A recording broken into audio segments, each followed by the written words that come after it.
Together. Woo! Yeah! Now America is once again at a moment of reckoning. Of course, Hillary, of course. How we doing? How we doing, everybody? Welcome to the stream. It is Friday, July 21st, year of our Lord, 2023. Happy Friday, folks. That's right, we finally got to what I would call our Super Bowl of this journey of watching every presidential debate. This is our Super Bowl. You know, you have Hillary Clinton. You know, I'm with her. Pokemon Go with the polls. And you have Donald Trump, who came out of nowhere, I guess, in the RNC primaries. No one gave him a shot, and he wound up becoming their guy. And you know the rest. You know the rest. One of the most controversial elections. One of and from what I remember, I'll say this: I didn't watch most of these debates. I think I saw clips of them at the time, but I really wasn't paying too much attention. In 2016, I was kind of about politics. I think it was my sophomore year? No, junior year? Start of my junior year? Yeah, I kind of was about politics. I kind of was a quote unquote a centrist to a degree for the most part. But at other times I might call myself a socialist, but I really didn't know what that meant. I kind of was just like, yeah, I'm pro the environment. I'm pro the environment. This is also my first election that I was able to vote in. If you recall from our previous stream, Obama versus Romney, those are the first debates I watched, but I was 1 year off from voting. I could not vote in that election.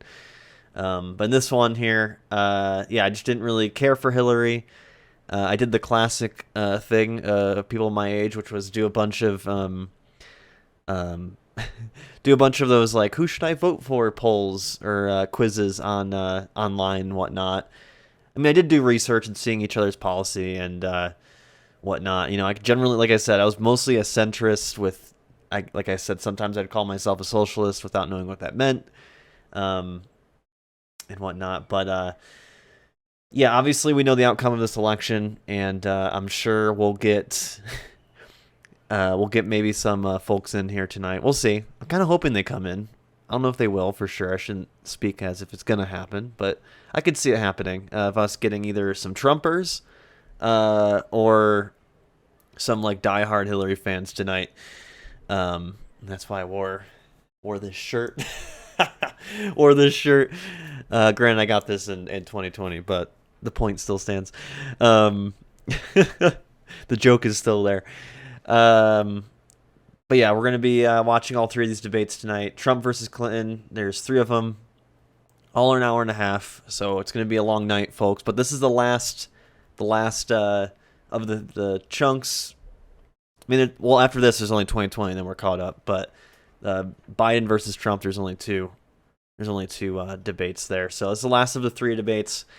The finish line is there, but this is definitely our Super Bowl. It's the one that, like, when I first thought of this idea, I know this one was definitely at the top of the list of ones to look forward to.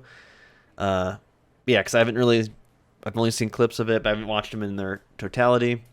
And I'm expecting them to be as unhinged as I remember people talking about, especially from Trump's end, especially with coming from a right-wing populist rhetoric for the most part, with some probable fascist speak in there as well. But yeah, it's been a journey going through this, and I hope this one, and I think it will. I think I hope this one is as good as the hype will be for this one. But let's see here. But yeah, the next one will be what did I say the next one was going to be? I don't remember. Oh, yeah, Wednesday. So after this one, next one will be Wednesday, the 26th at 8 o'clock p.m. Eastern Time, same time as tonight. 6 o'clock for me, Mountain Time. But yeah, that'll be Wednesday. And that one will be the only 2, like I said, so it'll be a little bit shorter.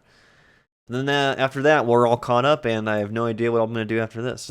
But it's been a fun journey. Been a fun journey, nonetheless. I hope y'all are ready as much as I am.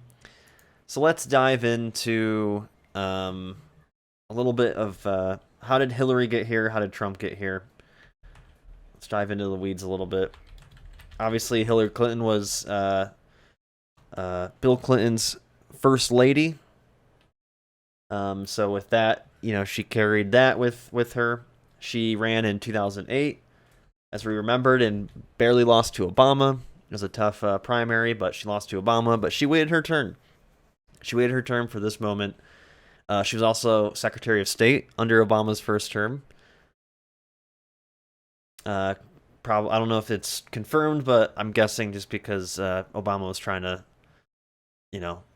get Clinton on his good side, get the Clinton supporters on his good side, which is funny. And I'll probably bring this up multiple times tonight, which is that more Clinton voters in 2008 in the primaries wind up voting for McCain than they did for Obama. Then Bernie supporters voted for Trump after 2016. More Bernie voters voted for Clinton than Clinton fans voted for Obama. So just remember that when when you ever see a Hillary person still mad about it. Anyways, I'm ranting a little bit. Let's get back to Hillary Clinton's 2016 presidential campaign here. Switching over to this. I gotta switch this to this. There we go. Let me zoom in a little bit. I feel like, it is at 100. So yeah. After Clinton ended her 2008 Democratic primary election campaign and conceded to Barack Obama, there was talk of her running again in 2012 or 2016. After she ended her tenure in Secretary of State in 2013, speculation picked up sharply, particularly where she's listed her occupation on social media as TBD. In the meantime, Clinton earned over $11 million giving 51 paid speeches to various organizations, including Goldman Sachs and Wall Street banks. I love that they left this in here. I appreciate whoever put this in here. How is she making money in the meantime? Oh, working for Wall Street. Nice. This would be raised as an issue by her opponents during the upcoming primary. In October 2016, leaked excerpts from Goldman Sachs' Q&A session cast doubt about her support for the 2010 Dodd-Frank financial oversight legislation. Oh, interesting.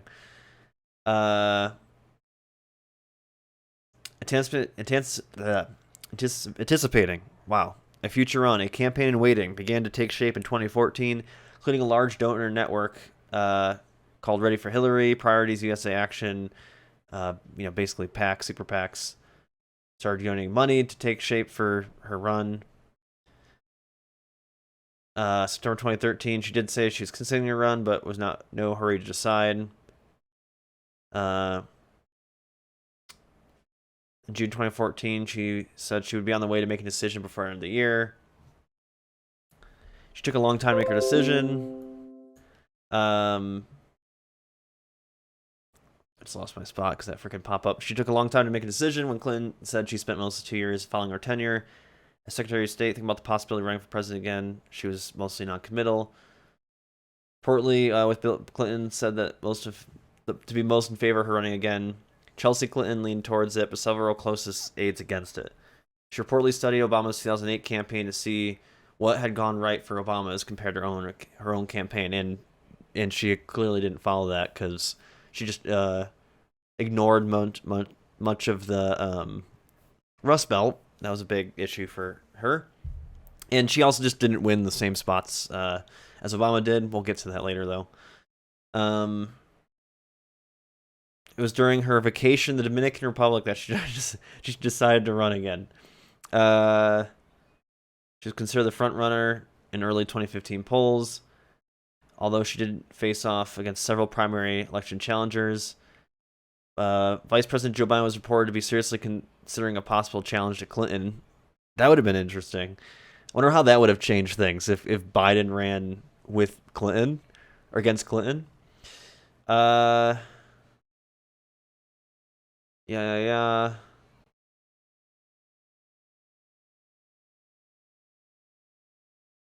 Elizabeth Warren wound up not running. She was considered a potential challenger.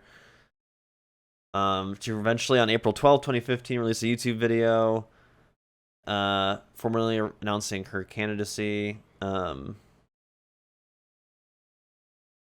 She was third in national polls at the time, followed behind by Ted Cruz, Rand Paul, and Marco Rubio. Yeah, nothing about Trump here. Yeah, so she started running. I'm not going to really dive into all that.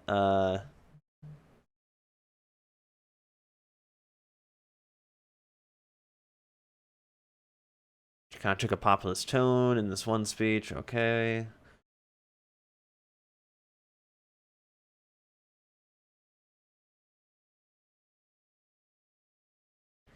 In review of Clinton's 32 general election TV ads, the Associated Press found that 24 of those ads show or mention Trump.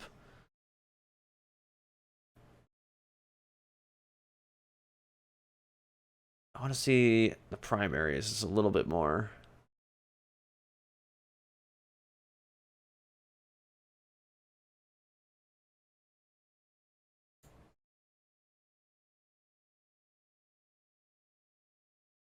Yeah, so it was really, yeah, you had Martin O'Malley. These people withdrew from the primaries. I don't remember half of them. Yeah, it was really between Bernie and Clinton.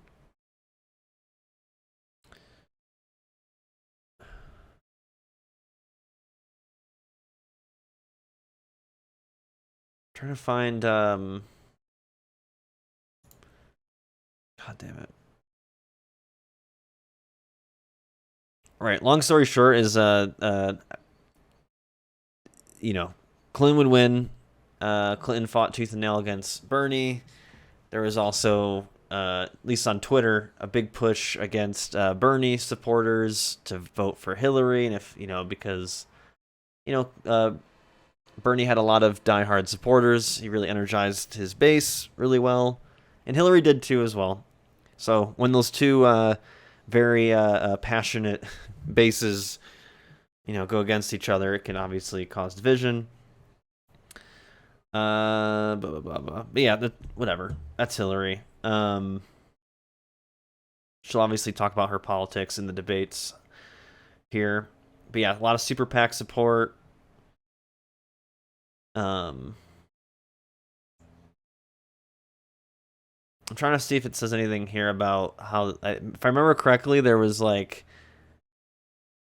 thought there was leaks or something that said that once Hillary got the nomination, she was really pushing for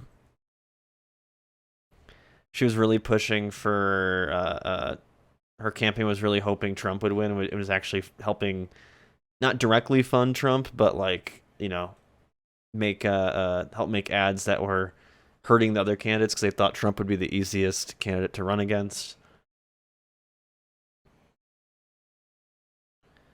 Yeah, you can see how close this is. Look at the delegate count. So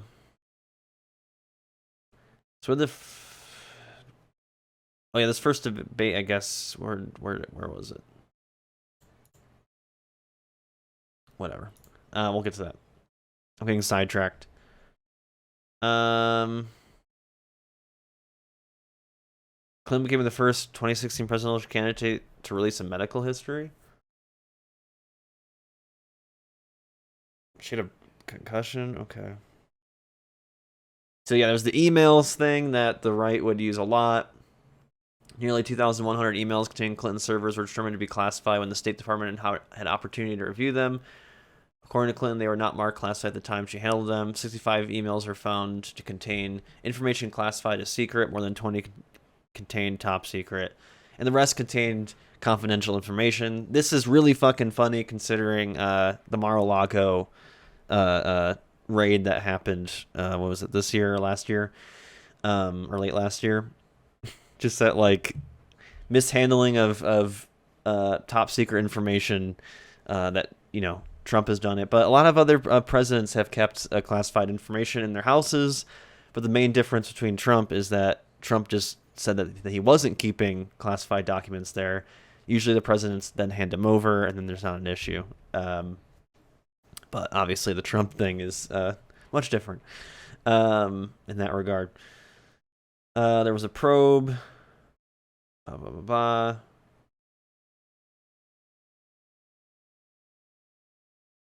There's the Benghazi hearings. That's right. Clinton testified for the second time before the Benghazi committee and answered members' questions for more than 8 hours in a public hearing.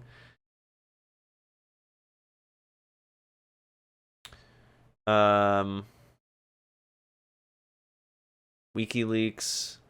During the week of the Democratic National Convention, WikiLeaks released emails suggesting that the Clinton campaign and the Democratic National Committee tilted the primary in favor of Clinton.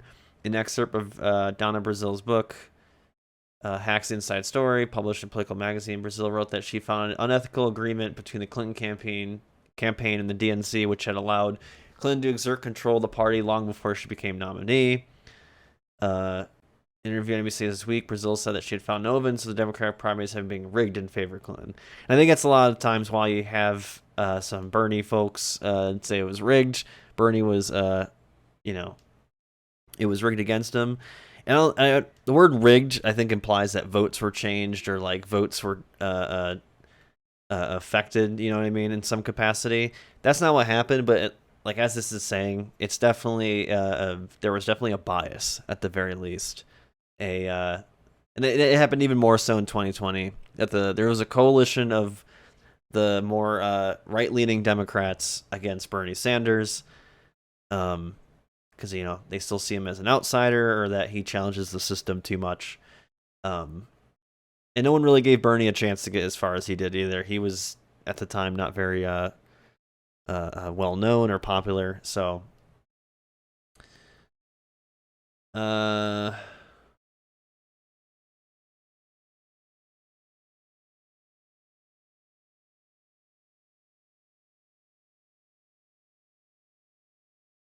Oh yeah, there was the basket of deplorables thing that got her in trouble, even though she's kind of right.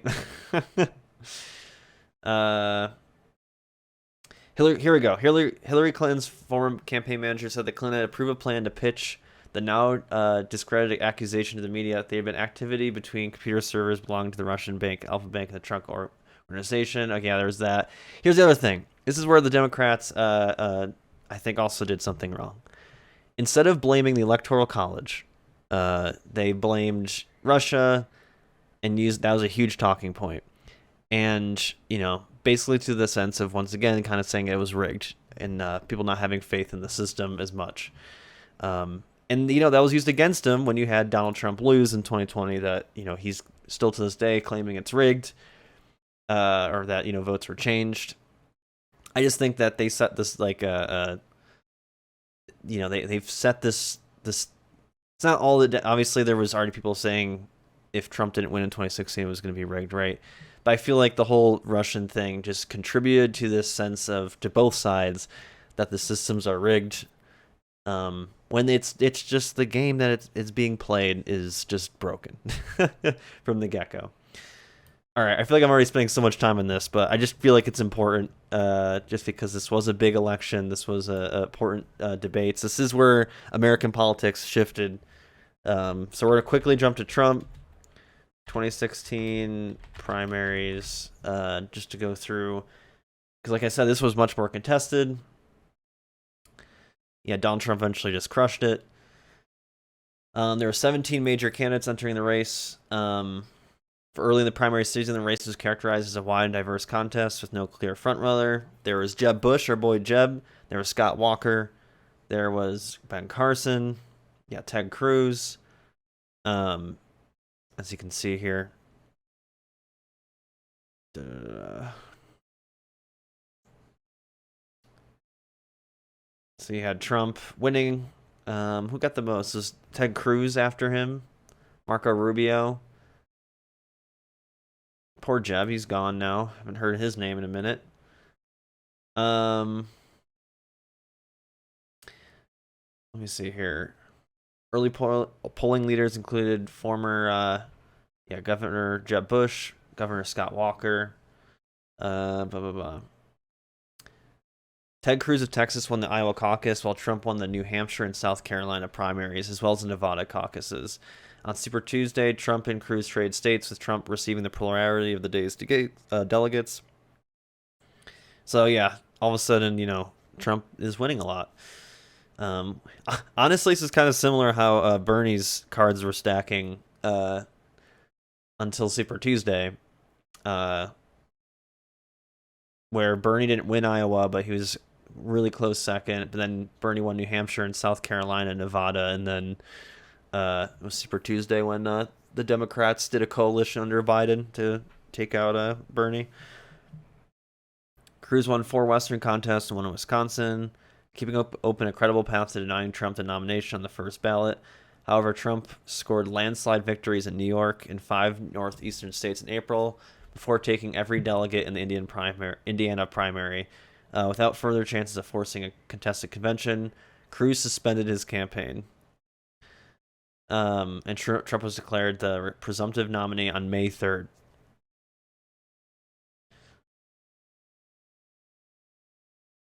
Trump passed the 1,237 delegate threshold, and he got his nomination. However, at 44.95%, Trump had the lowest percentage of the popular primary vote for a major party nominee since the 1988 Democratic Party presidential primary. So he wasn't even still people still weren't loving him even at this point. Trump and his running mate, Indiana Governor Mike Pence, were officially nominated. I want to know why he picked Mike Pence. I want to know why. He withdrew from his mayor election in 2016. I just want to know why he was picked, because I never heard of him until, obviously, this. He had strong connections to big donors like the Cooks, Trump. Then Trump did.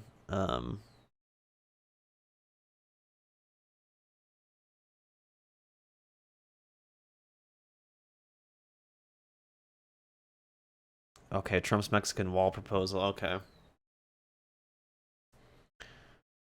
Pence was the most conservative vice president candidate in the last 40 years, according to 538. Pence said his role model would be Dick Cheney. Okay, yeah.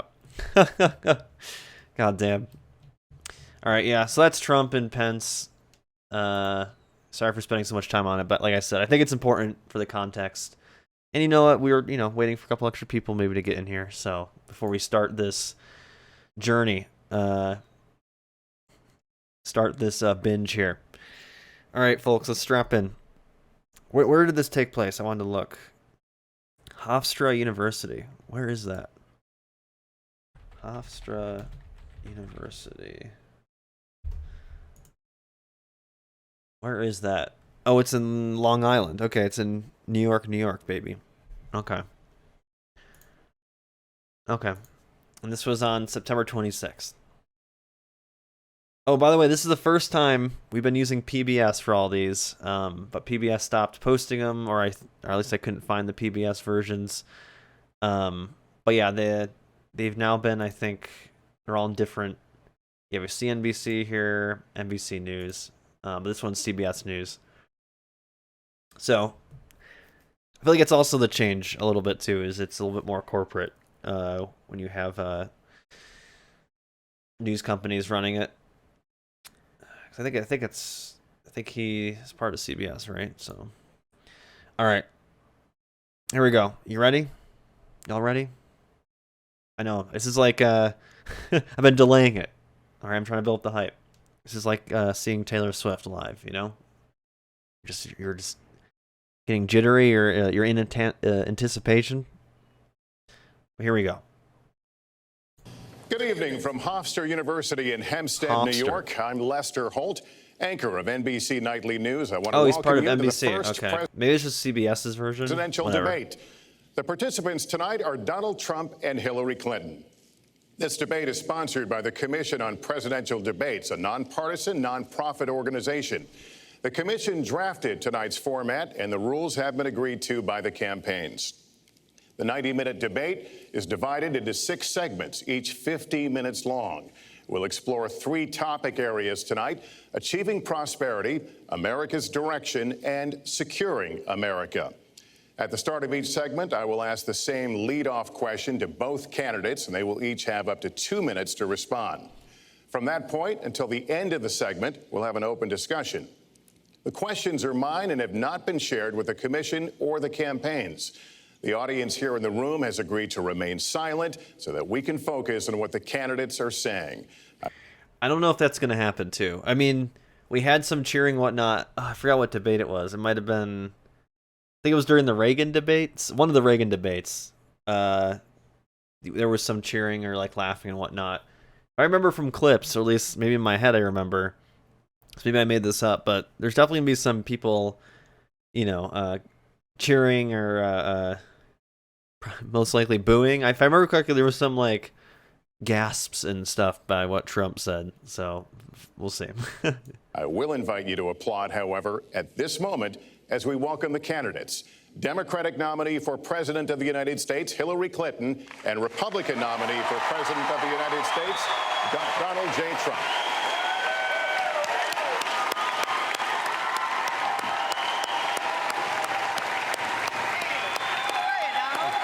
How are you, Donald? As I'm about to say, you need to go to jail. Like, just crazy to me. Like, you're trying to be respectable. Like, oh man.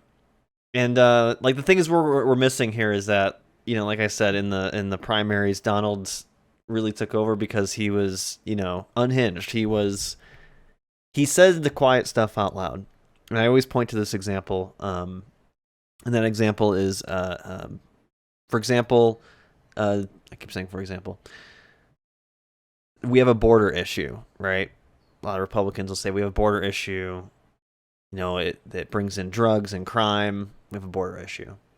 Trump was more explicit. Like I said, he says the quiet thing out loud. He just says, because it's a racist dog whistle. He just blows the whistle really loud and tells you exactly what it is, which is, he says the Mexicans are coming over.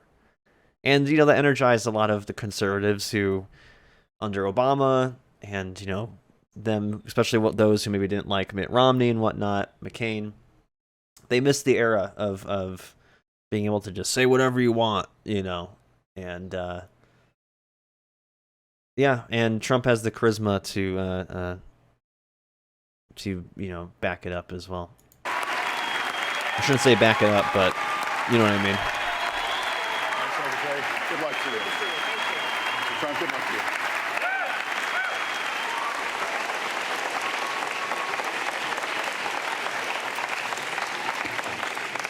Well, I don't expect us to cover all the issues of this campaign tonight, but I remind everyone there are 2 more presidential debates scheduled. We are going to focus on many of the issues that voters tell us are most important, and we're going to press for specifics. I am honored to have this role, but this evening belongs to the candidates and just as important to the American people. Candidates, we look forward to hearing you articulate your policies and your positions, as well as your visions and your values. And how much will we actually get to that? We'll see. So, let's begin. We're calling this opening segment Achieving Prosperity, and central to that is jobs. There are 2 economic realities in America today. There's been a record 6 straight years of job growth, and new census numbers show incomes have increased at a record rate after years of stagnation. However, income inequality remains significant, and nearly half of Americans are living paycheck to paycheck. Beginning with you, Secretary Clinton, why are you a better choice than your opponent to create the kinds of jobs that will put more money into the pockets of American workers? Well, thank you, Lester, and thanks to Hofstra for hosting us. The central question in this election is really what kind of country we want to be and what kind of future we'll build together. Today is my granddaughter's 2nd birthday, so I think about this a lot. First, we have to build an economy that works for everyone, not just those at the top. That means we need new jobs, good jobs, with rising incomes. I want us to invest in you. I want us to invest in your future.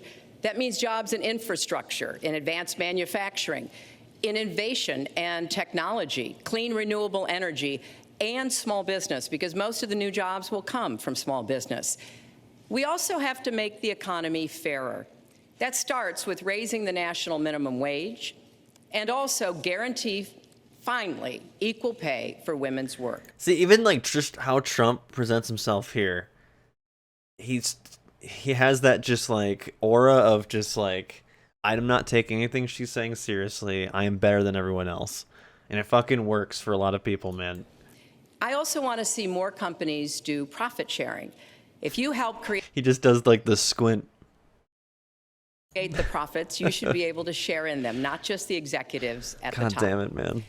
And I want us to do more to support people who are struggling to. She's really trying to get the Bernie voters here too by saying we can't just let the top, get their chunk, even though like we read, she was doing speeches for, Goldman Sachs and stuff. So she really wasn't going to change anything if she became president in that regard. I've heard from so many of you about the difficult choices you face and the stresses that you're under. So let's have paid family leave, earned sick days.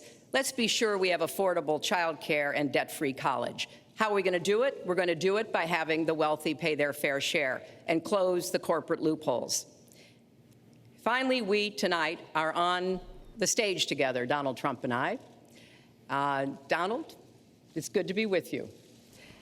We're going to have a debate where they're too nice. They're too nice. We'll see how this goes, but she's too nice. We're talking about the important issues. But I get it. They don't want to make the other. I feel like we saw this with other debates that like sometimes being on the offensive too much can hurt you. It makes you look bad. But if you're gonna be on the offensive, you got to do a good job of it. Facing our country, you have to judge us. Who can shoulder the immense, awesome responsibilities of the presidency? Who can put into action the plans that will make your life better? I hope that I will be able to earn your vote on November 8th. Secretary Clinton, thank you. My brother's Trump, birthday. The same question to you. It's about putting more money into the pockets of American workers. You have up to 2 minutes. Thank you, Lester. Our jobs are fleeing the country. I think my brother They're just going turned to Mexico. 16. They're going to many other countries. 17? You look at what China is doing to our country in terms of making our product. They're devaluing their currency, and there's nobody in our government to fight them. And we have a very good fight, and we have a winning fight, because they're using our country as a piggy bank to rebuild China, and many other countries are doing the same thing. So we're losing our good jobs, so many of them. When you look at what's happening in Mexico, a friend of mine who builds plants said it's the eighth wonder of the world. They're building some of the biggest plants anywhere in the world, some of the most sophisticated, some of the best plants. With the United States, as he said, not so much. So Ford is leaving. You see that, their small car division leaving. Thousands of jobs, leaving Michigan, leaving Ohio. They're all leaving, and we can't allow it to happen anymore. As far as I'm surprised he said thousands. Usually he just says millions or billions. I agree on that. We probably disagree a little bit as to numbers and amounts and what we're going to do, but perhaps we'll be talking about that later.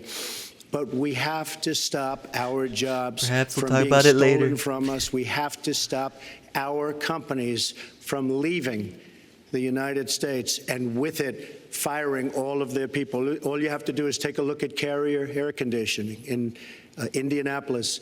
They fired 1,400 people. They're going to Mexico. So many, hundreds and hundreds of companies are doing this. We cannot let it happen.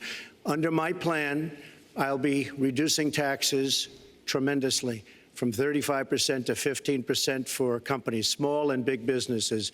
That's going to be a job creator like we haven't. That's literally trickle-down economics. Like, that's straight up Reagan right there. Talking about, like, yeah, if we just lower the taxes, yeah. Seen since Ronald Reagan. It's going what did I just say? God damn it. A beautiful thing to watch. Companies will come, they will build, they will expand, new companies will start, and I look very, very much forward to doing it. We have to renegotiate our trade deals, and we have to stop these countries from stealing our companies and our jobs. This is just straight up right-wing populism, but in a he's putting in a much nicer package on face value. I'm so far, and this is 7 minutes in, but Trump is like, I feel like I've never seen Trump like this. I feel like in a long time, where he seems more calm. He's not doing his, he's not being flashy. I want to say he's being conservative right now. Secretary Clinton, would you like to respond? We'll see when it comes out here. Well, I think that trade It will. is an important issue. Of course, we are 5% of the world's population. We have to trade with the other 95%. And we need to have smart, fair trade deals. We also, though, need to have a tax system that rewards work and not just financial transactions. And the kind of plan that Donald has put forth would be trickle-down economics all over again. It's In funny. fact, it would be... It's funny is that they get to say Donald because he doesn't have he's not a governor or whatnot like the other candidates we've seen where they have to say Senator Kennedy or whatever. You know what I mean? They have to say Donald. It's so funny to me. The most extreme version, the biggest tax cuts for the top percent of the people in this country than we've ever had. I call it trumped up. Trickle down, because that's exactly what it would be. Trumped up, trickle down. See, like she's not good with. It's like Pokemon Go with the polls. It's not good. That is not how we grow the economy. We just have a different view about what's best for growing the economy, how we make investments that will actually produce jobs and rising incomes. I think we come at it from somewhat different perspectives. I understand that. You know, Donald was very fortunate in his life, and that's all to his benefit. He started his business with $14 million borrowed from his father, and he really believes that the more you help wealthy people, the better off we'll be, and that everything will work out from there. I don't buy that. I have a different experience. My father was a small businessman. He worked really hard. He printed drapery fabrics on long tables where he pulled out those fabrics and he went down with a silk screen and dumped the paint in and took the squeegee and kept going. And so what I believe is the more we can do for the middle class, the more we can invest in you, your education, your skills, your future, the better we will be off and the better we'll grow. That's the kind of economy I want us to see again. Let me follow up with Mr. Trump if I can. You've talked about creating 25 million jobs, and you've promised to bring back millions of jobs for Americans. How are we going to bring back the industries that have left this country for cheaper labor overseas? How specifically are you going to tell American manufacturers that you have to come back? Well, for one thing, and before we start on that, my father gave me a very small loan in 1975, and I built it into a company that's worth many, many billions of dollars with some a small loan of $1 million. of the greatest assets in the world. And I say that only because that's the kind of thinking that our country needs. Our country's in deep trouble. We don't know what we're doing when it comes to devaluations, and all of these countries all over the world, especially China, they're the best ever at it. What they're doing to us is a very, very sad thing. So we have to do that. We have to renegotiate our trade deals. And Lester, they're taking our jobs, they're giving incentives, they're doing things that, frankly, we don't do. Let me give you the example of Mexico. They have a VAT tax. We're in a different system. When we sell into Mexico, there's a tax. When they sell in automatic, 16% approximately. When they sell into us, there's no tax. It's a defective agreement. It's been defective for a long time, many years, but the politicians haven't done anything about it. Now, in all fairness to Secretary Clinton, yes, is that okay? Good. I want you to be very happy. It's very What? important to me. I want you to be very happy. It's very important to me because you're going to be in jail. I want you to be happy in all fairness jail. to Secretary Clinton, when she started talking about this, it was really very recently. She's been doing this for 30 years. And why hasn't she made the agreements better? The NAFTA agreement is defective just because of... Donald with the sniffling sounds like me last stream where I was fucking dying for whatever reason. I actually, earlier today during my lunch break, I came in here and cleaned up a little bit. I still need to do a deep clean, mostly in the behind my computer because I haven't really gone back there in a minute. But just cleaning up here. I had the air purifier on in here this time. And so far we've been good. I feel a lot better. And what's funny is today my throat started hurting. It is hurting a little bit right now. But kind of like how it was on Sunday. For whatever reason, I think it's just allergies. But yeah, I'm feeling a lot better. But when I woke up today, I'm like, come on. Hopefully I'm not dying today on the stream again. But yeah, Donald sounded like me a little bit with the of the tax snuffles. and many other reasons, but just because of the fact. Let me interrupt just a moment. But Secretary Clinton and others, politicians, should have been doing this for years, not right now because of the fact that we've created a movement. They should have been doing this for years. What's happened to our jobs and our country and our economy generally is, look, we owe $20 trillion. Yeah, he's just doing the populism angle right now. I think that's smart for him doing during this first debate, because a lot of people don't pay attention to the primaries. Granted, Trump did get a lot of views during the primaries. It's one of the reasons he won, was because even more left-leaning news networks like CNN and whatnot were fascinated by Trump. Trump got a lot of views, like I said, but for a lot of people, this might have been their first time seeing Trump as the politician rather than Trump the TV show host or whatever, TV game show host. So a lot of people are probably going to agree with this message. We cannot do it any longer, Lester. back to the question, though, how do you specifically bring back jobs? American manufacturers, how do you make them bring the jobs back? Well, the first thing you do is don't let the jobs leave. The companies are leaving. I could name, there are thousands of them. They're leaving, and they're leaving in bigger numbers than ever. And what you do is you say, fine, you want to go to Mexico or some other country, good luck. We wish you a lot of luck. But if you think you're going to make your air conditioners or your cars or your cookies or whatever you make and bring them into our country without a tax, you're wrong. And once you say you're going to have to tax them coming in. These big businesses making cookies, sending them out of the country. What the hell? Those cookies should be American made. Come on. And our politicians never do God this damn it. because they have Cars special and cookies. interests, and the special interests want those companies to leave because in many cases they own the companies.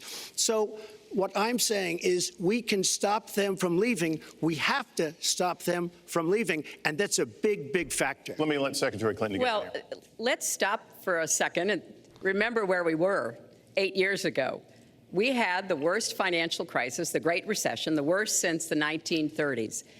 That was in large part because of tax policies that slashed taxes on the wealthy, failed to invest in the middle class, took their eyes off of Wall Street, and created a perfect storm. In fact, Donald was one of the people who rooted for the housing crisis. He said back in 2006, gee, I hope it does collapse because then I can go in and buy some and make some money. Well, it did collapse. That's called business, by the way. 9 million Oh my God. people. That is pure capitalism. She's still doing neoliberal rhetoric here, but this is straight like right-wing capitalism. Like, yeah, it's called business. I have all the money to buy all the property. Sorry, you don't. He's just being a landlord. Just your classic landlord. He's just like me. How many landlords heard that and they're like, yeah, he's right, just like me. 9 million people lost their jobs, 5 million people lost their homes, and $13 trillion in family wealth was wiped out. Now, we have come back from that abyss, and it has not been easy. So we're now on the precipice of having a potentially much better economy, but the last thing we need to do is to go back to the policies that failed us in the first place.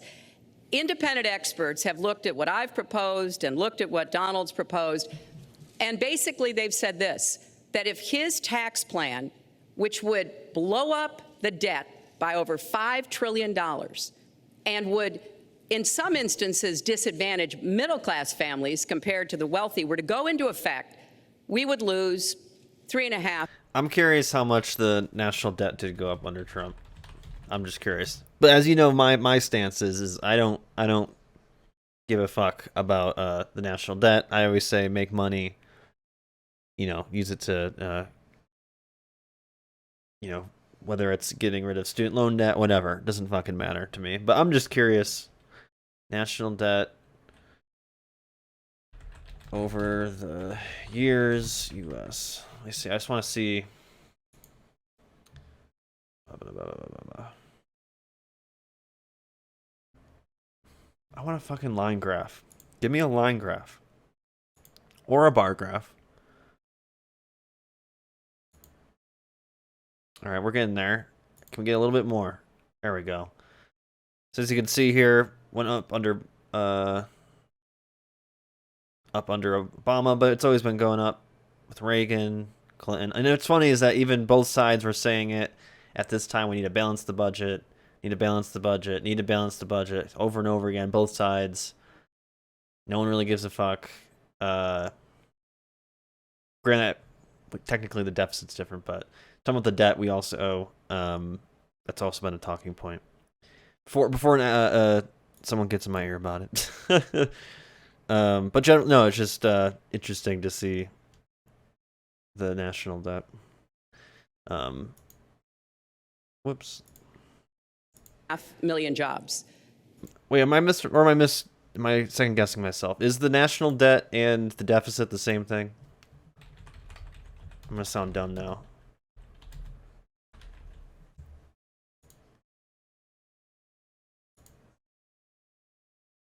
No, I don't want to.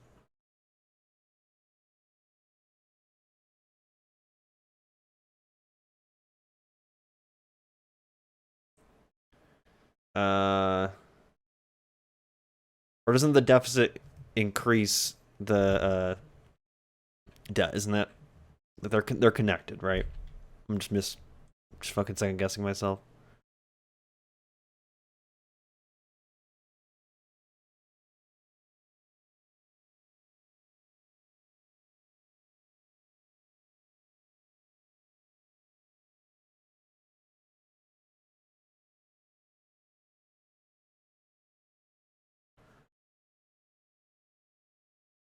Trying to find a quick breakdown.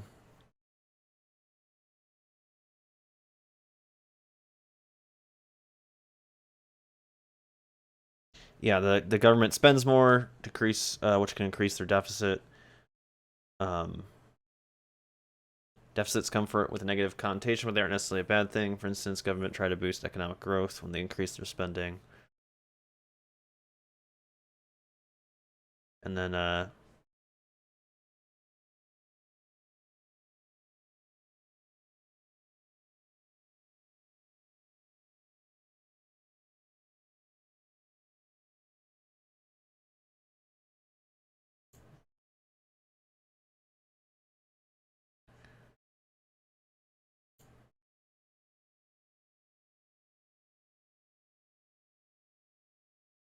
total of all unpaid funds borrowed by the U.S. government versus the federal budget deficit. Okay, there you go. So federal budget deficit is the difference between the federal government's annual revenues and expenditures. National debt, total of all unpaid funds borrowed by the U.S. government. But like I said, money is fake. So, anyways. And maybe have another recession. They've looked at my plans and they've said, okay, if we can do this, and I intend to get it done, we will have 10 million more new jobs because we will be making investments where we can grow the economy. Take clean energy. Some country is going to be the clean energy superpower of the 21st century. Donald thinks that climate change is a hoax perpetrated by the Chinese. I think it's real. I did not. Science is real. I do not say that. And I think it's important that we It's a hoax, but it's not made by any humans. Grip this and it's not deal made by with humans. it, both at home and abroad. And here's what we can do. We can deploy 500 million more solar panels. We can have enough clean energy to power every home. We can build a new modern electric grid. That's a lot of jobs. That's a lot of new economic activity. So I've tried to be very specific about what we can and should do, and I am determined that we're going to get the economy really moving again, building on the progress we've made over the last 8 years, but never going back to what got us in trouble in the first place. Mr. Trump. She talks about solar panels. We invested in a solar company, our country. That was a disaster. They lost plenty of money on that one. Now, look, I'm a great believer in all forms of energy, but we're putting a lot of people out of work. Our energy policies are a disaster. Our country is losing so much in terms of energy, in terms of paying off our debt. You can't do what you're looking to do with $20 trillion in debt. The Obama administration, from the time they've come in, is over 230 years worth of debt, and he's topped it. He's doubled it in a course of almost 8 years, 7.5 years to be semi-exact. So I will tell you this, we have to do a much better job at keeping our jobs. And we have to do a much better job at giving companies incentive to build new companies or to expand, because they're not doing it. And all you have to do is look at Michigan and look at Ohio and look at all of these places where so many of their jobs and their companies are just leaving. They're gone. He purposely name dropped Michigan, Ohio, because, you know, those are battleground states too, which I believe Clinton would lose both. And Hillary, I just ask you this. You've been I know she doing lost this Ohio, I'm pretty sure. for 30 years. At the very least. Why are you just thinking about these solutions right now? For 30 years you've been doing it, and now you're just starting to think of solutions. Well, actually, I will bring back jobs. You can't bring back jobs. Well, actually, I have thought about this quite a bit. Yeah, for 30 and years. I have, well, not quite that long. I think my husband did a pretty good job in the 1990s. I think a lot about what worked and how we can make it work again. Well, he approved 3 million NAFTA. new jobs, He approved a balanced NAFTA, budget, which is the single and worst trade deal ever approved in this country. Incomes went up for everybody. See, that's the thing is, manufacturing jobs went up. They've let him interrupt. They let both of them interrupt, but Donald interrupts a lot more because he doesn't give a fuck, and they let him do it. Also in the 1990s, if we're actually And it works because he's going against the status quo, you know? going to look at the facts. When I was in the Senate, He's doing populist rhetoric, and it works. I had a number of trade deals that came Especially when before Hillary me, and I held represents them the all status to the same quo. test. Represents Will they the create jobs in America? Will they raise incomes The in DC America? And are folk. they good for our national security? Some of them I voted for. The biggest one, a multinational one known as CAFTA, I voted against. And because I hold the same standards as I look at all of these trade deals. But let's not assume that trade is the only challenge we have in the economy. I think it is a part of it, and I've said what I'm going to do. I'm going to have a special prosecutor. We're going to enforce the trade deals we have, and we're going to hold people accountable. When I was Secretary of State, we actually increased American exports globally 30%. We increased them to China 50%. So I know how to really work to get new jobs and to get exports that help to create more new jobs. Well, you haven't done it in 30 years or 26 years. Well, any number you I've want to been do. a senator, You haven't Donald, done it. and You haven't I done have it. been a And excuse Secretary me, of State, and I have Your done husband signed a lot. NAFTA, which was one of the worst things that ever happened Well, to the that's your manufacturing opinion. industry. That is your You go to opinion. New England, you go to Ohio, Pennsylvania, you go anywhere you want, Secretary Clinton, and you will see devastation where manufacturing is down 30, 40, sometimes 50%. NAFTA is the worst trade deal maybe ever signed anywhere, but certainly ever signed in this country. And now you want to approve Trans-Pacific Partnership. You were totally in favor of it. Then you heard what I was saying, how bad it is, and you said, I can't win that debate. But you know that if you did win, you would approve that, and that will be almost as bad as NAFTA. Nothing will ever Well, top NAFTA. That is just not accurate. I was against it once it was finally negotiated and the terms were laid out. I wrote about that in. You called it the I gold wrote about- standard. Well, I hope You called it the gold. Now here's where the Trump that we know is coming out. It took like 10 to 15 minutes, but here he's coming out, interrupting, on the offensive, you know, just really going in. Gold standard of trade And deals. You you know said it's what? the finest deal you've ever seen. No. And then you heard what I said about it, and all of a sudden you were against it. Well, Donald, I know you live in your own reality, but Oh, yeah. that is not the facts. The facts See, the crowd's participating. are, I did say I hoped it would be a good deal, but when it was negotiated, Not. which I was not responsible for, I concluded it wasn't. I wrote about that. So is it President in my Obama's book fault? Is it before President Obama's you fault? even announced. Look, there Secretary, is it President Obama's fault? There are Because different- he's pushing it. There are different views about what's good for our country, our God, economy, they're and our both so leadership bad, in the world. dude. And I think it's important to look at what we need to do to get the economy going. She's trying to be so proper and like classic politician. He's just on the offensive, and it's just so funny. And they're just Again, that's why I said, yeah, new this is already living jobs. up to the hype. Already living up to the hype. There's been no debates that are in this 19 minutes alone.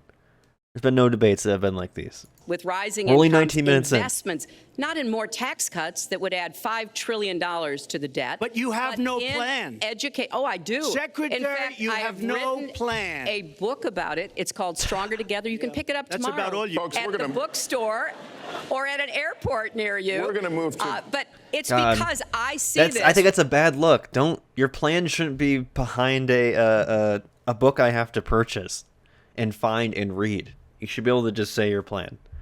That's not like a dunk. You know what I mean? It just sounds like you're plugging your podcast or something. We need to have strong growth, fair growth, Which, by the way, you should listen to the Sonic Movie Show, found on all platforms. But our preferred platform is YouTube. We should go listen to it.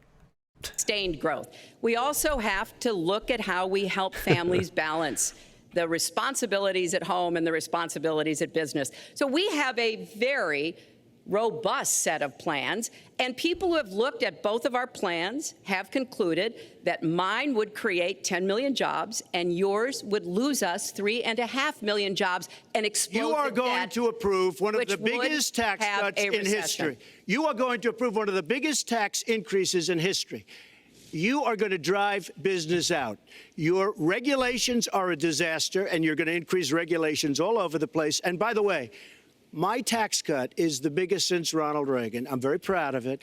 It will create tremendous numbers of new jobs. But The boomers still hanging on to Ronald Reagan. Love this, dude.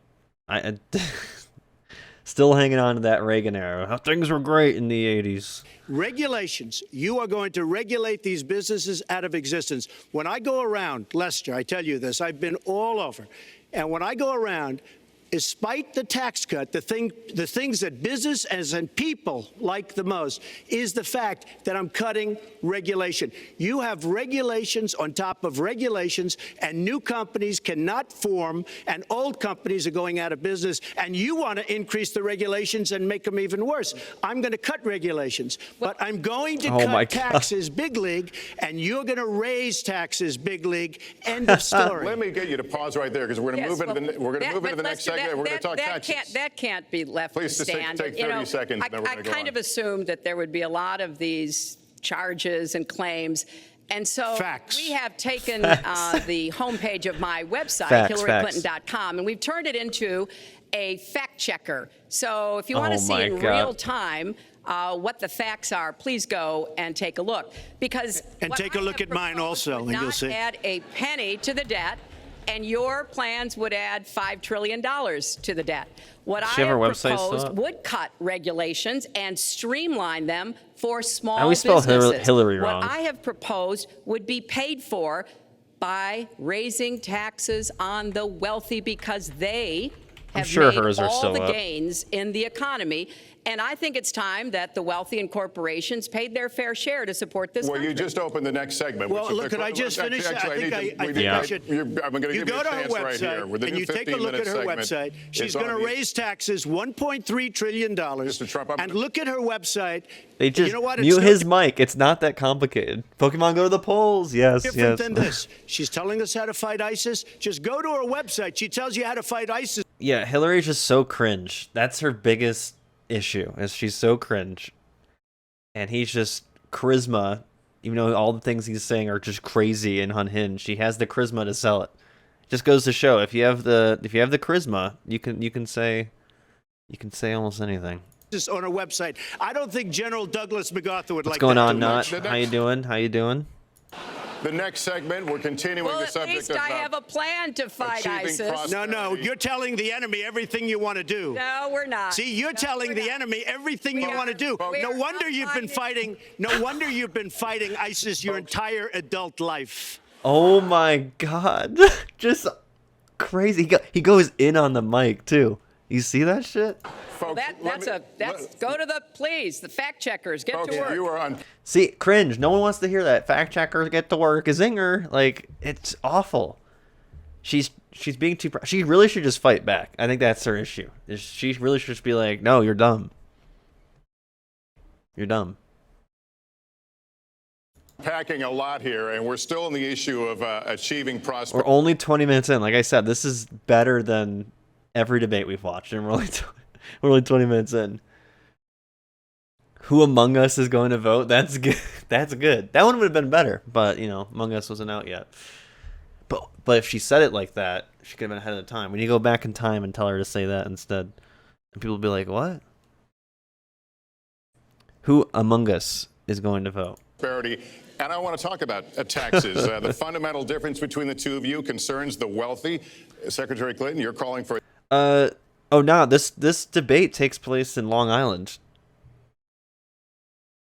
This Adam. I don't know if you know where this is, but Hofstra University. For a tax increase in the wealthiest Americans. I'd like you to further defend that. And Mr. Trump, you're calling for tax cuts for the wealthy. I'd like you to defend so it's like that. your And hometown. this next 2-minute answer goes to you, Mr. Trump. Well, I'm really calling for major jobs because the wealthy are going to create tremendous jobs. They're going to expand their companies. They're going to do a tremendous job. I'm getting rid of the carried interest provision. And if you really look, it's not a tax. Just Reagan. He's just Reagan. Truly with not with his economics, because he probably made bank in the 80s. Great thing for the wealthy. It's a great thing This for the is middle really class. just for him. That's he's just like, I'm getting the money. It's a very popular athletic college. I've never heard of it, and I've lived in New York, granted in upstate, but like I've never heard of it until this day. It's a great thing for Is it a companies to small school? expand. And when these people are going to put billions and billions of dollars into companies, and when they're going to bring $2.5 trillion back from overseas, where they can't bring the money back because politicians like Secretary Clinton won't allow them to bring the money back because the taxes are. Also, I just realized another L for Hillary. She's not wearing any American pin. We know that that is a requirement. We've seen it in every other debate. They're wearing some sort of pin. What does Donald have? He has the waving one, okay? Where's your CIA pin or something? Your Secretary of State pin. Even wear that. So onerous, and the bureaucratic red tape. So what is so bad? So what they're doing is they're leaving our country, and they're, believe it or not, leaving because taxes are too high and because some of them have lots of money outside of our country, and instead of bringing it back and putting the money to It's a work small because school. they can't work Gotcha. out a deal to, and everybody agrees it should be brought back. Instead of that, they're leaving our country. Average class to get size is 25 students. All right, that's about the size of my college. Let me look it up again. Hofstra. What is their mascot? What the hell is this? A lion? There's two of them though. Are they like dating? What is their? What is it called? It's a lion? Do they say lions?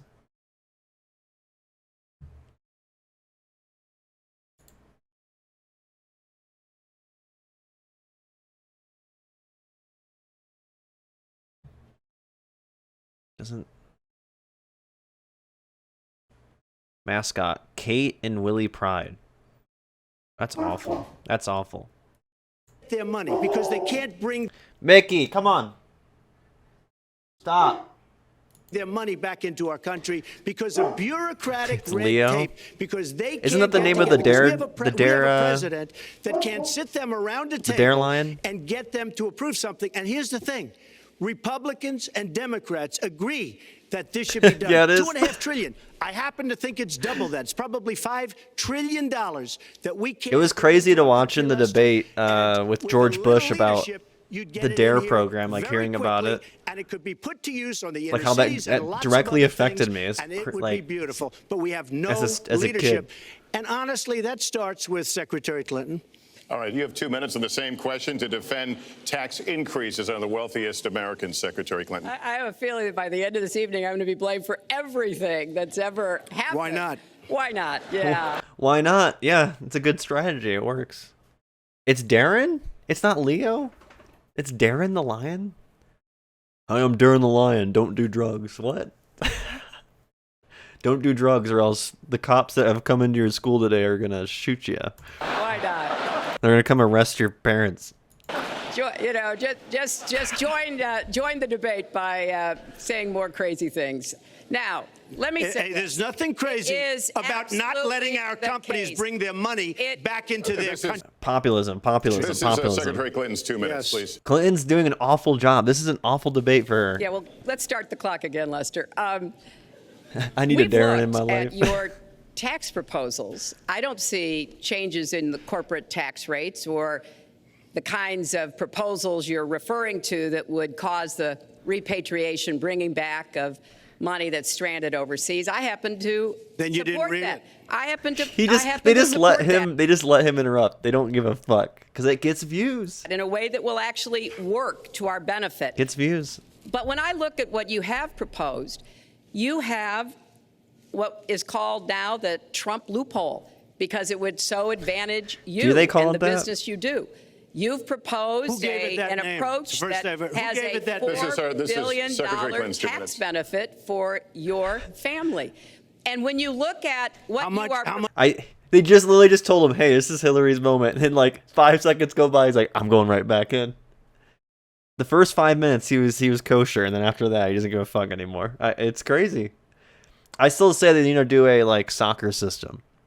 You get a yellow card, then you get an orange, and you get a red, and then you're done. And then if you're done and there's still 30 minutes in the debate, then the person gets the other candidate gets to answer for 30 minutes without any rebuttal, like a penalty kick. What would that be equivalent in a proposing. debate? It is, Lester, how much? as I said, trumped up trickle down. Lester. Trickle down did not work. It got us into the mess we were in 2008 and 9.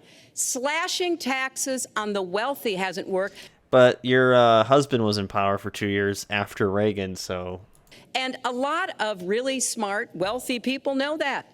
And they are saying, hey, we need to do more to make the contributions penalty we should kick, be I guess making the to one rebuild candidate the would get to middle class. answer I don't a think question top-down straight. works in America. I don't know. I think building the middle class, investing in the middle class, making college debt-free so They should more have young a- people can get their like in, education. have it like helping hockey. people They go into a penalty refinance box, their like off stage tax- for 2 their minutes. debt from college at a lower rate. Those are the kinds of things that will really boost the economy. Broad-based, inclusive growth is what we need in America, not more advantages for people at the very top. Mr. Trump, we're Typical politician, all talk, no action, sounds good, doesn't work, never going to happen.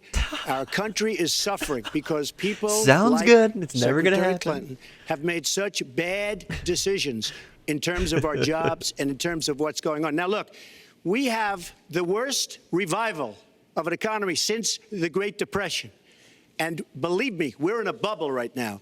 And the only thing that looks good is the stock market. But if you raise interest rates even a little bit, that's going to come crashing down. We are in a big, fat, ugly bubble.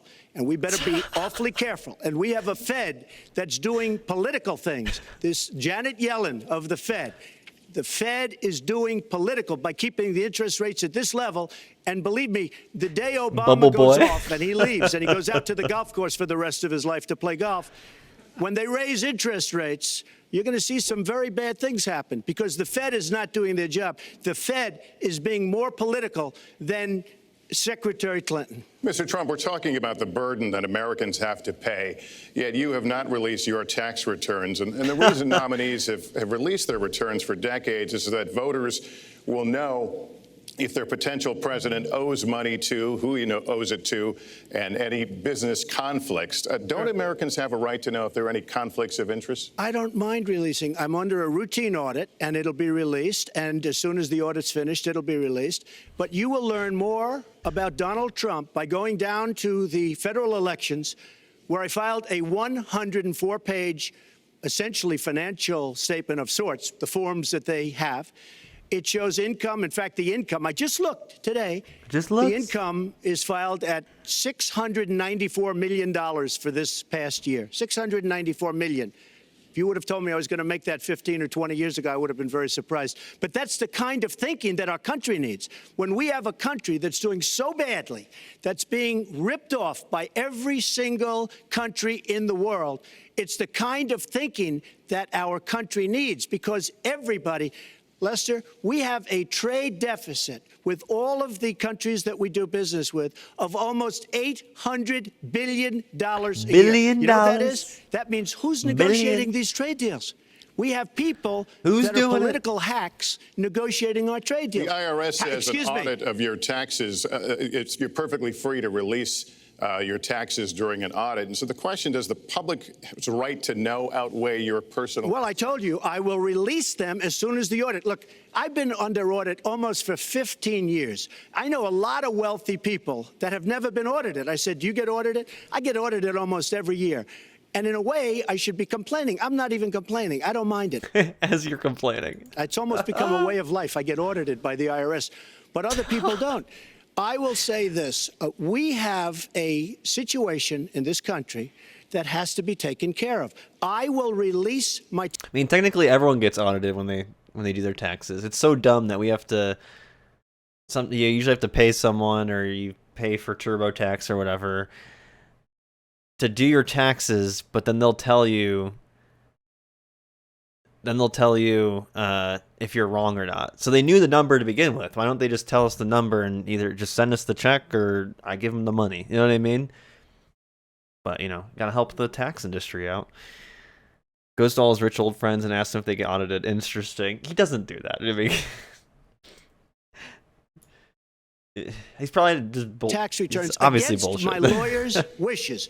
When she releases her 33,000 emails that have been deleted, as soon as she releases them, I will release. Crowd. Here's the crowd roaring. I will release my tax returns, and that's against my lawyers. They say don't do it. I will tell you this. No, in fact, watch. This is one of my favorite Trump things. Is that let's go. One of my favorite things is when he'll be like, they tell me not to say this, and then he says something unhinged. Like it's just like one of my favorite sets up for a joke, Watching. It's like my favorite setting up the punchline in a stand-up. He does it all the time and it works. It works. Shows, reading the papers. Almost every lawyer says you don't release your returns until the audit's complete. When the audit's complete, I'll do it. But I would go against them if she releases her email. So it's negotiable? It's not negotiable. No, let her release the email. Why did she delete 33,000? Well, I'll let her ask that, but let me just admonish the audience one more time. There was an agreement. We did ask you to be silent, so it would be helpful for us. Everyone shut the fuck up. Well, Come I think on. you've just seen another example of This bait and is serious. switch here. Can't you tell? For 40 years, everyone running for president has released their tax returns. You can go and see nearly, I think, Reminds me to 39, delete 40 some years emails. of Yeah, our if you tax have returns. any weird emails, now's the time. All right, folks, this is your reminder. If you have any sketchy emails, specifically ones with the top secret documents on it, just go in there, select it, press delete. Now's the time. All right, just as a reminder, because you never know when you're going to run for president, and that'll be a controversy. Okay. But everyone has done it. We know the IRS has made clear there is no prohibition on releasing it when you're under audit. So you've got That water drink, I swear I've seen before Gotta as a ask gift or yourself. something. why won't he release his tax returns? And I think there may be a couple of reasons. First, maybe he's not as rich as he says he is. Second, maybe he's not as charitable as he claims to be. Third, we don't know all of his business dealings, but we have been told through investigative reporting that he owes about $650 million to Wall Street and foreign banks. Or maybe he does. He's like, the face is trying to come across as it's bullshit, but also comes across yeah, I do, and I'm still fucking rich. I played him. Doesn't want the American people, It's a all smirk. of you watching tonight, to know that he's paid nothing in federal taxes, because the only years that anybody's ever seen were a couple of years when he had to turn them over to state authorities when he was trying to get a casino license, and they showed he didn't pay any federal income tax. So That makes if me he's smart. paid zero, that means zero That for makes me smart. I mean, he's right. He's playing capitalism well. That's what that is. He's playing capitalism well. He knows how to get through the loopholes. This radicalizes me more. He's just openly. He talked about it earlier with when she criticized him of being happy that the housing market was collapsing, and he's like, that's called good business of me buying up all the land, buying up all the properties. Being a landlord. He's just a great capitalist. Troops, zero for vets, zero for schools or health. And I think probably he's not all that enthusiastic about having the rest. And we've never seen the split screen on for this long before while one person's speaking. They set this shit up. They're like, we're gonna have split screen the entire time. Of our country see The producers what the are real like, reasons I'm cooking are, right now. because it must be something really important, even terrible, that he's trying to hide. And the financial disclosure statement, they don't give you the tax rate. They don't give you all the details that tax returns would. And it just seems to me that this is something that the American people deserve to see. And I have no reason to believe that he's ever going to release his tax returns, because there's something he's hiding. And we'll guess. We'll keep guessing at what it might be that he's hiding. But I think the question is, were he ever to get near the White House, what would be those conflicts? Who does he owe money to? Well, he owes you the answers to that, and he should provide them. He also raised the issue of your emails. Do you want to respond to that? I do. I made a mistake using a private email. That's for sure. And if I had to do it over again, I would obviously do it differently. So stupid, dude. But I'm not going to make any excuses. It was a mistake, and I take responsibility. I took the L. That's what you should have said. I took the L. Be with the. You're always trying to be with the young audience. You gotta say I took the L. All right. For that. Mr. Trump? That was more than a mistake. That was done purposely, okay? That was not a mistake. That was done purposely. When you have your staff taking the Fifth Amendment, taking the Fifth. Yeah, she needs to just be like sake and know when to take an L. You know what I mean? Because we're never salty. We're never salty in sake. We're never salty in sake. When is CS2 coming out, by the way? Because I'm ready to go. You know what I mean? I'm ready to go, and I have a feeling it's not going to be here until September. So they're not prosecuted. When you have the man that set up the illegal server taking the Fifth, I think it's disgraceful. And believe me, this country thinks it's disgraceful. I think in late August. Yeah, they said summer. It's just as far as my tax returns, that could mean anything. You don't learn that much from tax returns. That I can tell you. You learn a lot from that's financial right, all disclosure. the, and you should go down and take a look at that. All the other thing, tournaments and stuff. I'm extremely yeah. underleveraged. The report that said 650, which, by the way, a lot of friends of mine that know my business said, boy, that's really not a lot of money. It's not a lot of money relative to what I had. The buildings that were in question, they said in the same... How do I, when would I be able to say that? Be like, $650 million that I owe, it's not a lot of money. God, where's my, where's my free money, you know what I mean? Where I can just report, which was go to a bank and be like, just give me $650 million. I'll promise I'll pay it back. Actually, it wasn't even a bad story, to be honest with you, but the buildings are worth $3.9 billion. And the 650 isn't even on that, but it's not 650. It's much less than that. But I could give you a list of banks. I would, if that would help you, I would give you a list of banks. These are very fine institutions, very fine banks. I could do that very quickly. I am very underleveraged. I have a great company. I have a tremendous income. And the reason I say that is not in a braggadocious way. It's because it's about time that this country had somebody running it that has an idea about money. When we have $20 trillion in debt and our country's a mess, it's one thing to have $20 trillion in debt and our roads are good and our bridges are good and everything's in great shape. Our airports are like from a third world country. You land at LaGuardia, you land at Kennedy, you land at LAX, you land at Newark, and you come in from Dubai and Qatar and you see these incredible, you come in from... All right, this will be the one thing I'm going to agree with Trump on today, which is our airports suck ass. LaGuardia is nice. I don't know. The Denver airport is awful. Probably the worst airport I've ever had to fly in and fly out of. It's like the third busiest airport, I think, in the world or something crazy like that. It's one of the most busy airports, right? And there's just one security lane, and it's just so bad. So bad. Remember one time it took us 45 minutes to get through security on a fucking Thursday. On a fucking Thursday. And the last 5 times I've flown to, it's been delayed or something too, which isn't necessarily the airport's fault, but and I always get mad at the security there, the parking security. It's kind of embarrassing, but I get mad at them when they tell me I can't sit and wait for Brenda get her bag or something like that. I get so mad.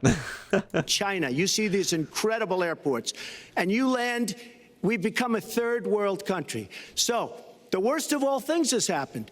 But at least the only cool thing about the Denver airport is they have, we call him Blucifer. He's a blue horse in front of the airport. Here, I'll show you it. It's very metal. Look at this shit. Whoever made this is goated. Look at this shit. Imagine you fly. You're going to, like, look at his look at his face. It looks like a fucking zombie, dude. We owe $20 trillion. What's up, Ryro? Hello. They have too much unnecessary human intervention at airports. Yeah, well, that's what 9/11 does to you. And we're know a what I mean? mess. We haven't even started. And we've spent $6 trillion in the Middle East, according to a report that I just saw. Whether it's 6 or 5, but it looks like it's 6. $6 trillion in the Middle East. We could have rebuilt our country. I gotta stop pausing as I'm pausing. It's already been an hour and a half, and it's only 30 minutes in out of 3 debates. I gotta stop pausing. And it's really a shame. And it's politicians like Secretary Gonna be here till Clinton midnight that have caused this problem. Our country has tremendous problems. We're a debtor nation. We're a serious debtor nation. And we have a country that needs new roads, new tunnels, new bridges, new airports, new schools, new hospitals. And we don't have the money because... And we didn't get any of that. We got 4 years of Trump, and I feel like we didn't get any infrastructure changes. It's been squandered on so many of your ideas. You think he's actually debating here? I think this is no different than what he did against Biden. The first 8 minutes or so was him being the most kosher I've ever seen this man in a debate. But yeah, I mean, they let him go. They're not penalizing him for overstepping. I mean, because you haven't paid any federal income tax for a lot of years. And the other thing I think is important. It would be squandered too, believe me. If your main claim to be president of the United States is your business, then I think we should talk about that. You know, your campaign manager said that you built a lot of businesses on the backs of little guys. And indeed, I have met a lot of the people who were stiffed by you and your businesses, Donald. I've met dishwashers, painters, architects. That's called good business. That's called good business. You're not a good capitalist. Has Trump ever said capitalism? He doesn't talk like that. What am I smoking? Glass installers, marble installers, drapery installers, like my dad was. There it is again. No one cares about your dad. Who refused to pay when they finished the work that you asked them to do. We have an architect in the audience who designed one of your clubhouses at one of your golf courses. It's a beautiful facility. It immediately was put to use, and you wouldn't pay. Did you watch Oppenheimer? I'm seeing it tomorrow. And I'm also seeing Barbie tomorrow. I'm doing the meme. I'm doing Barbie in the morning and then Oppenheimer in the evening. It's going to be a long but fun day tomorrow. I love going to the movies, so I'm looking forward to it. Have you seen it yet? Pay what the man needed to be paid, what he was charging you. Maybe he didn't do a good job, and I was unsatisfied with his work, which our country should do too. The thousands of people that you have stiffed over the course of your business not deserve some kind of apology from someone who has taken their labor, This is such a lib take to be like, can you at least just apologize for being a shitty boss? Like, it's just so lame. The goods that they produce, so lame, and then refuse to pay them. I can only say that I'm certainly relieved that my late father never did business with you. Yeah, I'm looking forward to it. He provided a good middle-class life for us, but the people he worked for, he expected the bargain to be kept on both sides. And when we talk about your business, you've taken business bankruptcy 6 times. There are a lot of great business people that have never taken bankruptcy once. You call yourself the king of debt. You talk about leverage. You even at one... Has Clinton done a Barbie meme, you think? What's the over-under on that? Suggested that you would try to negotiate down the national debt of the United States. Well, sometimes there's not a direct transfer of skills from business to government, but sometimes what happened in business would be really bad for government. Let's let Mr. And Trump we need So, yeah, I to think be it's- very I do think clear it's time. about that. Look, it's all words. It's all sound bites. I built an unbelievable company, some of the greatest assets anywhere in the world, real estate assets anywhere in the world, beyond the United States, in Europe, lots of different places. She has not. It's an unbelievable company. She has not But posted about Barbie. On occasion, 4 times, we Unfortunately. used certain laws that are there. And Thanks for when popping in. Secretary Thanks for popping Clinton in, talks Raro. about people that didn't get paid. First of all, We'll see they you at did the polls, get paid okay? a lot, but taking advantage of the laws of the nation. Now, if you want to change the laws, you've been there a long time, change the laws. But I take advantage of the laws of the nation because I'm running a company. My obligation right now is to do well for myself, my family, my employees, for my companies. And that's what I do. But what she doesn't say is the tens of thousands of people that are He's sounding like a capitalist, unbelievably man. happy and that love me. I'll give you an example. We're just opening up on Pennsylvania Avenue, right next to the White House. So if I don't get there one way, I'm going to get to Pennsylvania Avenue another. And it's true, it is there. I've walked by it a couple times. It looks ugly as fuck. But we're opening the old post gaudy. office under budget, ahead of schedule, saved tremendous money. I'm a year ahead of schedule. And that's what this country should be doing. We build roads and they cost 2 and 3 and 4 times what they're supposed to cost. We buy products for our military and they come in at costs that are so far above what they were supposed to be because we don't have people that know what they're doing. When we look at the budget is bad to a large extent because we have people that have no idea as to what to do and how to buy.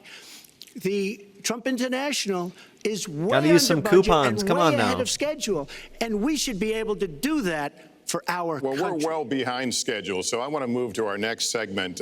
We move into our next segment talking about America's direction, and let's start by talking about race.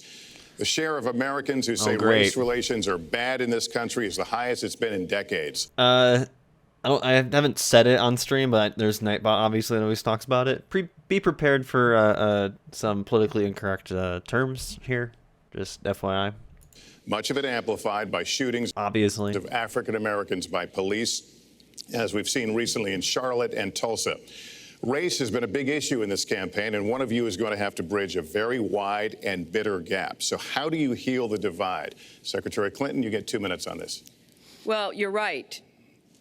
Race remains Clinton's going to say we just need to train cops better, give them more money, or something to that effect. a significant challenge in our country. Unfortunately, race still determines too much, often determines where people live, determines what kind of education in their public schools they can get, and yes, it determines how they're treated in the criminal justice system. We've just seen those 2 tragic examples in both Tulsa and Charlotte. And we've got to do several things at the same time. We have to restore trust between communities and the police. There it is. We have to work to make sure that our police are using the best training, the best techniques, that they're well prepared to use force only when necessary. Everyone should be respected by the law, and everyone should respect the law. Right now, that's not the case in a lot of our neighborhoods. So I have, ever since And why is that? Oh, it's the people's fault, not the cops' fault, right? the first day of my campaign, called for criminal justice reform. I've laid out a platform that I think would begin to remedy some of the problems we have in the criminal justice system. But we also have to recognize, in addition to the challenges that we face with policing, there are so many good, brave police officers who equally want reform. So we have to bring communities together in order to begin working on that as a mutual goal. And we've got to get guns out of the hands of people who should not have them. The gun epidemic is the leading cause of death of young African American men, more than the next 9 causes put together. So we have to do two things, as I said. We have to restore trust. We have to work What's with up, the police. Liberty we have to make sure they Twitcher? respect the communities and the Welcome communities back. respect them. And we have to tackle the plague of gun violence, which is a big contributor to a lot of the problems. Yeah, I mean, yeah, crime is or like a shooting, whatnot. Yeah, in major cities, still to this day, happening a lot. That we're seeing today. All right, Mr. Trump, you have 2 minutes. How do you heal the divide? Well, first of all, Secretary Clinton doesn't want to use a couple of words, and that's law and order. And we need law and order. Here's the authoritarianism. You ready, folks? If we don't have it, She's saying it. I mean, she's talking about respecting law and order too, but she's trying to, make it sound nicer. Like I said, Trump, what makes Trump popular for a lot of people on the right is that he's not afraid to just say the quiet part out loud, and sounds like he's about to go there. we're not going to have a country. And when I look at what's going on in Charlotte, a city I love, a city where I have investments, when I look at what's going on throughout various parts of our country, whether it's, I can just keep naming them all day long. We need law and order in our country. And I just got today, as you know, the endorsement of the Fraternal Order of Police. We just came in. We have endorsements from, I think, almost every police group, a large percentage of them in the United States. We have a situation where we have our inner city. And it's always interesting that, like, people who are not necessarily anti-cop or whatever, I just always point to this. The cops always side with businesses and, capitalists because that's their job, is to protect property. They care more about, someone stealing from Target than someone experiencing houselessness. If anything, they're going to go beat up the houseless person or destroy maybe their tent or whatever they're using for housing, kick them out somewhere else. But they'll get, they're not afraid to protect Target. And he's just talking about, that's why he's getting all these endorsements, because he's openly talking about how, he's pro-business and all that. And he wants to fund the police. But so does Hillary. Hillary wants to fund the police, but she's trying to do it in a more kosher way of getting the libs, to be like, yeah, we just need more training. African Americans, Hispanics are living in hell because it's so dangerous. You walk down the street, you get shot. In Chicago, they've had thousands of shootings, since January 1st. Thousands of shootings. And yeah, like the stats, like we talked about, are shootings are high in cities like Chicago. But his rhetoric is that it's so dangerous for the average person to go outside. It's like fucking Mad Max. It's like the Warriors out there, where you walk outside and you're at risk of immediately being shot. I heard the same shit when I moved to Baltimore from family members and whatnot. They're like, "Oh, you're moving to Baltimore. You gotta, be safe and all this, and like, it make it seem like it's." Like I said, Mad Max out there. Did crime happen? Yes, crime happens, but we never look at why crime is happening. Really, it's the whole poverty and whatnot, that they're gonna attack they're gonna blame it on gangs and whatnot, but not seeing why gangs are created and whatnot. It stems to poverty. And I'm saying, where is this? Is this a war-torn country? What are we doing? And we have to stop the violence. We have to bring back law and order in a place like Chicago, where thousands of people have been killed, thousands over the last number of years. In fact, almost 4,000 have been killed since Barack Obama became president. Almost 4,000 people in Chicago have been killed. We have to bring back law and order. Now, whether or not in a place like Chicago you do stop and frisk, which worked very well, Mayor Giuliani is here. That's what I'm talking about. Stop and frisk was used to target. The idea is to take guns off the street by doing random stop and frisks, but they were always targeting black people.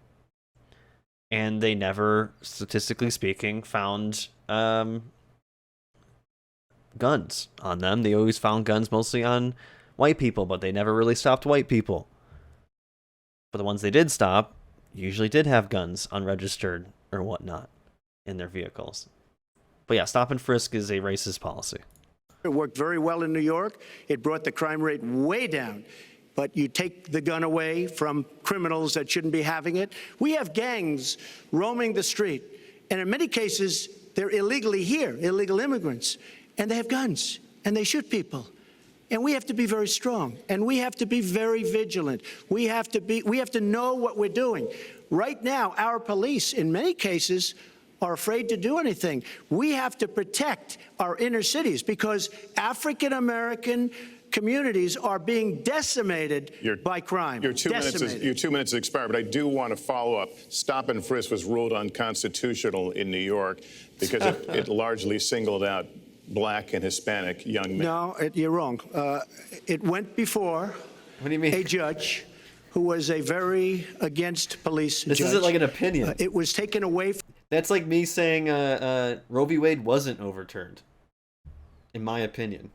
Like, no, it was overturned. It was ruled inconstitutional. from her, and our Like, it's not an opinion. our new mayor, refused to go forward with the case. They would have won an appeal. If you look at it throughout the country, there are many places where The it's argument allowed. is that it's a form of racial profiling. No, the argument is that we have to take the guns away from these people that have them and that are bad people that shouldn't have them. These are felons. These are people that are bad people that shouldn't be. When you have 3,000 shootings in Chicago from January 1st, when you have 4,000 people killed in Chicago by guns from the beginning of the presidency of Barack Obama, his hometown, you have to have stop and frisk. You need more police. You need a better community relation. You don't have good community relations in Chicago. It's terrible. I have property there. It's terrible what's going on in Chicago. But when you look, and Chicago's not the only, you go to Ferguson, you go to so many different places. You need better relationships. I agree with Secretary Clinton on this. You need better relationships between the communities and the police, because in some cases it's not good. But you look at Dallas, where the relationships were really studied. The relationships were really a beautiful thing.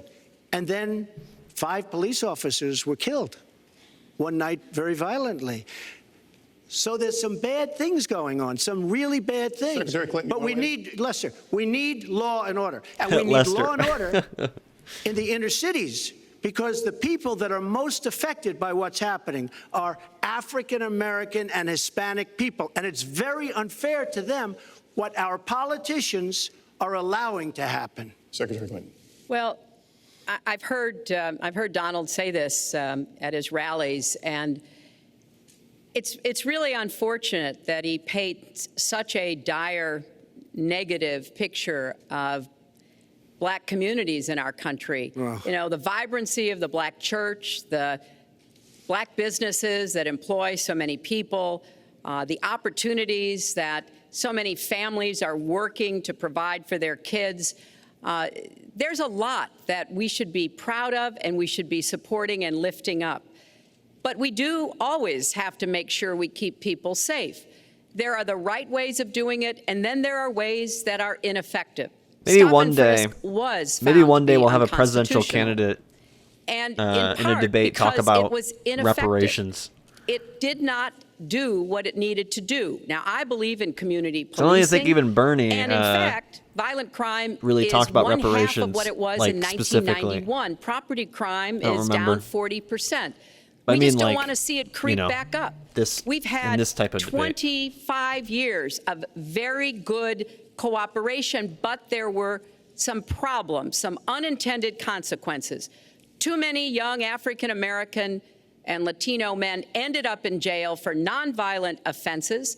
And it's just a fact that if you're a young African American man and you do the same thing as a young white man, you are more likely to be arrested, charged, convicted, and incarcerated. So we've got to address the systemic racism in our criminal justice system. We cannot And I remember during this time, this was during like Gamergate and everything else, and the SJW, wave on the internet too, and like there were so many like, especially people my age, that were just like, there's no such thing as systemic racism. This is before the term woke was around in the general populace as a because it was around at this point, but in a general sense, people were saying that like this, they would be like, this is SJW bullshit. And yeah, Trump is speaking to the white conservative here, and she's speaking to the socially liberal white person, the white suburbanites. Not just say law and Just some of them, I guess. A lot of white suburbanites also voted for Trump, but order. We You know what I have mean. to say we have to come forward with a plan that is going to divert people from the criminal justice system, deal with mandatory minimum sentences, which have put too many people away for too long for doing too little. We need to have more second chance programs. I'm glad that we're ending private prisons in the federal system. I want to see them ended in the state system. You shouldn't have a profit motivation to fill prison cells with young Americans. So there are some positive ways we can work on this. And I believe it's crazy like that. She just sounds so much more progressive than like just anything fucking Joe Biden has said.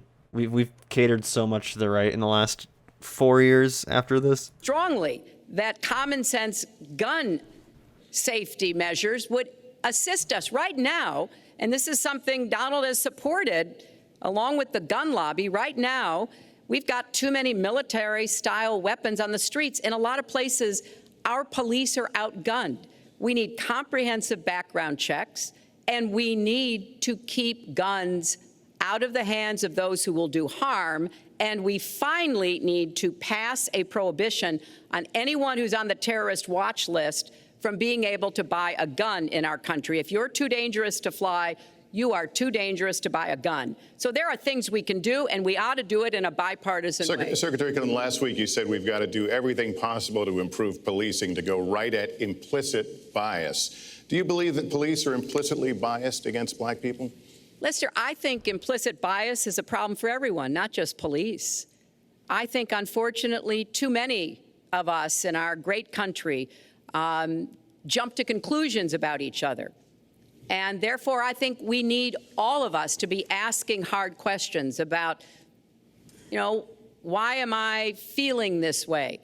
But when it comes to policing, since it can have literally fatal consequences, I have said in my first budget we would put money into that budget to help us deal with implicit bias by retraining a lot of our police officers. I've met with a group of very distinguished, experienced police chiefs a few weeks ago. They admit it's an issue. They've got a lot of concerns. Mental health is one of the biggest concerns because now police are having to handle a lot of really difficult mental health problems on the street. They want support. They want more training. They want more assistance. And I think the federal government could So be they in a can wear position more where body we would, armor and offer drive provide that. fucking tanks and Mr. shoot I'd like to tear respond, gas. please. First of all, I agree, and a lot of people, even within Pretend my to be own party, RoboCop. want to give certain rights to people on watch lists and no-fly lists. I agree with you. When a person is on a watch list or a no-fly list, and I have the endorsement of the NRA, which I'm very proud of. These are very, very good people, and they're protecting the Second Amendment. But I think we have to look very strongly at no-fly lists and watch lists. And when people are on there, even if they shouldn't be on there, we'll help them. We'll help them legally. We'll help them get off. But I tend to agree with that quite strongly. I do want to bring up the fact that you were the one that brought up the word super predator about young black youth. And that's a term that I think was it's been horribly met, as you know. I think you've apologized for it. But I think it was a terrible thing to say. And when it comes to stop and frisk, you're talking about taking guns away. Well, I'm talking about taking guns away from gangs and people that use them. And I really don't think you disagree with me on this, if you want to know the truth. I think maybe there's a political reason why you can't say it, but I really don't believe. In New York City, stop and frisk, we had 2,200 murders, and stop and frisk brought it down to 500 murders. 500 murders is a lot of murders. Hard to believe. 500 is like supposed to be good. But we went from 2,200 to 500, and it was continued on by Mayor Bloomberg, and it was terminated by current mayor. But stop and frisk had a tremendous impact on the safety of New York City, tremendous beyond belief. So when you say it has no impact, it really did. It had a very, very big impact. Well, it's also fair to say, if we're going to talk about mayors, that under the current mayor, crime has continued to drop, including murders. So there You're is. wrong. You're wrong. No, I'm not. Murders are up. All right, you check. New York has You'll check done it. an excellent job, and I give credit. I give credit across the board, going back to mayors, to police chiefs, because it has worked, and other communities need to come together to do what will work as well. Look, one murder is too many. But it is important that we learn about what has been effective and not go to things that sound good that really did not have the kind of impact that we would want. Who disagrees with keeping neighborhoods safe? But let's also add, no one should disagree about respecting the rights of young men who live in those neighborhoods. And so we need to do a better job of working again with the communities, faith communities, business communities, as well as the police, to try to deal with this problem. This conversation is about race, and so, Mr. Trump, I have to ask you. But I'd like to just respond, if I might. Please, 20 seconds. I'd just like to respond. Please respond, then I've got to I will. follow up. Look, the African-American community has been let down by our politicians. They talk good around election time, like right now, and after the election, they said, see you later, I'll see you in 4 years. The African-American community, look, the community within the inner cities has been so badly treated. They've been abused and used in order to get votes by Democrat politicians, because that's what it is. They've controlled these communities for up to 100 years. Mr. Trump, let me. Well, Unbroken. I And I will tell you. And then he'll call all the cities later on, like, I mean, he kind of already do, that they're like hellholes. They're like, you know, like I said, like you walk outside and you're gonna die. So it's just, he just switches his rhetoric when necessary, and it's just, but he does it in a way that it's both not subtle, but like he does it in a way that it works to just be against Hillary. You look at the inner cities, and I just left Detroit, and I just left Philadelphia, and I just, He makes it work. You've seen me. I've been all over the place. You decided to stay home, and that's okay. But I will tell you, I've been all over, and I've met some of the greatest people I'll ever meet within these communities, and they are very, very upset with what their politicians have told them and what their politicians have done. Mr. Trump, I think Donald just criticized me for preparing for this debate. And yes, I did. And you know what else I prepared for? I prepared to be president. And I think that's a good thing. Oh, my God. So Mr. dumb. Trump, for 5 years, you perpetuated a false claim that the So nation's first black cringe, president was dude. not a natural-born citizen. You questioned his legitimacy. In the last couple of weeks, you acknowledged clearly what most prepared for the Americans have debate by accepted for preparing years, that the zinger. president was born in the United States. Can you tell us what took you so long? I'll tell you very well, just very simple to say. Sidney Blumenthal works for the campaign and very close friend of Secretary Clinton, and her campaign manager, Patty Doyle, went to, during the campaign, her campaign against President Obama, fought very hard, and you can go look it up and you can check it out. And if you look at CNN this past week, Patty Solis Doyle was on Wolf Blitzer saying that this happened. Blumenthal sent McClatchy, highly respected reporter at McClatchy, to Kenya to find out about it. They were pressing it very hard. She failed to get the birth certificate. When I got involved, I didn't fail. I got him to give the birth certificate. So I'm satisfied with it, and I'll tell you why I'm satisfied with it. That was in because I want to 2011. get on to defeating ISIS, because I want to get on to creating jobs, because I want to get on to having a strong border, because I want to get on to things that are very important to me and that are very important to the country. I'll let you respond. That's important, but I just want to get the answer here. The birth certificate was produced in 2011. You continued to tell the story and question the president's legitimacy in 2012, 13, 14, 15, Yeah. as recently as January. So the question is, What changed your mind? Well, nobody was pressing it. Nobody was caring much about it. I figured you'd ask the question tonight, of course, but nobody was caring much about it. But I was the one that got him to produce the birth certificate, and I think I did a good job. Secretary Clinton also fought it. I mean, you know, now everybody in mainstream is going to say, oh, that's not true. Look, it's true. Sidney Blumenthal sent a reporter. You just have to take a look at CNN last week, the interview with your former campaign manager, and she was involved. But just like she can't bring back... I want to know why, like, every time, in all the debates we've seen this isn't new to this, is that when one candidate's saying something about the other, there's like most of them like smile. Bill Clinton did the same shit. If I remember correctly, Dole did it too. Or anytime they were criticized, they just like sit up there and laugh. Like it's either like a joke, but I feel like they're trying to think they're coming across as like, wow, they can't be serious right now. You know what I mean? I just find it interesting. I don't know if it works for me. Just seems like you don't take it seriously. She can't produce. I'm sorry, but I feel like people do take it seriously, though. Maybe you don't, but you know what I mean? I will let you respond to that because if there's a lot there, but we're talking about racial healing in this segment.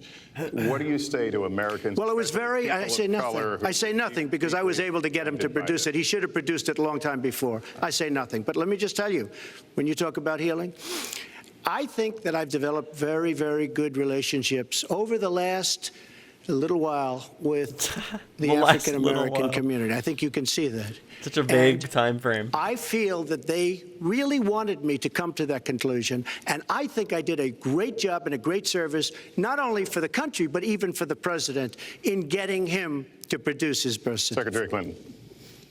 Well, just listen to what you heard. And clearly, and the crowd laughing, I think, only helps Trump.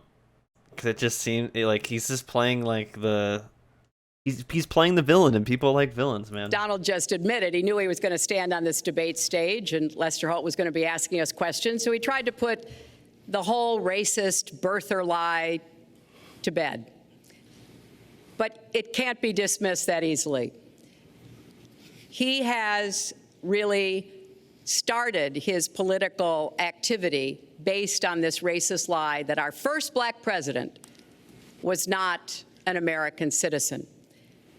There was absolutely no evidence for it, but he persisted. He persisted year after year because some of his supporters, people that he was trying to bring into his fold, apparently believed it or wanted to believe it. But remember, Donald started his career back in 1973 being sued by the Justice Department for racial discrimination because he would not rent apartments in one of his developments to African Americans, and he made sure that the people who worked for him understood that was the policy. He actually was sued twice by the Justice Department. So he has a long record of engaging in racist behavior. And the birther lie. There was also the what were they called? What were they called? The Brooklyn Five, was it? I forgot the number. Or Brooklyn. I forgot the number. Central Park 5, not Brooklyn. Yeah, he called for them. He published in the newspaper a thing calling them at least this I think he went on TV. Regardless, he let me just pull it up.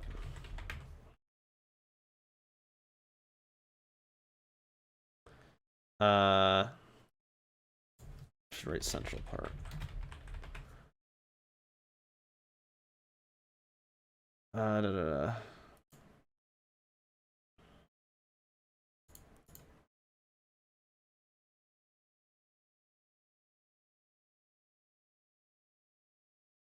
Yeah, he's talking about bringing back the death penalty, bring back our police. He took out a full page ad in the New York newspapers with the headline, bring back the death penalty, bring back our police.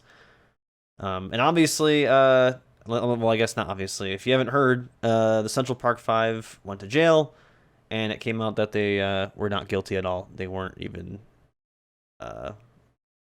Some of them weren't even there, if I remember correctly. There's a thing on Netflix about it you can watch. But yeah, it was a really big case at the time. A jogger was killed in the woods, or in the Central Park, in like the woods there.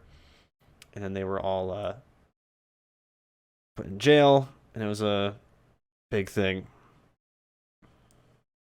Yeah, he put in the ad that they are muggers and murderers. Yeah. But yeah, he has a history of... It wasn't during just his presidential run. He's always been like this. Was a very hurtful one. You know, Barack Obama is a man of great dignity, and I could tell how much it bothered him and annoyed him that this was being touted and used against him. But I like to remember what Michelle Obama said in her amazing speech at our Democratic National Convention. When they go low, we go high.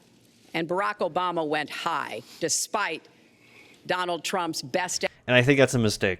I think that's a total mistake. She's basically calling Trump racist here, but I think it would have helped if she was a little bit more direct with that. She even called back, like we said earlier at the top. She got rid of she called the deplorables comment. She had to take that back, but Efforts to bring him down. Mr. Trump, you can respond, then we're going to move on to the next segment. I would love to respond. First of all, I got to watch, in preparing for this, some of your debates against Barack Obama. You treated him with terrible disrespect. And I watched the way you talk now about how lovely everything is and how wonderful you are. It doesn't work that way. You were after him. You were trying to. You even sent out, or your campaign sent out, pictures of him in a certain garb, very famous pictures. I don't think you can deny that. But just last week, your campaign manager said it was true. So when you try to act holier than thou, it really doesn't work. It really doesn't. Now, as far as the lawsuit, yes, when I was very young, I went into my father's company, had a real estate company in Brooklyn and Queens, and we, along with many, many other companies throughout the country, it was a federal lawsuit, were sued. We settled the suit with no admission of guilt. It was very easy to do, but they sued many people. I notice you bring that up a lot, and I also noticed the very nasty commercials that you do on me in so many different ways, which I don't do on you. Maybe I'm trying to save the money, but frankly, I look at that and I say, isn't that amazing? Because I settled that lawsuit with no admission of guilt, but that was a lawsuit brought against many real estate firms, and it's just one of those things. I'll go on one step further. In Palm Beach, Florida, tough community, a brilliant community, a wealthy community, probably the wealthiest community there is in the world. I opened a club. Palm Beach is definitely not the richest community in the world. What? Against African Americans, against Muslims, against anybody. And it's a tremendously successful club, and I'm so glad I did it. And I have been given great credit for what I did, and I'm very, very proud of it. And that's the way I feel. That is the true way I feel. Our next segment is called Securing America. We want to start with a 21st century war happening every day in this country. Our institutions are under cyber attack, and our secrets are being stolen. Here comes the Russian stuff before the election even happens.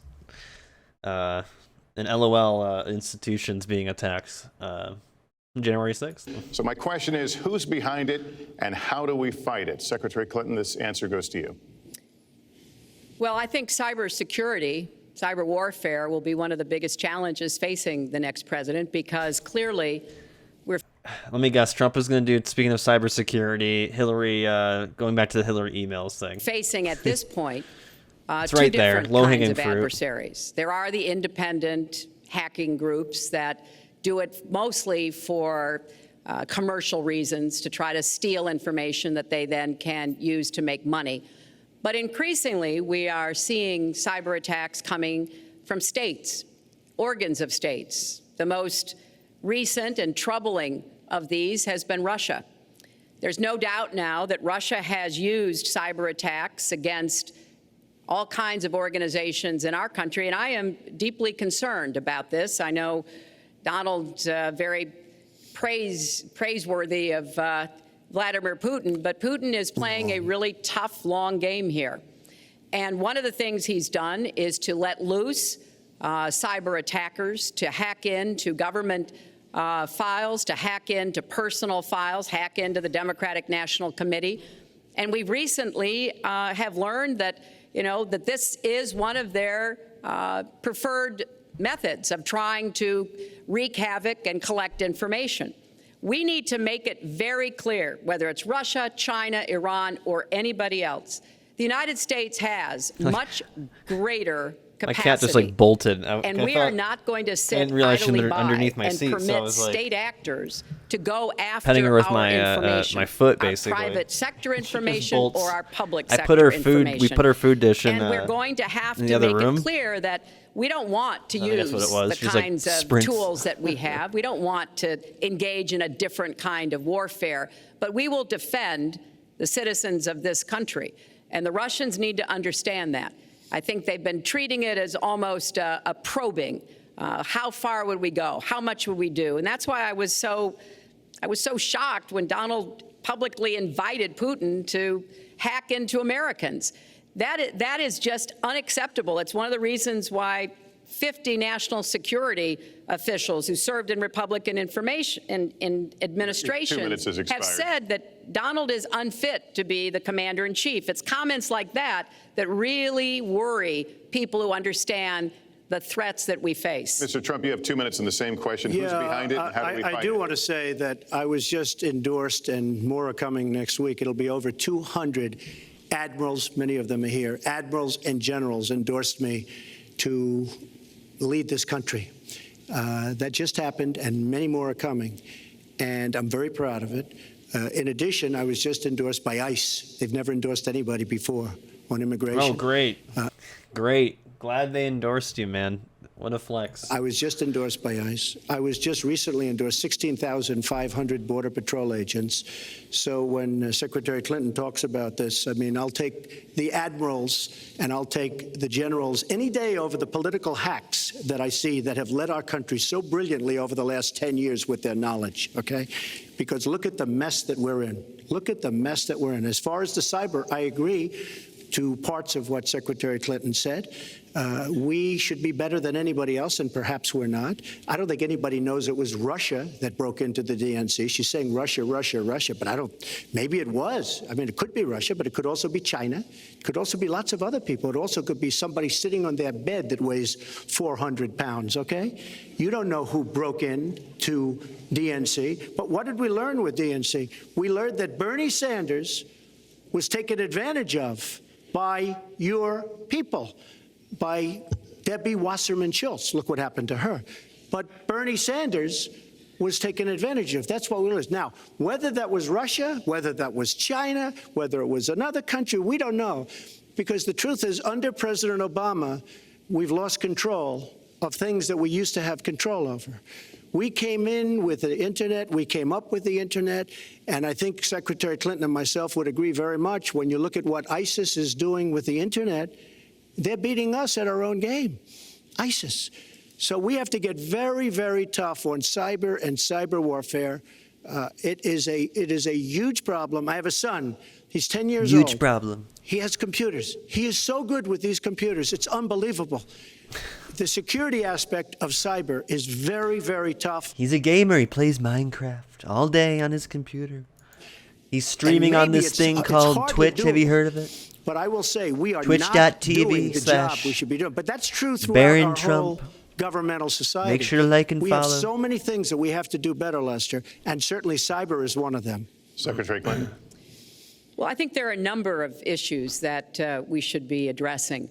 I have put forth a plan to defeat ISIS. It does involve going after them online. I think we need to do much more with our tech companies to prevent ISIS and their operatives from being able to use the Internet to radicalize, even direct people in our country, in Europe, and elsewhere. But we also have to intensify our air strikes against ISIS and eventually support our Arab and Kurdish partners to be able to actually take out ISIS in Raqqa and their claim of being a caliphate. We're making progress. Our military is assisting in Iraq, and we're hoping that within the year, we'll be able to push ISIS out of Iraq and then, really squeeze them in Syria. But we have to be cognizant of the fact that they've had foreign fighters coming to volunteer for them, foreign money, foreign weapons. So we have to make this the top priority. And I would also do everything possible to take out their leadership. I was involved in a number of efforts to take out al-Qaeda leadership when I was Secretary of State, including, of course, taking out bin Laden. And I think we need to go after Baghdadi as well, make that one of our organizing principles, because we've got to defeat ISIS. Hillary thinks she's going off right now because she's being very specific and naming leaders and locations. Trump really just was super vague.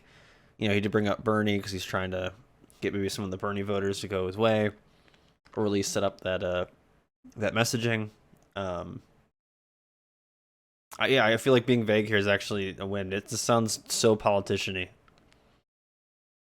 And we've got to do everything we can to disrupt their propaganda efforts online. You mentioned ISIS, and we think of ISIS certainly as over there, but there are American citizens who have been inspired to commit acts of terror on American soil. The latest incident, of course, the bombings we just saw in New York and New Jersey, the knife attack at a mall in Minnesota, and the last year, deadly attacks in San Bernardino and Orlando. I'll ask this to both of you. Tell us specifically how you would prevent homegrown attacks. What's crazy is I don't remember like half of these until he just mentioned it. It shows how often we just get like shootings and then domestic terror attacks and stuff, and it's just like, just forget about it. We just move on to the next one, I guess. By American citizens, Mr. Trump. Well, first I have to say one thing, very important. Secretary Clinton is talking about taking out ISIS. We will take out ISIS. Well, President Obama and Secretary Clinton created a vacuum the way they got out of Iraq, because they got out, they shouldn't have been in, but once they got in, the way they got out was a disaster, and ISIS was formed. So she talks about taking them out. She's been doing it a long time. She's been trying to take them out for a long time. But they wouldn't have even been formed if they left some troops behind, like 10,000 or maybe something more than that, and then you wouldn't have had them. Or, as I've been saying for a long time, and I think you'll agree because I said it to you once, had we taken the oil, and we should have taken the oil, ISIS would not have been able to form either, because the oil was their primary source of income. And now, that is some like imperialist fucking shit right there. We should have just taken all their resources, and then they wouldn't have been able to form. Yeah, because a lot of people would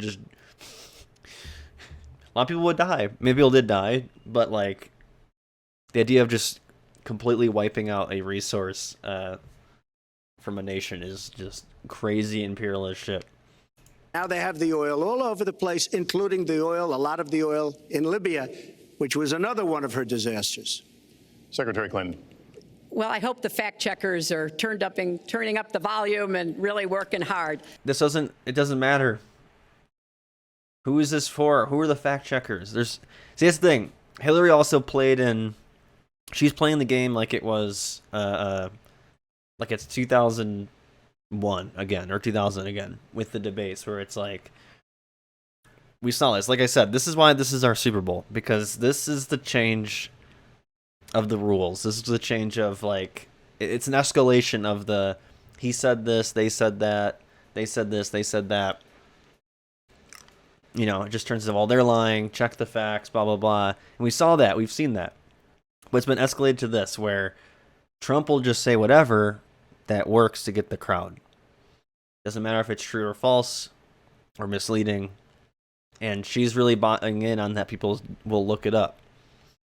In an age of misinformation, you know, I think fact checkers are good. Not saying fact checkers are bad, but most people get their information at this point in 2016 from, Facebook, from online forums, Reddit, YouTubers, myself, Twitch streamers.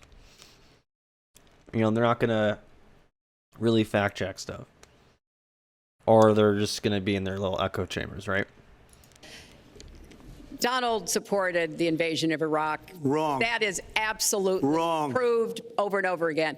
Wrong. He actually advocated for the actions we took Wrong. in Libya and urged that Gaddafi be taken out after actually doing some business with him one time. But the larger point, he says this constantly, is George W. Bush made the agreement about when American troops would leave Iraq, not Barack Obama. And the only way that American troops could have stayed in Iraq is to get an agreement from the then Iraqi government that would have protected our troops. And the Iraqi government would not give that. But let's talk about the question you asked, Lester. The question you asked is, what do we do here in the United States? That's the most important part of this. How do we prevent attacks? How do we protect our people? And I think we've got to have an intelligence surge where we are looking for every scrap of information. I was so proud of law enforcement in New York, in Minnesota, in New Jersey. You know, they Yeah, the Minnesota cops are great. responded Of all the cops, they're great. so quickly, so professionally to the attacks that occurred by God damn Rahami. it. And they brought him down. And we may find out more information because he is still alive, which may prove to be an intelligence benefit. So we've got to do everything we can to vacuum up intelligence from Europe, from the Middle East. That means we've got to work more closely with our allies. And that's something that Donald has been very dismissive of. We're working with NATO, the longest military alliance in the history of the world, to really turn our attention to terrorism. We're working with our friends in the Middle East, many of which, as you know, are Muslim-majority nations. Donald has consistently insulted Muslims abroad, Muslims at home, when we need to be cooperating with Muslim nations and with the American Muslim community. They're on the front lines. They can provide information to us that we might not get anywhere else. They need to have close working cooperation with law enforcement in these communities, not be alienated and pushed away, as some of Donald's rhetoric, unfortunately, has led to. Mr. Well, I'd have to respond. Please respond. The Secretary said very strongly about working with. We've been working with them for many years. And we have the greatest mess anyone's ever seen. You look at the Middle East, it's a total mess, under your direction to a large extent. But you look at the Middle East, you started the Iran deal. That's another beauty, where you have a country that was ready to fall. I mean, they were doing so badly. They were choking on the sanctions, and now they're going to be actually probably a major power at some point pretty soon, the way they're going. But when you look at NATO, I was asked on a major show, what do you think of NATO? And you have to understand, I'm a business person. I did really well, but I have common sense. And I said, well, I'll tell you, I haven't given lots of thought to NATO, but two things. Number one, the 28 countries of NATO, many of them aren't paying their fair share. Number two, and that bothers me because we should be, yes, we're defending them, and they should at least be We had to tax paying us what the- they're supposed tax to the be NATO paying countries. by treaty and contract. And number two, I said, and very strongly, NATO could be obsolete because, and I was very strong on this, and it was actually covered very accurately in the New York Times, which is unusual for the New York Times, to be honest. But I said they do not focus on terror. And I was very strong, and I said it numerous times. Terror. And about 4 Terror. months ago, I Terror. read on the front page of the Wall Street Journal that NATO is opening up a major terror division. And I think that's great. Why does And it I say think we terror should like get, that? because we pay approximately 73% of the cost of NATO. It's a lot of money to protect other people. But I'm all for NATO. But I said they have to focus on terror also. And they're going to do that. And that was, believe me, I'm sure I'm not going to get credit for it, but that was largely because of what I was saying and my criticism of NATO. I think we have to get NATO to go into the Middle East with us, in addition to surrounding nations, and we have to knock the hell out of ISIS, and we have to do it fast. When ISIS formed in this vacuum created by Barack Obama and Secretary Clinton, and believe me, you were the ones that took out the troops. Not only that, you named the day. They couldn't believe it. They sat back probably and said, Well, I can't Lester, believe we've it. They covered- said, no, wait a minute. We've covered when this they ground. formed, this is something that never should have happened. It should have never happened. Now, you're talking about taking out ISIS, but you were there and you were Secretary of State when it was a little infant. Now it's in over 30 countries. And you're going to stop them? I don't think so. Mr. Trump, a lot of these are judgment questions. You had supported the war in Iraq before the invasion. What makes your judgment? I did not support the war in Iraq. 2002. That is a mainstream media nonsense put out by her because she, frankly, I think the best person. Here comes the populist stuff again, and just, you know, classic anti-establishment. And, like, you know, I'm anti-establishment. A lot of people on the far left are. You know, and it's just, you know, he's calling out the media for being biased. But most of the times, in this case, the media is right, but it's easier to just say the media is biased and all the time when it's only against you. And then it's not biased when they, you know, say something good about you. Person in her campaign is mainstream media. My question is, since would you like to hear? The media is biased towards capitalism and big business and corporations. And does that bleed into our politics? Of course. But, yeah, it's just just funny to see it. I was against the war. Or hear it, rather. I was against the war in Iraq, just so you put it out. The record shows otherwise. The record does not show that. Why is your judgment? The record shows that I'm right. When I did an interview with Howard Stern, very lightly, first time anyone's asked me that, I said, very lightly, I don't know, maybe, who knows, essentially. I then did an interview with Neil Cavuto. We talked about the economy is more important. I then spoke to Sean Hannity, which everybody refuses to call Sean Hannity. I had numerous conversations with Sean Hannity at Fox, and Sean Hannity Good old Sean Hannity. And he called me the other day, and I spoke to him about it. He said, you were totally against the war, because he was for the war. Why is your judgment better than... And that was before the war started. Sean Hannity said very strongly to me and other people, he's willing to say, but nobody wants to call him, I was against the war. He said, you used to have fights with me because Sean was in favor of the war. And I understand that side also, not very much, because we should have never been there. But nobody called Sean Hannity. And then they did an article in a major magazine shortly after the war started, I think in '04, but they did an article which had me totally against the war in Iraq. And one of your compatriots said, you know, whether it was before or right after, Trump was definitely, because if you read this article, there's no doubt. But if somebody, and I'll ask the press, if somebody would call up Sean Hannity, this was before the war started, he and I used to have arguments about the war. I said my it's a terrible and a stupid thing. It's going to destabilize the Middle East, and that's exactly what it's done. It's been a disaster. My reference was to what you had said in 2002, and my question was, why is your judgment any different than Mrs. Clinton? Well, I have much better judgment than she does. There's no question about that. I also have a much better temperament than she has. You know, I have a much better. She spent, let me tell you, she spent hundreds of millions of dollars on an advertising. You know, they get Madison Avenue into a room, they put names. Oh, temperament, let's go after. I think my strongest asset, maybe by far, is my temperament. I have a winning temperament. I know how to win. She does not know how to win. Clinton. Wait. The AFL-CIO the other day, behind the blue screen, I don't know who you were talking to, Secretary Clinton, but you were totally out of control. I said, there's a person with a temperament that's got a problem. Secretary Clinton. Oh, my God. Okay. Yeah, it's like, that's not a good response, though. It's so, like... She's really, like, trying to look how dumb he is, and, like, people are liking what he's saying. That's why he's even here. You know? And you have to find a way to combat that. You know? And not just make it seem like it's a joke. You know? Like, just be like, I don't know. I don't know. I feel like it's just, this isn't it. You know what I mean? I think either just being more aggressive and being, like, more serious. Be like, no, everything he's saying is wrong. You know? And then cite specific examples, but not in a, like, she just comes in, she comes across as in a just like, this is like funny. Human together, you know? strong. Thanks for the follow, appreciate it.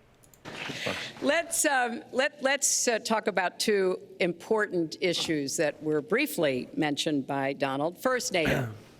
You know, NATO, as a military alliance, has something called Article 5, and basically We're almost to this first one. I can't believe it's already been 2.5 hours. We're definitely not going to bed early tonight. The only time it's ever been invoked after 9/11. when the 28 nations of NATO said that they would go to Afghanistan with us to fight terrorism, something that they still are doing by our side. With respect to Iran, when I became Secretary of State, Iran was weeks away from having enough nuclear material to form a bomb. They had mastered the nuclear fuel cycle under the Bush administration. They had built covert facilities. They had stocked them with centrifuges that were whirling away. And we had sanctioned them. I voted for every sanction against Iran when I was in the Senate, but it wasn't enough. So I spent a year and a half putting together a coalition that included Russia and China to impose the toughest sanctions on Iran. And we did drive them to the negotiating table. And my successor, John Kerry, and President Obama got a deal that put a lid on Iran's nuclear program without firing a single shot. That's diplomacy. That's coalition building. That's working with other nations. God, The Kerry other was day, so boring, I dude. saw Donald saying that there were some Iranian sailors Two on a boring ship Secretary of States, in the waters Clinton off of and, Iran, and they were I guess taunting Clinton isn't really American boring, sailors who but were on a nearby Kerry is ship. boring. He said, you know, if they taunted our sailors, I'd blow them out of the water and start another war. That's That would not not start a good war. judgment. That is not the right temperament to be commander-in-chief, to be taunted.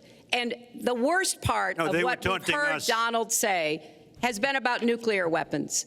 He has said repeatedly that he didn't care if other nations got nuclear weapons, Japan, South Korea, even Saudi Arabia. It has been the policy of the United States, Democrats and Republicans, to do everything we could to reduce the proliferation of nuclear weapons. He even said, well, you know, if there were a nuclear war in the East Asia, well, you know, that's fine. You know, Wrong. have a good time, folks. Wrong. It's lies. And in fact, his cavalier attitude about nuclear weapons is so deeply troubling. That is the #1 threat we face in the world, and it becomes particularly threatening if terrorists ever get their hands on any nuclear material.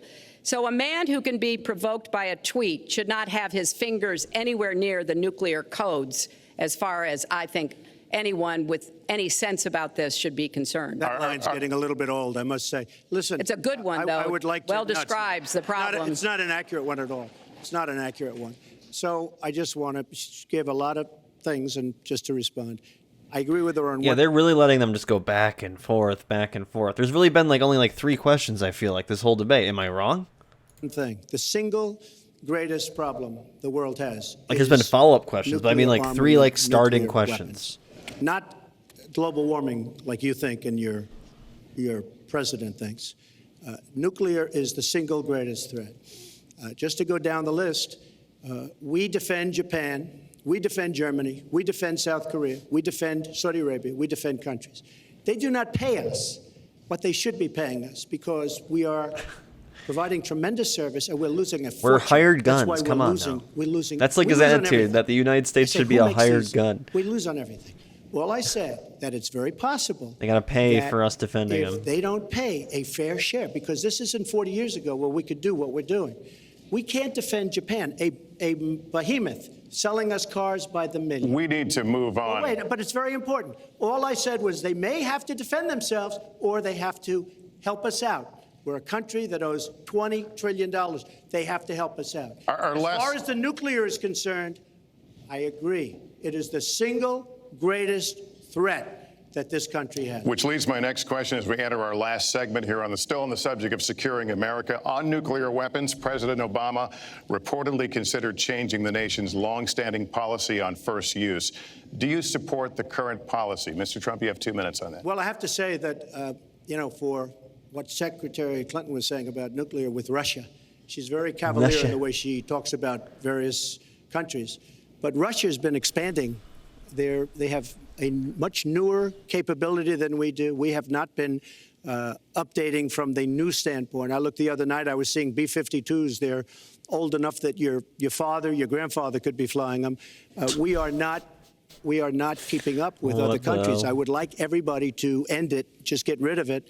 But I would certainly not do first strike. I think that once the nuclear alternative happens, it's over. At the same time, we have to be prepared. I can't take anything off the table, because you look at some of these countries, you look at North Korea, we're doing nothing there. China should solve that problem for us. China should go into North Korea.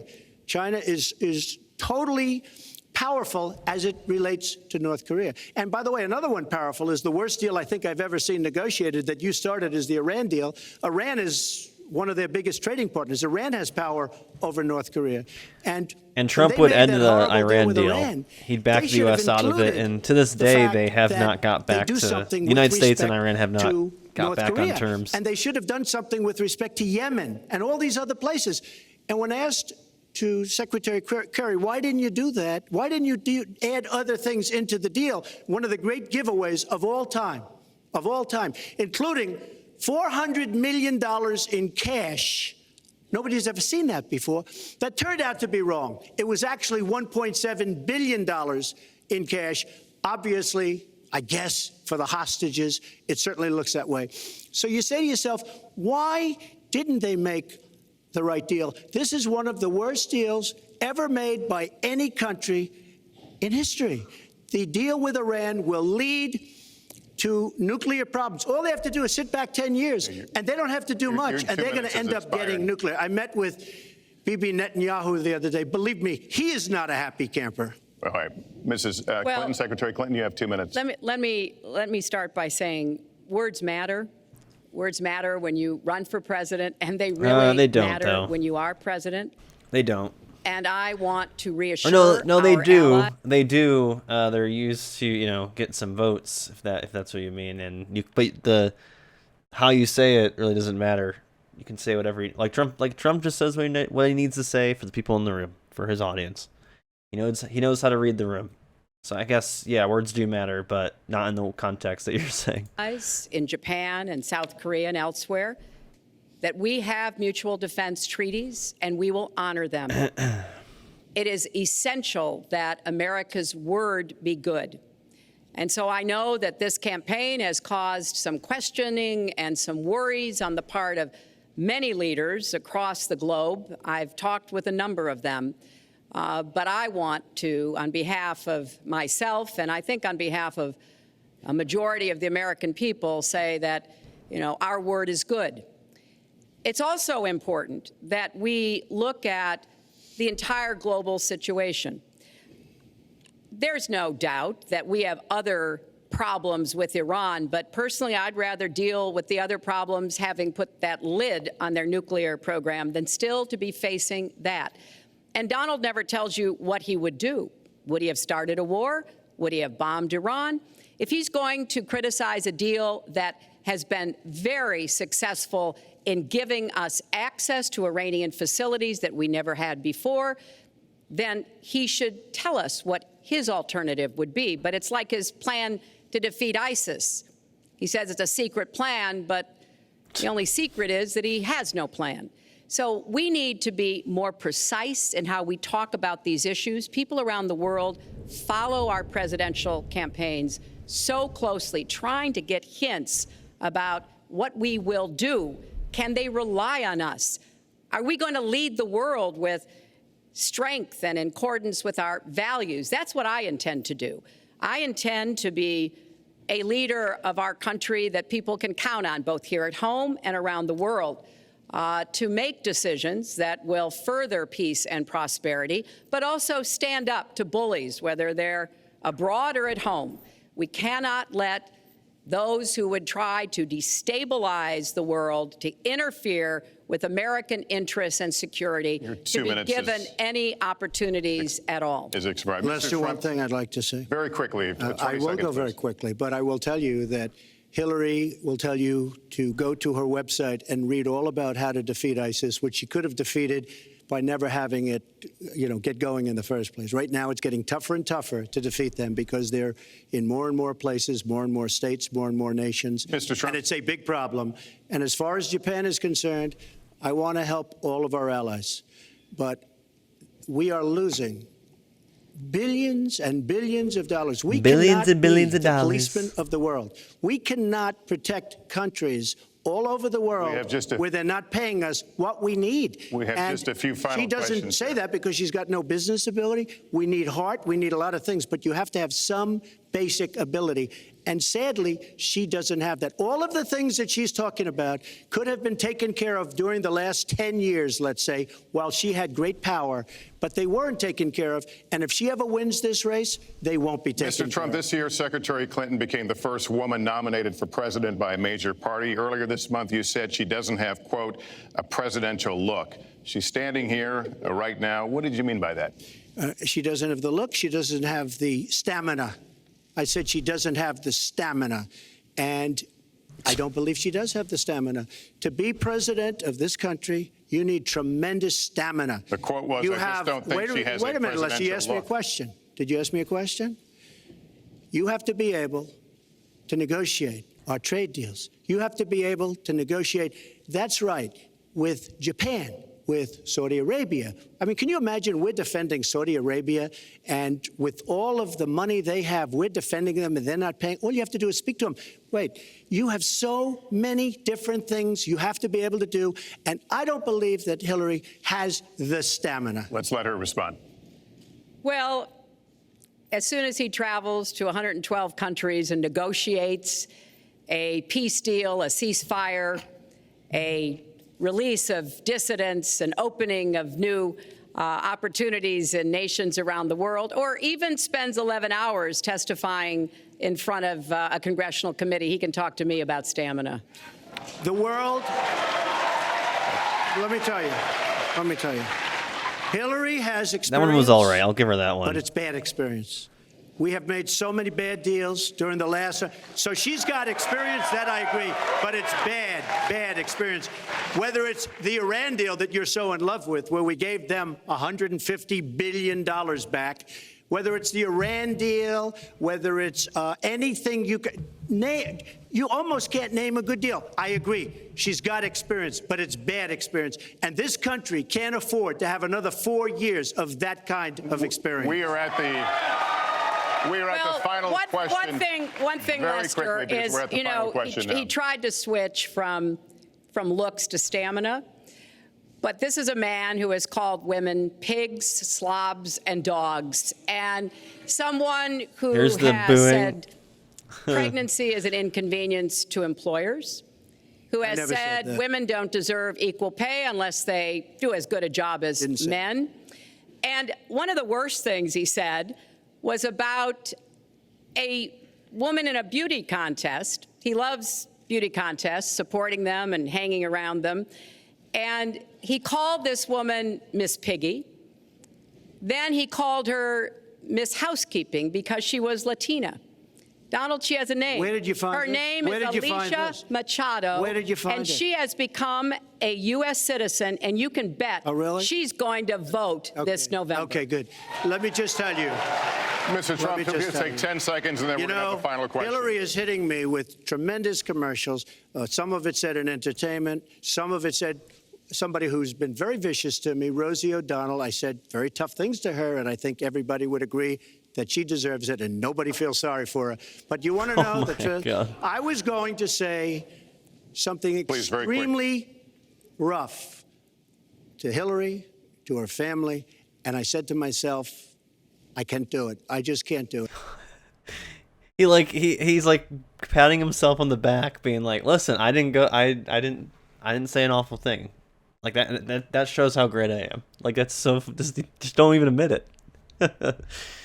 But yeah, obviously he's unhinged. So It's inappropriate. It's and he's doing the misinformation thing that works because most people who voted for him weren't really informed of all the stuff that she's saying. It doesn't matter what she says, if it's right or misleading or whatever. It doesn't matter because no one's gonna look it up. He's the villain. He's the hero, I guess, to people's eyes. But he killed this debate. You know, he plays against he's anti-establishment, and people just like that. It doesn't matter what his politics are or how he says it. You know, it's his delivery on everything. He just, you know, it's not nice. or I should say that it is how he says it, but you know what I mean. That it's like But she spent it doesn't matter what his politics are. People just like to hear him roast people like Hillary. Hundreds of millions of dollars on negative ads on me, many of which are absolutely The witch hunt. untrue. They're untrue and they're misrepresentations. And I will tell you this, Lester, it's not nice, and I don't deserve that. But it's certainly not a nice thing that she's done.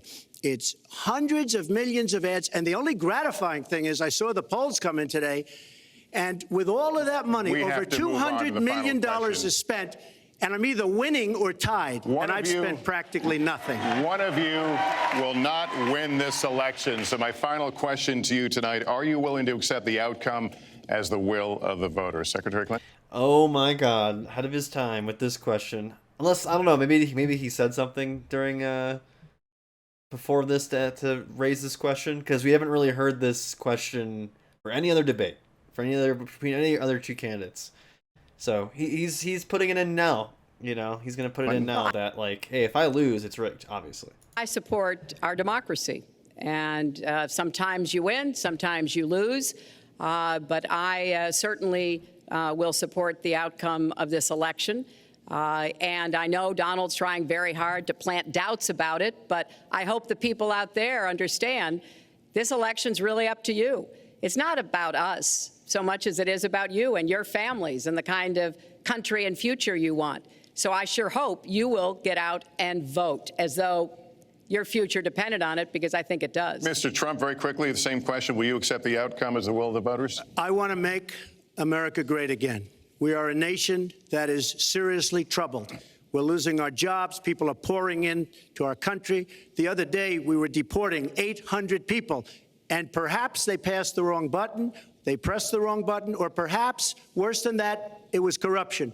But these people that we were going to deport for good reason ended up becoming citizens. And it was 800, and now it turns out it might be 1,800, and they don't even know. Will you accept Look, the outcome here's of the the story. election? I want to make America great again. I'm going to be able to do it. I don't believe Hillary will. The answer is, if she wins, I will absolutely support her. All right. Well, that is going to do it for us. That concludes our debate for this evening, a spirited one. We covered a lot of ground, not everything, as I suspected we would. The next presidential debates are scheduled for October 9th at Washington University in St. Louis and October 19th at the University of Nevada, Las Vegas. The conversation will continue. A reminder, the vice presidential debate is scheduled for October 4th at Longwood University in Farmville, Virginia. My thanks to Hillary Clinton and to Donald Trump and to Hofstra University for hosting us tonight. Good night, everyone.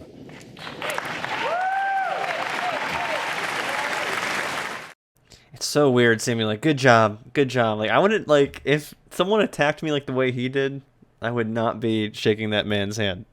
Straight up. Man, this is crazy to me. It's like, I gotta look respectable. Jesus Christ. Well, I'm just gonna quickly go to the next one. Because we're already... I mean, it doesn't really matter, but I don't want to be going to bed too late tonight either. Let's just go to the next one. So yeah, this one's in St. Louis. Is this a town hall? I know one of them's a town hall, I'm pretty sure. Oh, this one's a town hall. Hell yeah.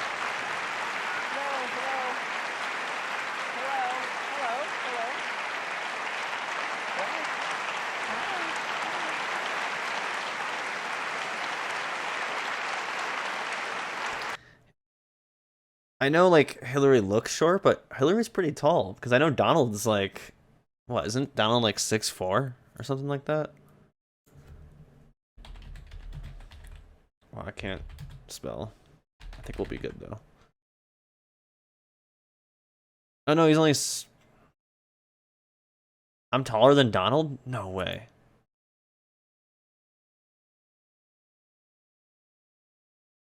He claimed he was 6'3". So, but he's around maybe 6'2". But he also leans, you know, he's a leaner.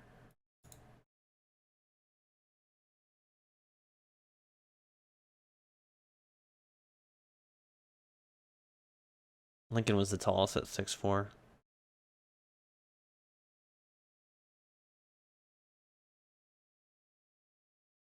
Whatever.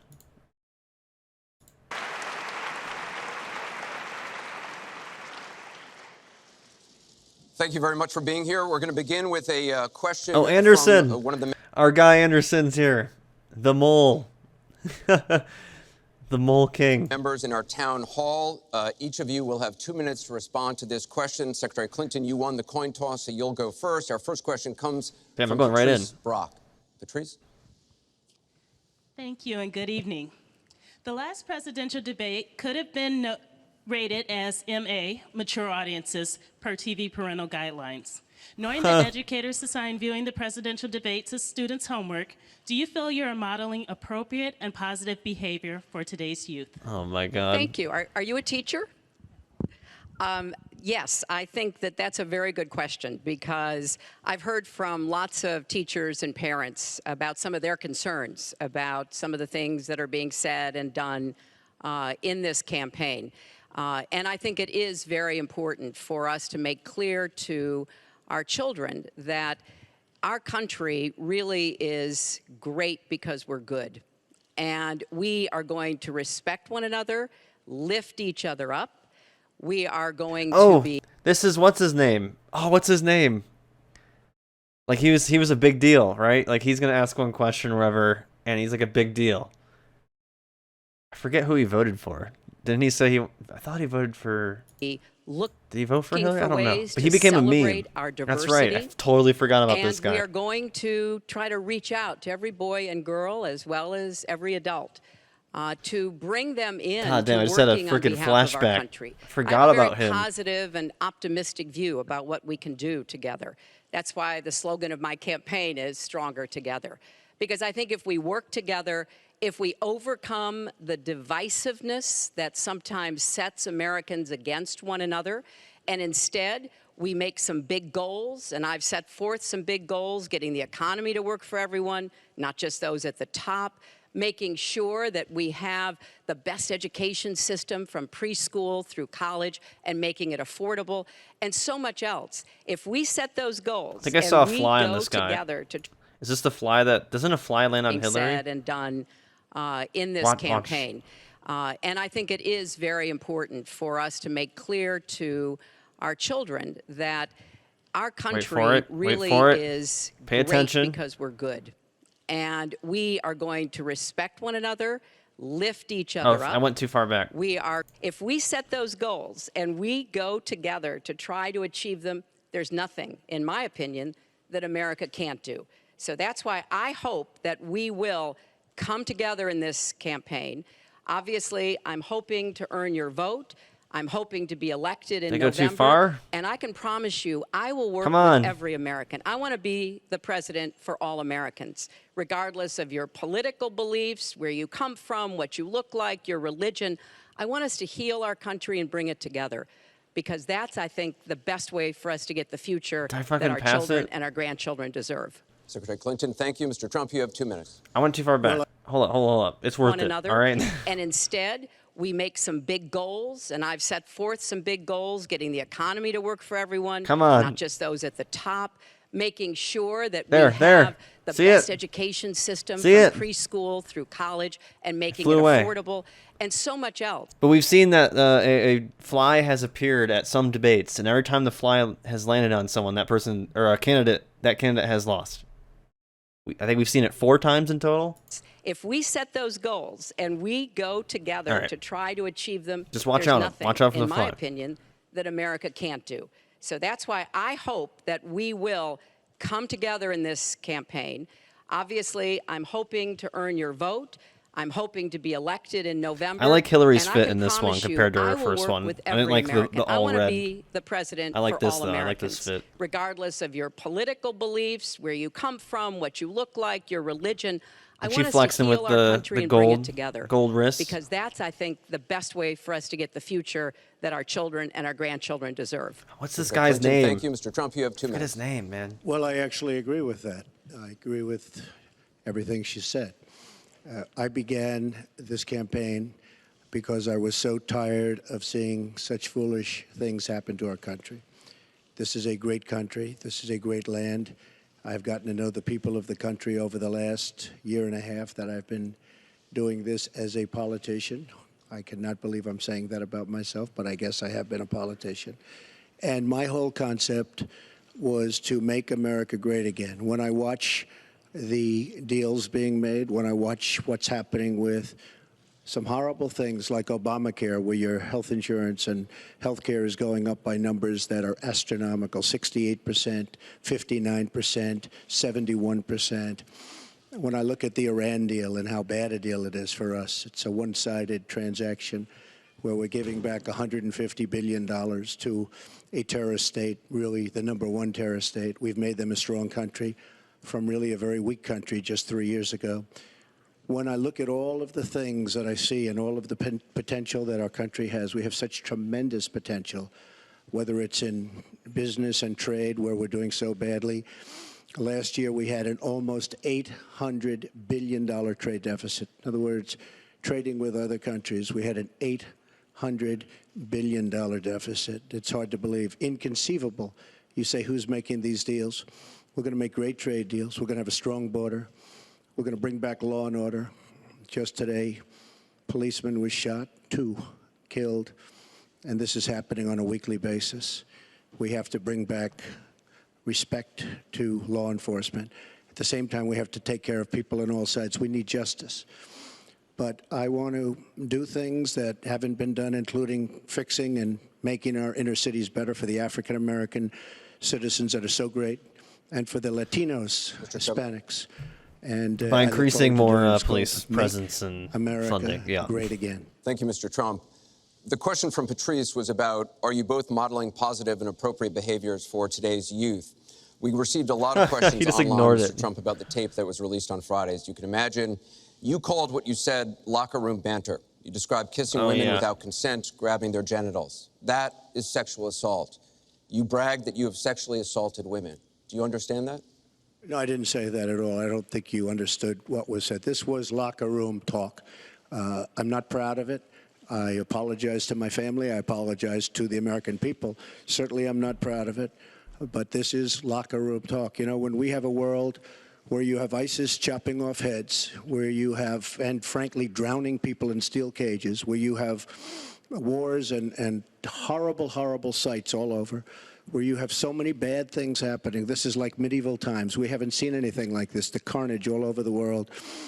And they look and they see. Can you imagine the people that are, frankly, doing so well against us? He's breathing in hard. With ISIS. And they look at our country and they see what's going on. Yes, I'm very embarrassed by it. I hate it. But it's locker room talk. And it's crazy to just equate, like, hey, listen, yeah, what I said is bad, but like it isn't as bad as like war. Like that's a crazy comparison to make. That's just like, but people will eat that shit up and be like, yeah, he's right.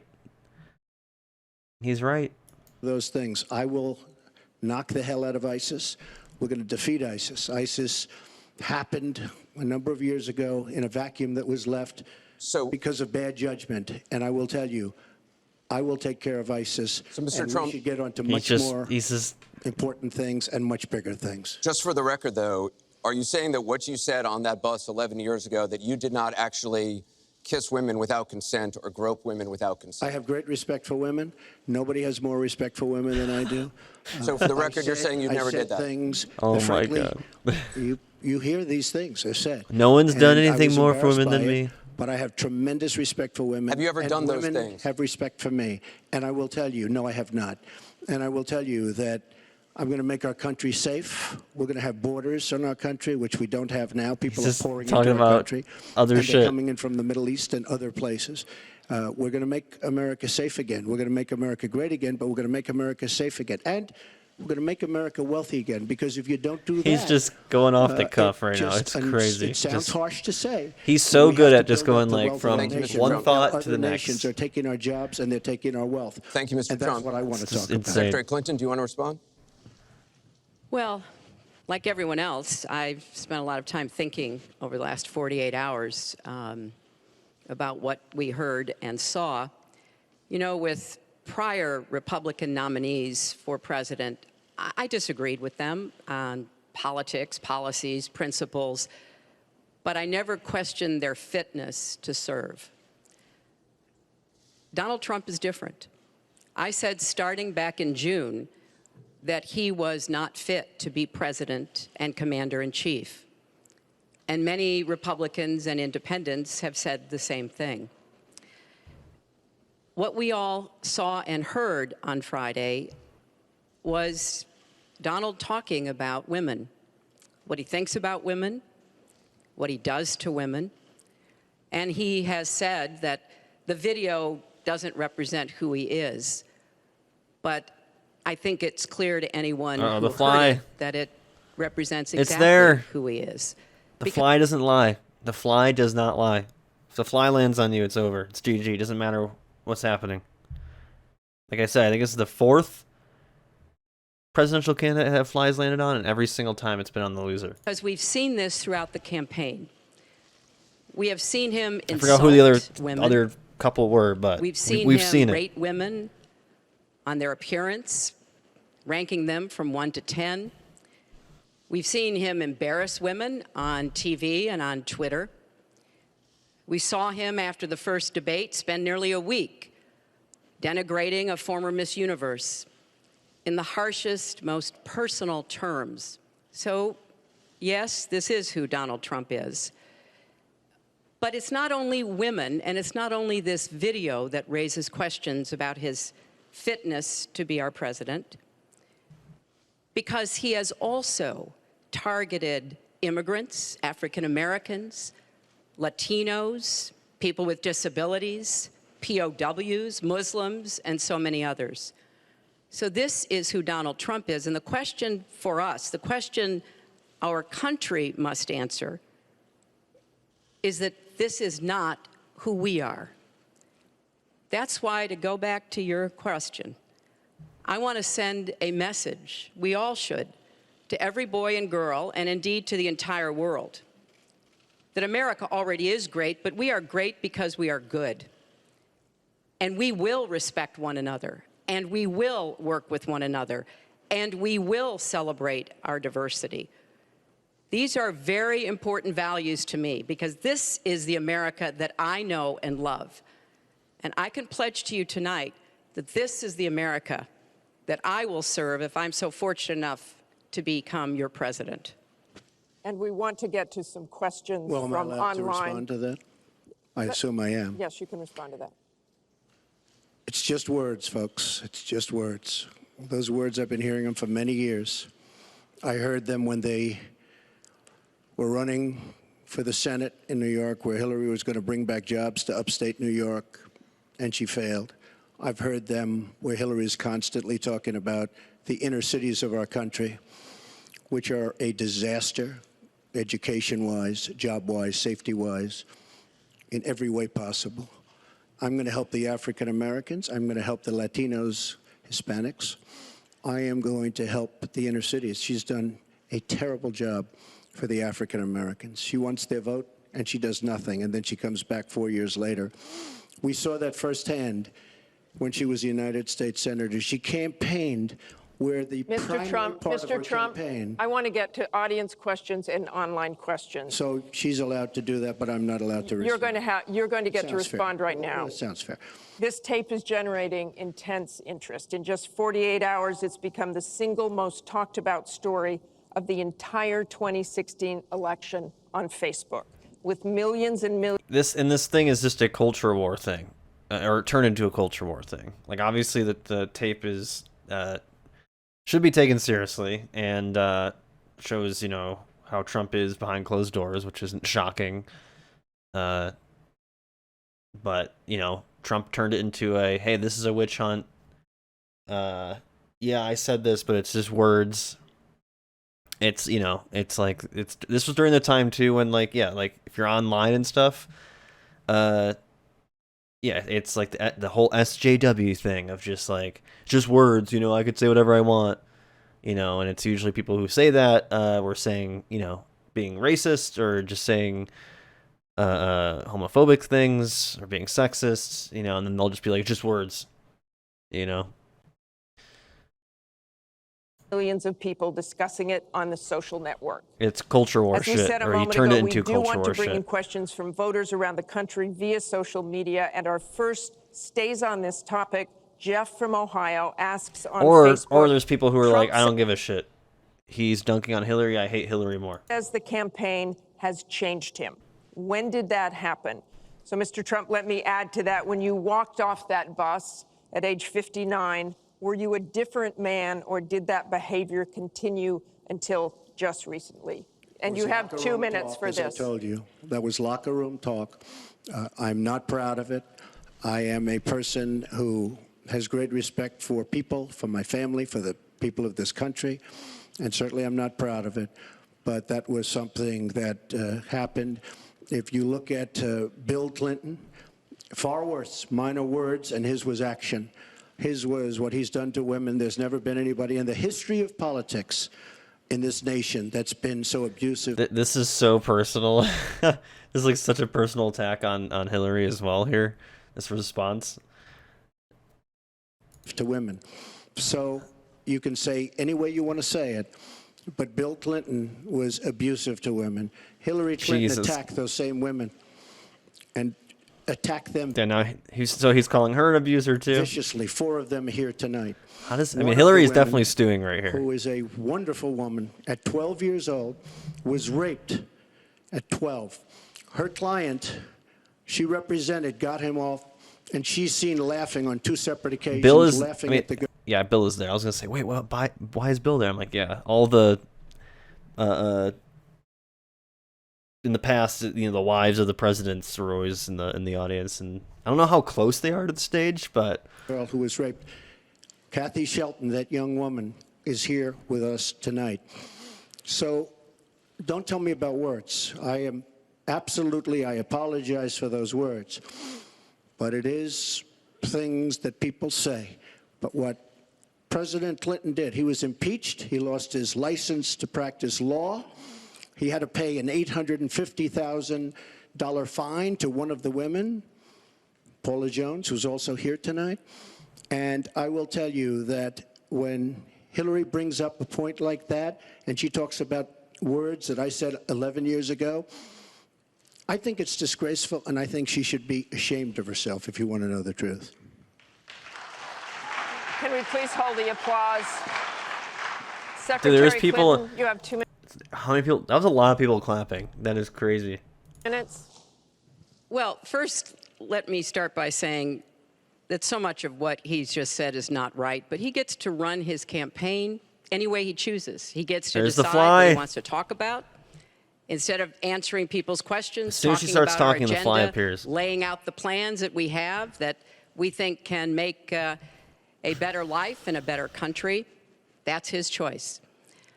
When I hear something like that, I am reminded of what my friend Michelle Obama advised us all. When they go low, you go high. You gotta come up with something different there. Look, if this were just about one video, maybe. I always say that, like, you shouldn't in all these debates, saying the same thing twice after the next debate, just, I don't know, it seems like you're not creative enough to come up with a different, like, you can say the same message, but you can try to do it in a different way. But she said this in the first debate. Maybe what he's saying tonight would be understandable. But everyone can draw their own conclusions at this point about whether or not the man in the video or the man on the stage respects women. But he never apologizes for anything to anyone. He never apologized to Mr. and Mrs. Khan, the Gold Star family, whose son, Captain Khan, died in the line of duty in Iraq. And Donald insulted and attacked them for weeks over their religion. He never apologized to the distinguished federal judge who was born in Indiana. But Donald said he couldn't be trusted to be a judge because his parents were, quote, Mexican. He never apologized to the reporter that he mimicked and mocked on national television and our children were watching.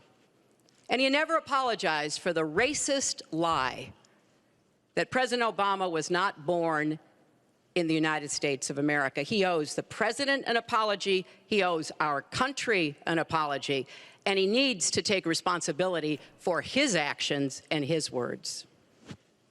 Well, you owe the president an apology because, as you know very well, your campaign, Sidney Blumenthal, he's another real winner that you have. And he's the one that got this started along with your campaign manager. And they were on television just 2 weeks ago, she was saying exactly that. So you really owe him an apology. You're the one that sent the pictures around your campaign, sent the pictures around with President Obama. And It's so back and forth and so just straight up personal attacks. Like, what a jump from 2012 to here, you know? It's just, the only personal attack we had was when Mitt Romney criticized Obama for not being at, like, what was it, like a funeral or whatever for American ambassadors or whatnot getting assassinated. And, like, Obama quickly, like, you know, made it really serious and, you know, responded to him. I feel like that was the only, like, real personal attack in those debates. And then prior to that, there really wasn't ever too many personal attacks. If there was any, it was only, like, one, you know? And it wasn't anything to this level. Certain garb. That was long before I was ever involved, so you actually owe an apology. And number two, Michelle Obama. I've gotten to see the commercials that they did on you. And I've gotten to see some of the most vicious commercials I've ever seen of Michelle Obama talking about you, Hillary. So you talk about friend. Go back and take a look at those commercials. A race where you lost, fair and square, unlike the Bernie Sanders race where you won, but not fair and square, in my opinion. And all you have to do is take a look at WikiLeaks and just see what they said about Bernie Sanders and see what Deborah Wasserman Schultz had in mind, because Bernie Sanders, between superdelegates and Deborah Wasserman Schultz, he never had a chance. And I was so surprised to see him sign on with the devil. But when you talk about I mean, there he is trying to get some of the Bernie bros, right? And we read at the top that, like, there's clearly biases and whatnot, but it's hard to prove if it was, like I said, rigged. No votes were changed. Maybe the superdelegates were gonna go a different direction. If, let's say, Bernie got all the required delegates for it, and then the superdelegates want to do a different direction, which they can technically do, then you have more of a point. But they're clearly biased, and we're trying to help Hillary win, obviously. And we saw that in 2020 as well with when they, you know, the coalition behind Biden after or right before Super Tuesday. So there's, like I said, there's biases, there's power struggles happening, but I wouldn't use the word rigged in the sense of votes being changed or whatnot. At least we can't prove that. apology, I think the one that you should really be apologizing for, and the thing that you should be apologizing for, are the 33,000 emails that you deleted and that you acid washed. And then the 2 boxes of emails and other things last week that were taken from an office and are now missing. And I'll tell you what, I didn't think I'd say this, but I'm going to say it. Here it I hate is. to say it. But if I win, I am going to instruct my Attorney General to get a special prosecutor to look into your situation, because there has never been so many lies, so much deception. There has never been anything like it. And we're going to have a special prosecutor. When I speak, I go out and speak. The people of this country are furious.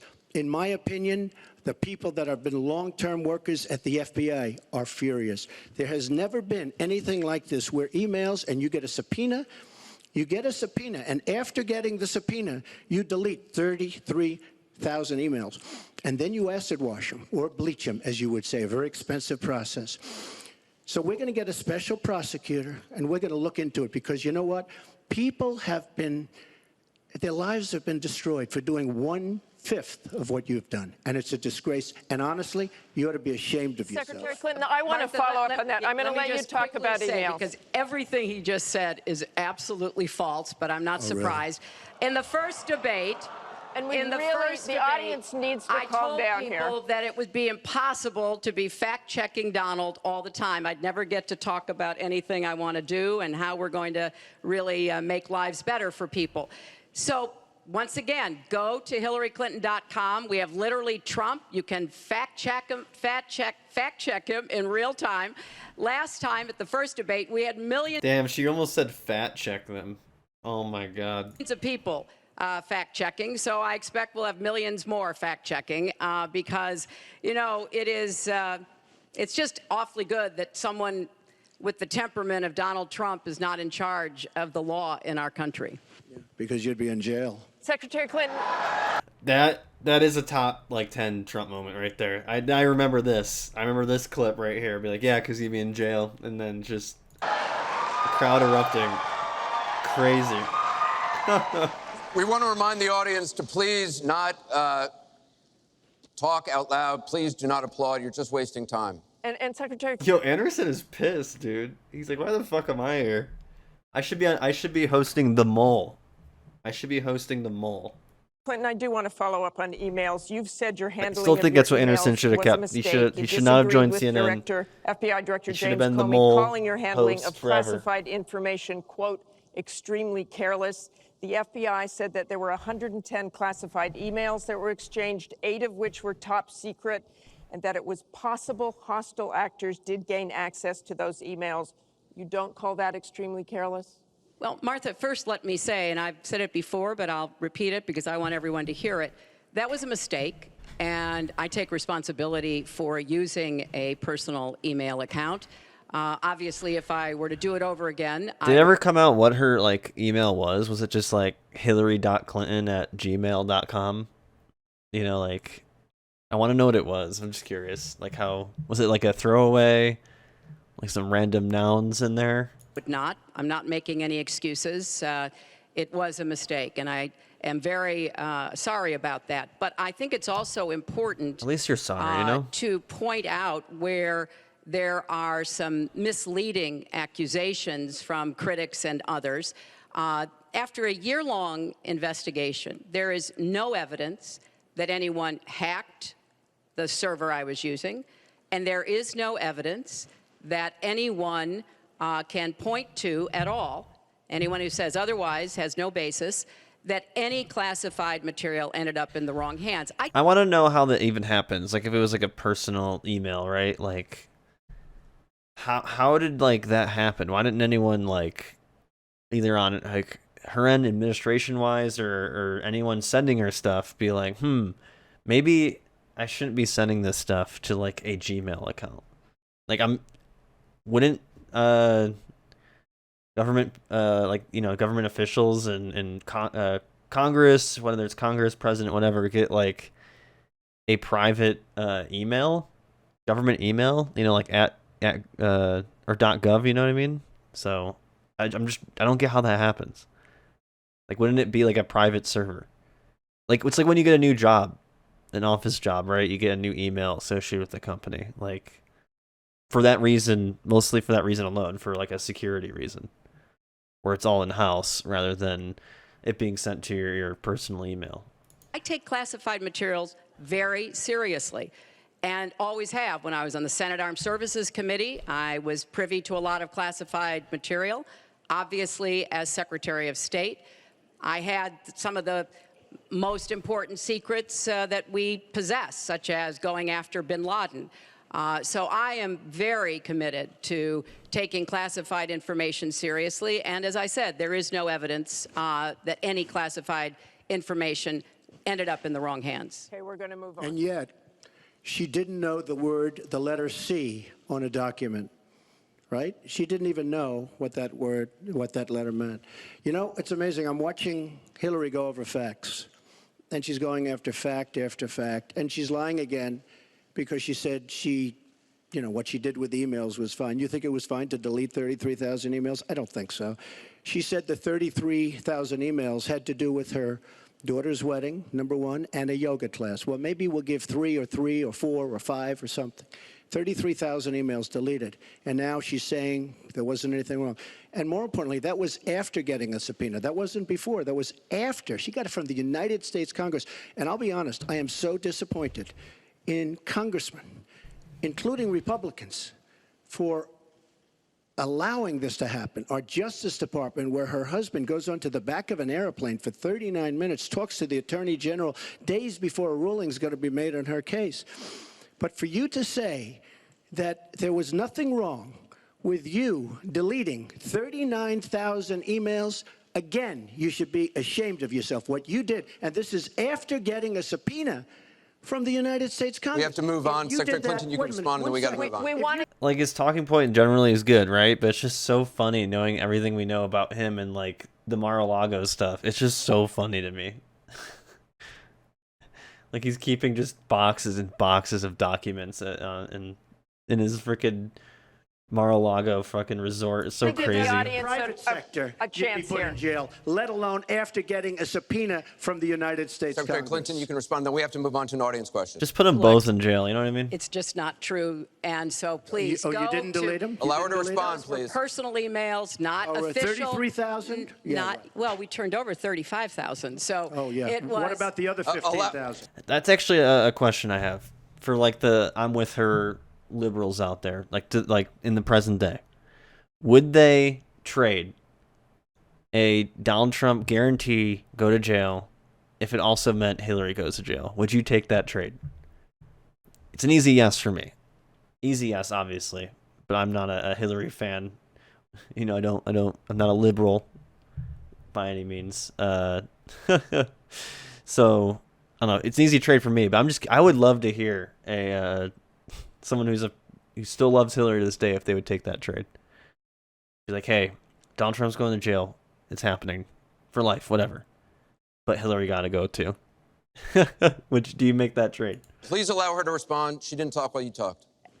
Yes, that's true. I didn't. And you I have didn't nothing in to the say. first debate, and Oh I'm going my to try not to God. in this debate because I'd like to get to the questions that the people have brought here tonight to talk to us about. And get off this question. Okay, Donald, I know you're into big diversion tonight, anything to avoid talking about your campaign and the way it's exploding and the way Republicans are leaving you. But Let's at see what least happens focus Allow her to on some of respond. the Let's see what issues happens. that people care about tonight. Let's get to their questions. We have a question here from Ken Karpowitz. He has a question about health care. Ken? I'd like to know, Anderson, why aren't you bringing up the emails? I'd like to know. Why aren't you getting... Yo, he's... Put up the emails. No, it hasn't. It hasn't. And it hasn't been finished at all. Ken Karpowitz has a question. It's nice to 1-on-3. Jesus, yeah. Like, this is getting him so many points. He's gonna make the media part of the problem. Thank you. Affordable Care Act, known as Obamacare, it is not affordable. Premiums have gone up, deductibles have gone up, co-pays have gone up, prescriptions have gone up, and the coverage has gone down. What will you do to bring the costs down and make coverage better? That first one goes to Secretary Thank Clinton you. because you started out the last one to the audience.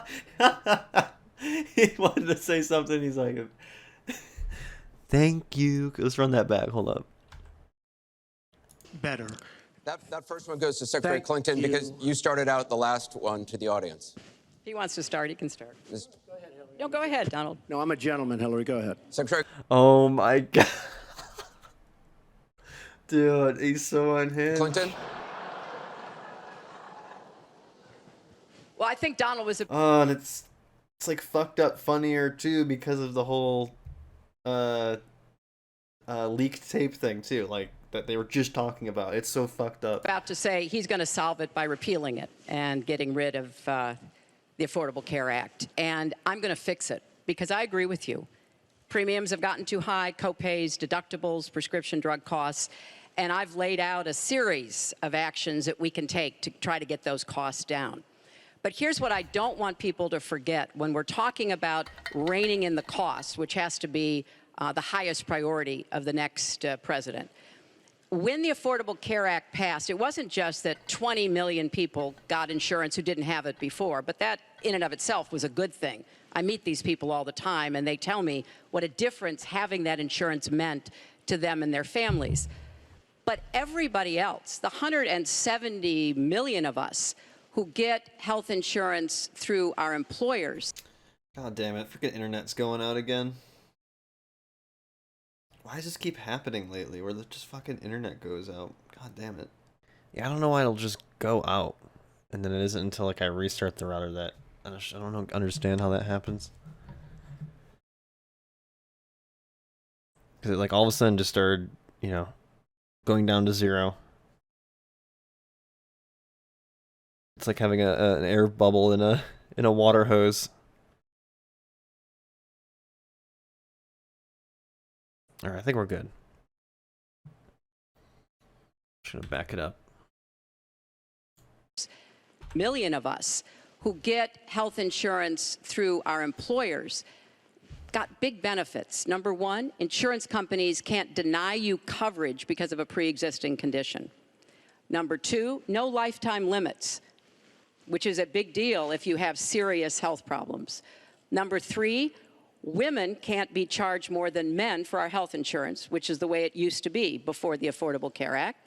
Number four, if you're under 26 and your parents have a policy, you can be on that policy until the age of 26, something that didn't happen before. So I want very much to save what works and is good about the Affordable Care Act. But we've got to get costs down. We've got to provide some additional help to small businesses so that they can afford to provide health insurance. But if we repeal it, as Donald has proposed, and start over again, all of those benefits I just mentioned are lost to everybody, not just people who get their health insurance on the exchange. And then we would have to start all over again.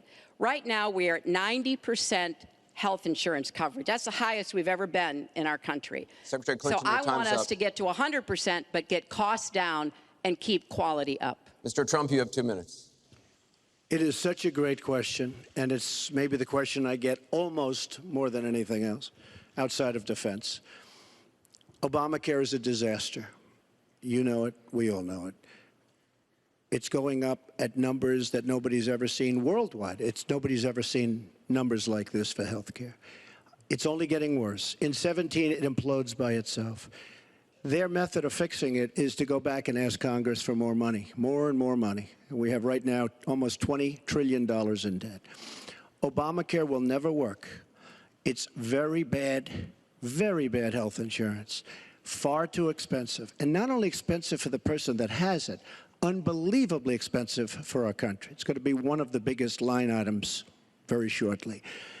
We have to repeal it and replace it with something absolutely much less expensive and something that works, where your plan can actually be tailored. We have to get rid of the lines around the state, artificial lines, where we stop insurance companies from coming in and competing because they wanted, President Obama and whoever was working on it, they want to leave those lines because that gives the insurance companies essentially monopolies. We want competition. You will have the finest health care plan there is. She wants to go to a single-payer plan, which would be a disaster, somewhat similar to Canada. And if you ever notice, the Canadians, when they need a big operation, when something happens, they come into the United States in many cases because their system is so slow. I don't even think that's true. Maybe they're coming to the United States for a specific care, just because maybe we have a special doctor who can do it. But people also drive up to Canada to get insulin for a much cheaper rate because insulin in America is so expensive. But yeah, the whole long lines thing is bullshit. And I always go back to this. It's long lines in America too. But the only other thing is you have to also pay for it. If you go to like an urgent care, it's a perfect example. You'll be there for 45 minutes for like whatever, right? Let's say you have like a strep throat or something, ear infection. That's happened to me multiple times where it's like I'm there forever. But it's bullshit. The whole long lines thing. Catastrophic in certain ways. But she wants to go to single payer, which means the government basically rules everything. Hillary Clinton has been after this for years. Obamacare was the first step. Obamacare is a total disaster. And not only are your rates going up by numbers that nobody's ever believed, but your deductibles are going up. So that unless you get hit by a truck, you're never going to be able to use it. Mr. Trump, It is a disastrous plan, and it has to be repealed and replaced. Secretary Clinton, let me follow up with you. Your husband called Obamacare, quote, the craziest thing in the world, saying that small business owners are getting killed as premiums double, coverage is cut in half. Was he mistaken, or was his mistake simply telling the truth? No, I mean, he clarified what he meant, and it's very clear. Look, we are in a situation in our country where if we were to start all over again, we might come up with a different system. But we have an employer-based system. That's where the vast majority of people get their health care. And it's awful. It's stupid. That when you leave a job, you are kind of fucked. I shouldn't even say kinda. You are fucked. Or if you lose your job, that's when you're more fucked. Is when you lose your job, get laid off, fired, whatever. Or if you need to quit. And if you don't have another job lined up, you don't have any health care. So I think, what, you get 30 days to get health care? Like, you get to keep your plan that of your employer plan? And the Affordable Care Act was meant to try to fill the gap between people who were too poor and couldn't put together any resources to afford health care, namely people on Medicaid. Obviously, Medicare, which is a single-payer system, which takes care of our elderly and does a great job doing it, by the way. And then all the people who were employed, but people who were working but didn't have the money to afford insurance and didn't have anybody, an employer or anybody else, to help them. That was the slot that the Obamacare approach was to take. And like I say, 20 million people now have health insurance. So if we just rip it up and throw it away, what Donald's not telling you is we just turn it back to the insurance companies the way it used to be. And that means the insurance companies get to do pretty much whatever they want, including saying, look, I'm sorry, you've got diabetes, you had cancer, your child has asthma. Your time is up. You may not be able to have insurance because you can't afford it. So let's fix what's broken about it, but let's not throw it away and give it all back to the insurance companies and the drug companies. Let me follow up with you, Mr. That's not going to work. Mr. Trump, let me follow up on this. Just one thing. First of all, Hillary, everything's broken about it, everything. Number two, Bernie Sanders said that Hillary Clinton has very bad judgment. This is a perfect example of it, trying to save Obamacare, which is... You've said you want to end Obamacare. You've said you want to end Obamacare. You've also said you want to make coverage accessible for people with pre-existing conditions. How do you force insurance companies to do that if you're no longer mandating that every American get insurance? You're going to have plans. What does that mean? Well, I'll tell you what it means. You're going to have plans. Anderson's so mad, good dude. Because we're going to have so much competition in the insurance industry once we break out the lines and allow the competition to come. Are you going to have a mandate that Americans have to have health insurance? President Obama, by keeping those lines, the boundary lines around each state, and it was almost gone until just very toward the end of the passage of Obamacare, which, by the way, was a fraud. You know that, because Jonathan Gruber, the architect of Obamacare, he said it was a great lie. It was a big lie. President Obama said you keep your doctor, you keep your plan. The whole thing was a fraud, and it doesn't work. But when we get rid of those lines, you have competition, and we will be able to keep pre-existing. We'll also be able to help people that don't have money, because we are going to have people protected. And Republicans feel this way, believe it or not, and strongly this way. We're going to block grant into the states. We're going to block grant into Medicaid into the states so that we will be able to take care of people without the necessary funds to take care of themselves. Thank you, Mr. Trump. We now go to Gorba Hamid with a question for both candidates. Hi. There are 3.3 million Muslims in the United States, and I'm one of them. You've mentioned working with Muslim nations, but with Islamophobia on the rise, how will you help people like me deal with the consequences of being labeled as a threat to the country after the election is over? Mr. Trump, you're first. Well, you're right about Islamophobia, and that's a shame. But one thing we have to do is we have to make sure that, because there is a problem. I mean, whether... Is his name Ken Bone? I just had like a epiphany. Is it Ken Bone? We like it or not, and we can be very politically correct, but whether we like it or not, there is a problem. And we have to be sure that Muslims come in and report when they see something going on. When they see hatred going on, they have to report it. As an example, in San Bernardino, many people saw the bombs all over the apartment of the two people that killed 14 and wounded many, many people. Horribly wounded. They'll never be the same. Muslims have to report the problems when they see them. And, you know, there's always a reason for everything. If they don't do that, it's a very difficult situation for our country. Because you look at Orlando, and you look at San Bernardino, and you look at the World Trade Center, go outside, you look at Paris, look at that horrible, these are radical Islamic terrorists. And she won't even mention the word, and nor will President Obama. He won't use the term radical Islamic terrorism. Now, to solve a problem, you have to be able to state what the problem is, or at least say the name. She won't say the name, and President Obama won't say the name, but the name is there. It's radical Islamic terror. And before you solve it, you have to say the name. Secretary Clinton. Well, thank you for asking your question. And I've heard this question from a lot of Muslim Americans across our country. Because, unfortunately, there's been a lot of very divisive, dark things said about Muslims. And even someone like Captain Khan, the young man who sacrificed himself defending our country in the United States Army, has been subject to attack by Donald. I want to say just a couple of things. First, we've had Muslims in America since George Washington. And we've had many successful Muslims. We just lost a particularly well-known one with Muhammad Ali. My vision of America is an America where everyone has a place. If you're willing to work hard, you do your part, you contribute to the community. As long as you help the capitalist machine. That's what America is. That's what we want America to be for You're our good. children and our grandchildren. It's also very short-sighted and even dangerous to be engaging in the kind of demagogic rhetoric that Donald has about Muslims. We need American Muslims to be part of our eyes and ears on our front lines. I've worked with a lot of different Muslim groups around America.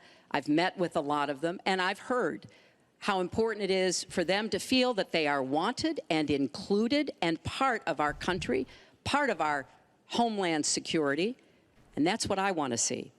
It's also important, I intend to defeat ISIS, to do so in a coalition with majority Muslim nations. Right now, a lot of those nations are hearing what Donald says and wondering, why should we cooperate with the Americans? And this is a gift to ISIS and the terrorists, violent jihadist terrorists. We are not at war with Islam. And it is a mistake, and it plays into the hands of the terrorists to act as though we are. So I want a country where citizens like you and your family are just as welcome as anyone else. Thank you, Secretary Clinton. Mr. Trump, in December, you said this: Donald J. Trump is calling for a total and complete shutdown of Muslims entering the United States until our country's representatives can figure out what the hell is going on. We have no choice. We have no choice. Your running mate said this week that the Muslim ban is no longer your position. Is that correct? And if it is, was it a mistake to have a religious test? First of all, Captain Khan is an American hero. And if I were president at that time, he would be alive today. Because unlike her, who voted for the war without knowing what she was doing, I would not have had our people in Iraq. Iraq was a disaster. So he would have been alive today. The Muslim ban is something that in some form has morphed into a extreme vetting from certain areas of the world. Hillary Clinton wants to allow And why did it morph into that? No, did you? No, answer the question. Why do don't you you still interrupt believe? her? You I interrupt do. me all the time. Why don't you Would interrupt you her? please explain whether or not the Muslim ban still stands? It's called extreme vetting. We are going to areas like Syria where they're coming in by the tens of thousands because of Barack Obama, and Hillary Clinton wants to allow a 550% increase over Obama.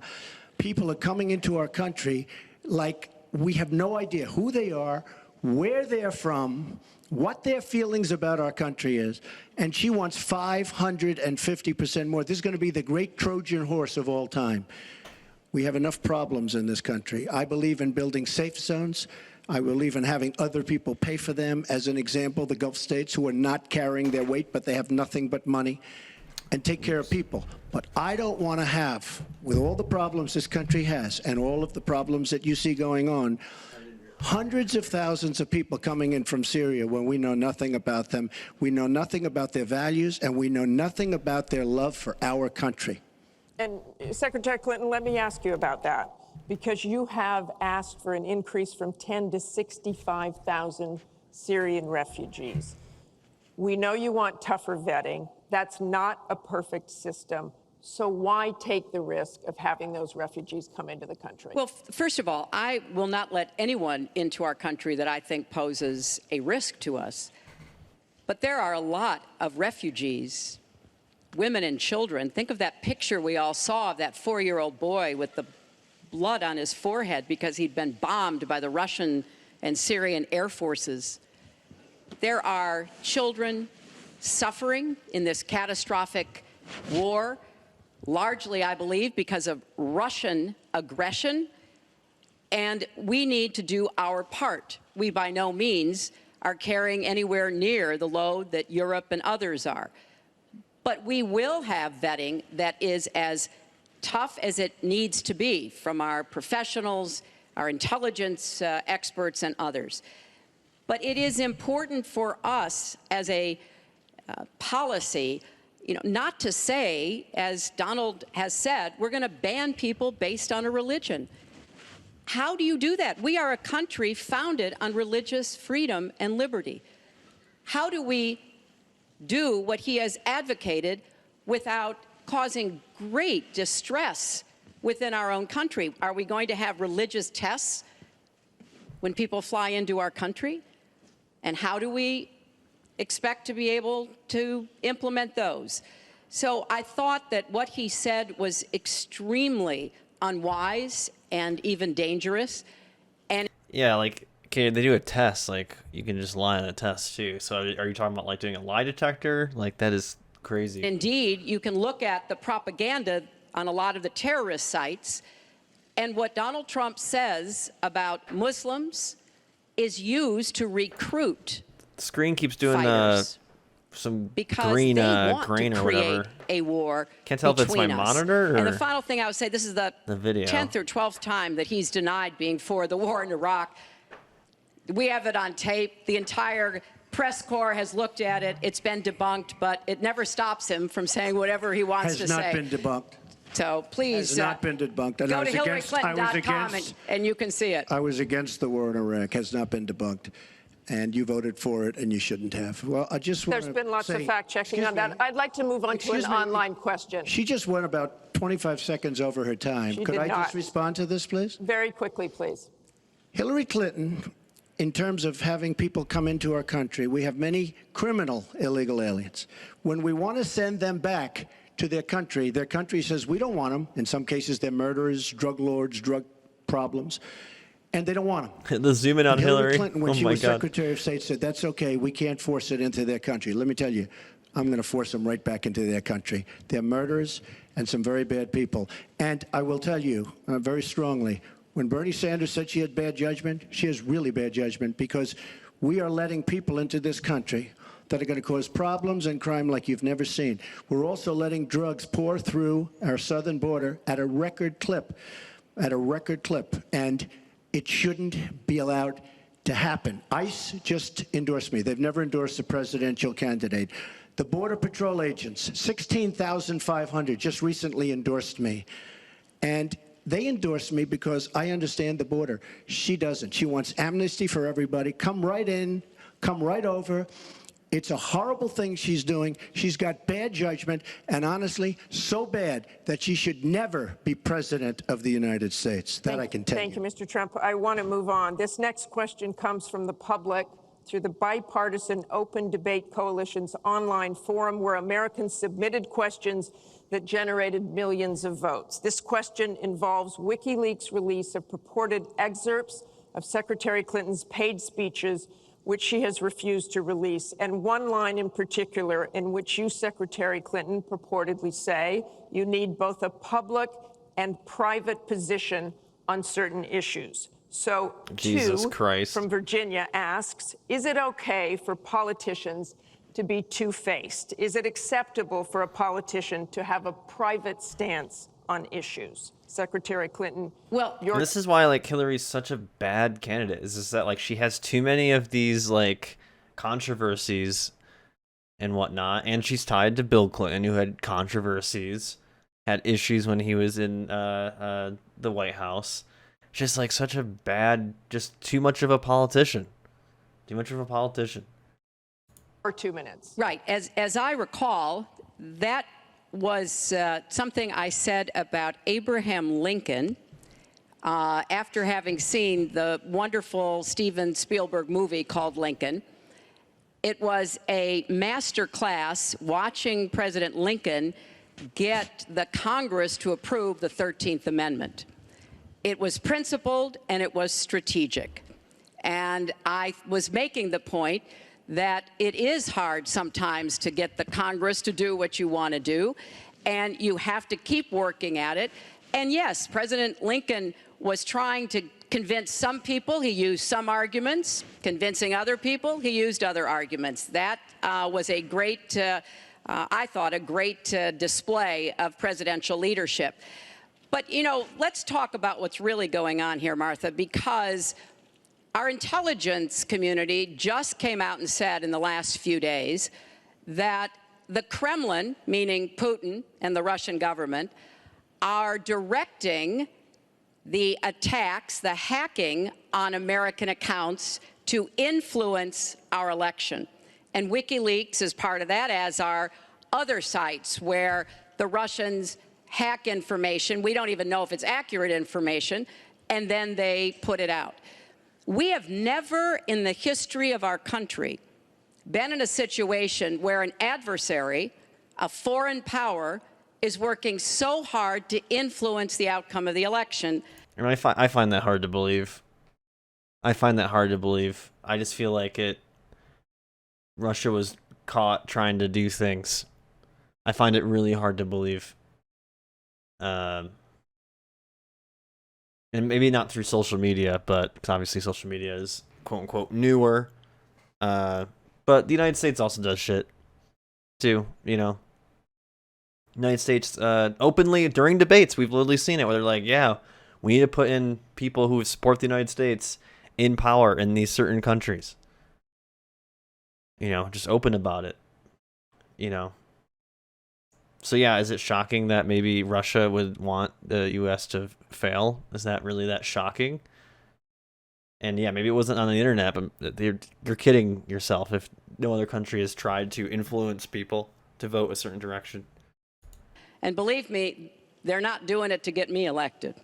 They're doing it to try to influence the election for Donald Trump. Now, maybe because he has praised Putin, maybe because he says he agrees with a lot of what Putin wants to do, maybe because he wants to do business in Moscow. I don't know the reasons. But we deserve answers. And we should demand that Donald release all of his tax returns so that people can see what are the entanglements and the financial relationships we're going to get to that later. He has Secretary with Clinton, Russians and you're out other of time. foreign powers. Well, I think I should Mr. respond Trump. because it's so ridiculous.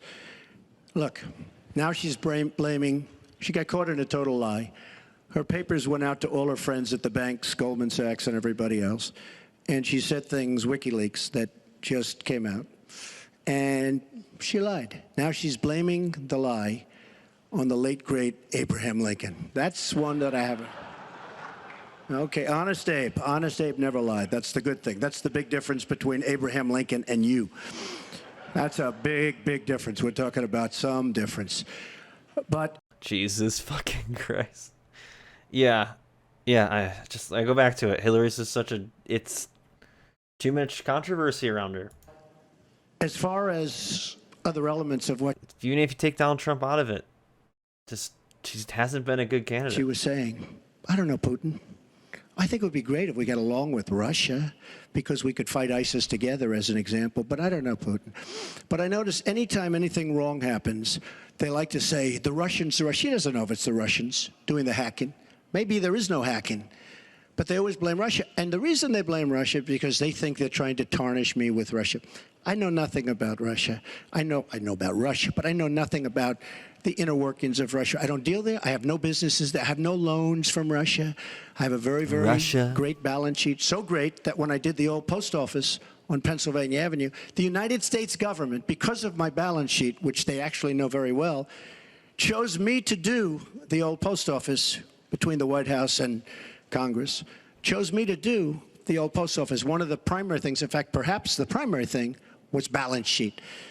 But I have no loans with Russia. You could go to the United States government and they would probably tell you that because they know my sheet very well in order to get that development I had to have.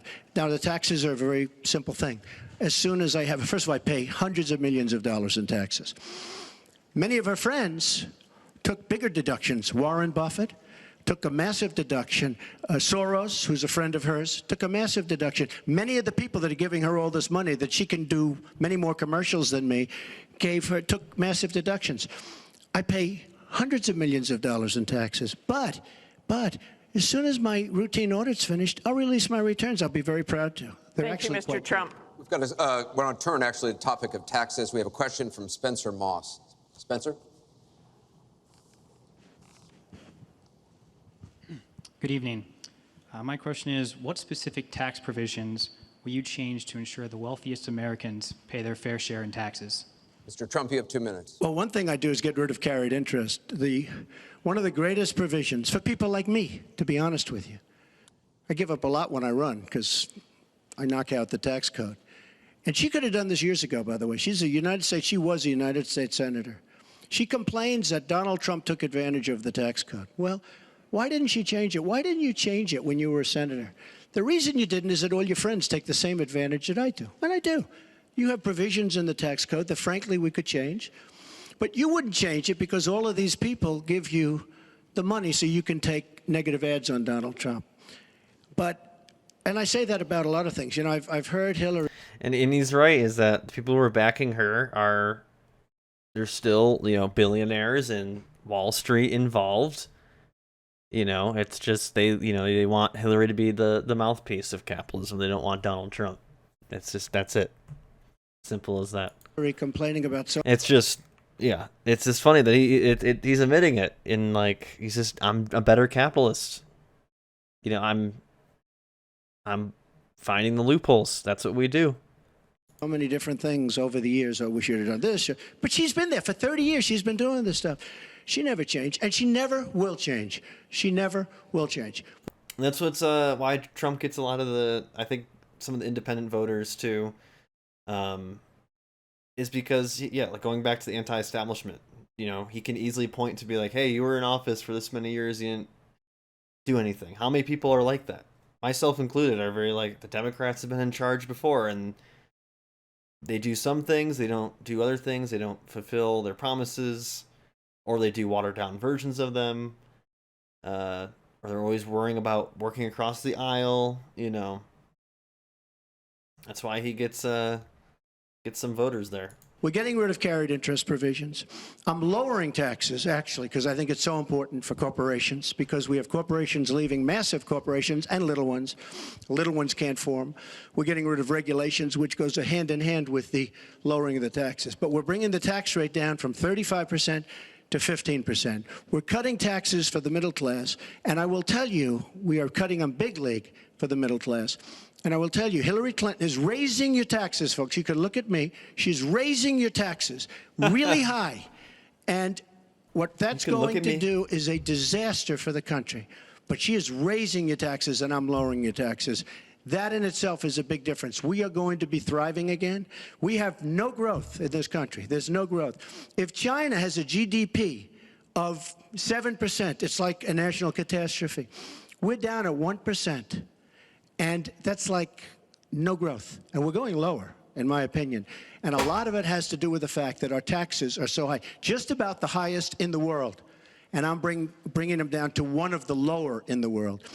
And I think it's so important, one of the most important things we can do. But she is raising everybody's taxes massively.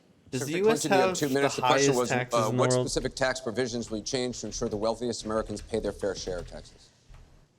Well, everything you've heard just now from Donald is not true. I'm sorry I have to keep saying this, but he lives in an alternative reality. And it is sort of amusing to hear somebody who hasn't paid federal income taxes in maybe 20 years talking about what he's going to do. But I'll tell you what he's going to do. His plan will give the wealthy and corporations the biggest tax cuts they've ever had. At least per more GDP, than the Bush it's tax cuts low. by at least a factor of 2. Donald always takes care of Donald and people like Donald, and this would be a massive gift. And indeed, the way that he talks about his tax cuts would end up raising taxes on middle-class families, millions of middle-class families. Now, here's what I want to do. I have said nobody who makes less than $250,000 a year, and that's the vast majority of Americans, as you know, will have their taxes raised, because I think we've got to go where the money is, and the money There's less is with corporate people who tax in the take United States than in of every places like single break in the tax code. And yes, when I was a senator, Afghanistan, I did vote to close corporate Angola, loopholes. I voted to close, I think, one of the loopholes he took advantage of when he claimed $1 billion loss that enabled him to avoid paying taxes. I want to have a tax on people Damn, Bosnia's who like 10%. are making That's $1 million. crazy. It's called the Buffett rule. Yes, Warren Buffett is the one who's gone out and said somebody like him should not be paying a lower tax rate than his secretary. I want to have a surcharge on incomes above $5 million. We have to make up for lost times, because I want to invest in you. I want to we're not invest in paying the hardworking highest in families. taxes. And I think it's been unfortunate, but At least not percentage-wise. it's happened that since the Great Recession, the gains have all gone to the top. And we need to reverse that. People like Donald, who paid 0 in taxes, 0 for our vets, 0 for our military, 0 for health and education. That is wrong. And we're going to make sure that nobody, no corporation and no individual, can get away without paying his fair share to support our country. Mr. Trump, I want to give you the chance to respond. I just want to tell our viewers what she's referring to. In the last month, taxes were the #1 issue on Facebook for the first time in the campaign. The New York Times published 3 pages of your 1995 tax returns. They show you claimed a $916 million loss, which means you could have avoided paying personal federal income taxes for years. You've said you pay state taxes, employee taxes, real estate taxes, property taxes. You have not answered, though, a simple question. Did you use that $916 million loss to avoid paying personal federal income taxes for years? Of course I do. Of course I do. And so do all of her donors, or most of her donors. I know many of her donors. Her donors took massive tax write-offs. So have a you lot not of paid my personal federal income taxes? A lot of my write-off was depreciation and other things that Hillary, as a senator, allowed. And she'll always allow it, because the people that give her all this money, they want it. That's why. See, I understand the tax code better than anybody that's ever run for president. Hillary Clinton, and it's extremely complex, Hillary Clinton has friends that want all of these provisions, including they want the carried interest provision, which is very important to Wall Street people, but they really want the carried interest provision, which I believe Hillary's leaving. It's very interesting why she's leaving carried interest. But I will tell you that, number one, I pay tremendous numbers of taxes. I absolutely used it, and so did Warren Buffett, and so did George Soros, and so did many of the other people that Hillary is getting money from. Now, I won't mention their names because they're rich, but they're not famous, so we won't make them famous. Can you say how many years you have avoided paying personal federal income taxes? No, but I pay tax, and I pay federal tax, too. But I have a write-off. A lot of it's depreciation, which is a wonderful charge. I love depreciation. You know, she's given it to us. Hey, if she had a problem, for 30 years she's been doing this, Anderson. I say it all the time. She talks about health care. Why didn't she do something about it? She talks about taxes. Why didn't she do something about it? She doesn't do anything about anything other than talk. With her, it's all talk and no action. In the past... And again, Bernie Sanders, it's really bad judgment. She has made bad judgment not only on taxes, she's made bad judgments on Libya, on Syria, on Iraq. I mean, her and Obama, whether you like it or not, the way they got out of Iraq, the vacuum they've left, that's why ISIS formed in the first place. They started from that little area, and now they're in 32 different nations, Hillary. Congratulations. Great job. I want you to be able to respond, Secretary Clinton. God. Well, here we go again. I've been in favor of getting rid of carried interest for years, starting when I was a senator from New York. But that's not the point here. Why didn't you do it? Why didn't you do it? I love how he raises the mic, pauses, and then says, Because I was a senator with a Republican "Oh my president. God!" Oh, really? I will be the You could have president done who will it. If get you were it an done. effective, if That's you were an exactly effective right. senator, you could have done it. If you were an effective senator, you could have done it. But you were not an effective Please allow her to senator. respond. She didn't interrupt you. You know, under our Anderson's Constitution, so mad, dude. I presidents just- have something called It's veto. like, Look, he has now said repeatedly, 30 years this and 30 years that. So let me talk about my 30 years in public service. I'm very glad to do so. 8 million kids every year have health insurance because when I was First Lady, I worked with Democrats and Republicans to create the Children's Health Insurance Program. Hundreds of thousands of kids now have a chance to be adopted because I worked to change our adoption and foster care system. After 9/11, I went to work with Republican mayor, governor, and president to rebuild New York and to get health care for our first responders who were suffering because they had run toward danger and gotten sickened by it. Hundreds of thousands of National Guard and Reserve members have health care because of work that I did. And children have safer medicines because I was able to pass a law that required the dosing to be more carefully done. When I was Secretary of State, I went around the world advocating for our country, but also advocating for women's rights, to make sure that women had a decent chance to have a better life, and negotiated a treaty with Russia to lower nuclear weapons. 400 pieces of legislation have my name on it as a sponsor or co-sponsor when I was a senator for 8 years. I worked very hard and was very proud to be reelected in New York by an even bigger margin than I had been elected the first time. And as president, I will take that work, that bipartisan work, that finding common ground, because you have to be able to get along with people to get things done in Washington. Thank you, Secretary. And I've proven that I can. And for 30 years, I've produced results for Thank people. you, Secretary. We're going to move on to Syria. Both of you have mentioned that. She said a lot of things. that were You- false. I mean, I think we should We be can- allowed no, to maybe Mr. Trump, we're gonna dispute go it, on. This because is she has about been the a audience. disaster as a senator. Mr. Trump, A we're disaster. going to move on. The heartbreaking video of a 5-year-old Syrian boy named Amran sitting in an ambulance after being pulled from the rubble after an airstrike in Aleppo focused the world's attention on the horrors of the war in Syria, with 136 million views on Facebook alone. But there are much worse images coming out of Aleppo every day now, where in the past few weeks alone, 400 people have been killed, at least 100 of them children. Just days ago, the State Department called for a war crimes investigation of the Syrian regime of Bashar al-Assad and its ally, Russia, for their bombardment of Aleppo. So this next question comes from social media through Facebook. Diane from Pennsylvania asks, if you were president, what would you do about Syria and the humanitarian crisis in Aleppo? Isn't it a lot like the Holocaust when the U.S. waited too long before we helped? Secretary Clinton, we will begin with your 2 minutes. Well, the situation in Syria is catastrophic. And every day that goes by, we see the results of the regime by Assad in partnership with the Iranians on the ground, the Russians in the air, bombarding places, in particular Aleppo, where there are hundreds of thousands of people, probably about 250,000 still left. And there is a determined effort by the Russian Air Force to destroy Aleppo in order to eliminate the last of the Syrian rebels who were really holding out against the Assad regime.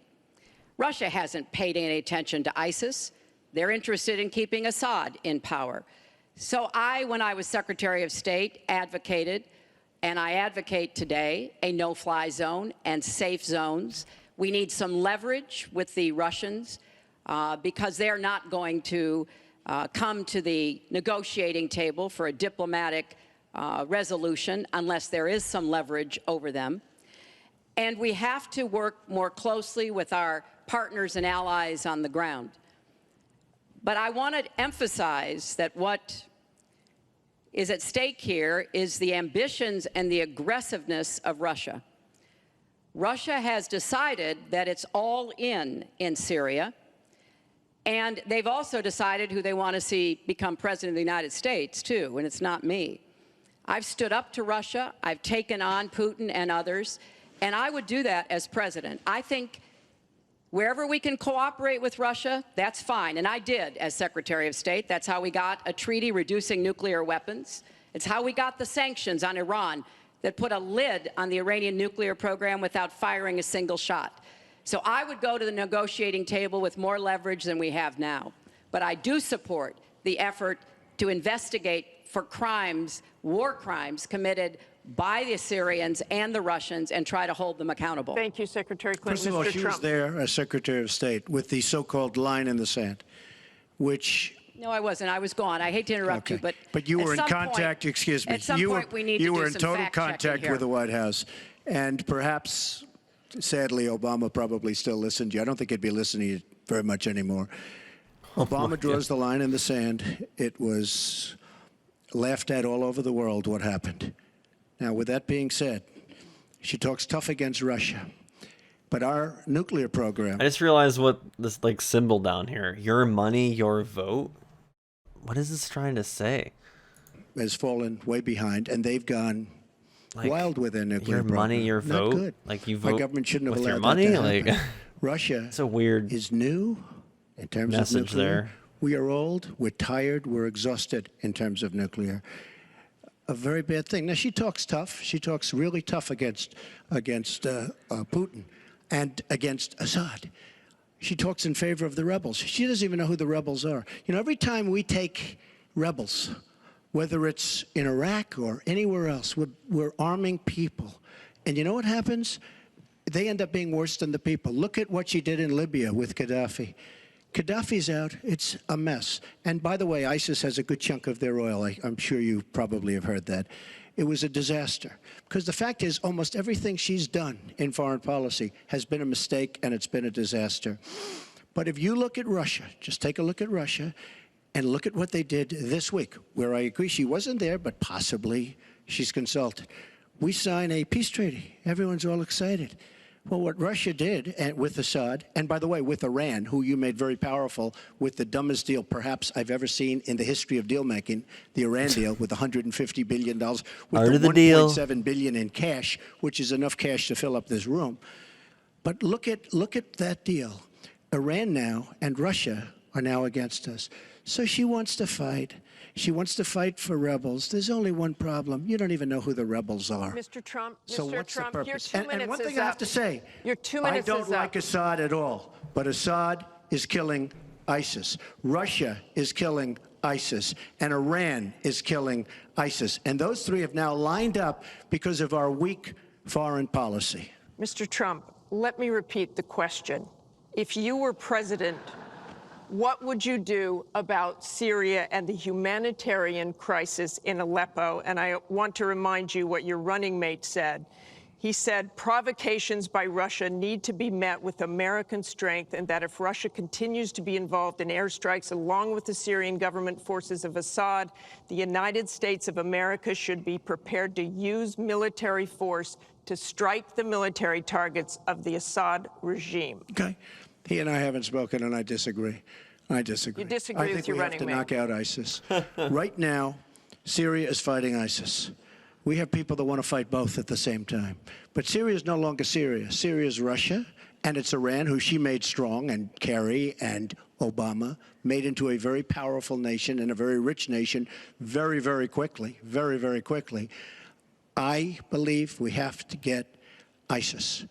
We have to worry about ISIS before we can get too much more involved. She had a chance to do something with Syria. They had a chance, and that was the line. What do you think And will she happen if Aleppo falls? I think Aleppo is a disaster humanitarian-wise. What do you think will happen if it falls? I think that it basically has fallen, okay? It basically has fallen. Let me tell you something. You take a look at Mosul. The biggest problem I have with the stupidity of our foreign policy. We have Mosul. They think a lot of the ISIS leaders are in Mosul. So we have announcements coming out of Washington and coming out of Iraq. We will be attacking Mosul in 3 weeks or 4 weeks. Well, all of these bad leaders from ISIS are leaving Mosul. Why can't they do it quietly? Why can't they do the attack, make it a sneak attack, and after the attack is made, inform the American public that we've knocked out the leaders, we've had a tremendous success. Trump would play as a rogue in D&D. You know, he's not a guy who's gonna run in with the sword. You know, he's gonna be like, we gotta do stealth attack, sneak attack, get better rolls, get better damage. People leave. Why do they have to say we're going to be attacking Mosul within the next 4 to 6 weeks, which is what they're saying? How stupid is our country? There are sometimes reasons the military does We're that. so stupid. Psychological I can't warfare. think of any. I can't think of any. It and I'm might pretty be good to at it. help We have get General civilians Flynn, out. And we have, look, I have 200 generals and admirals who endorse me. I have 21 Congressional Medal of Honor recipients who endorse me. We talk about it all the time.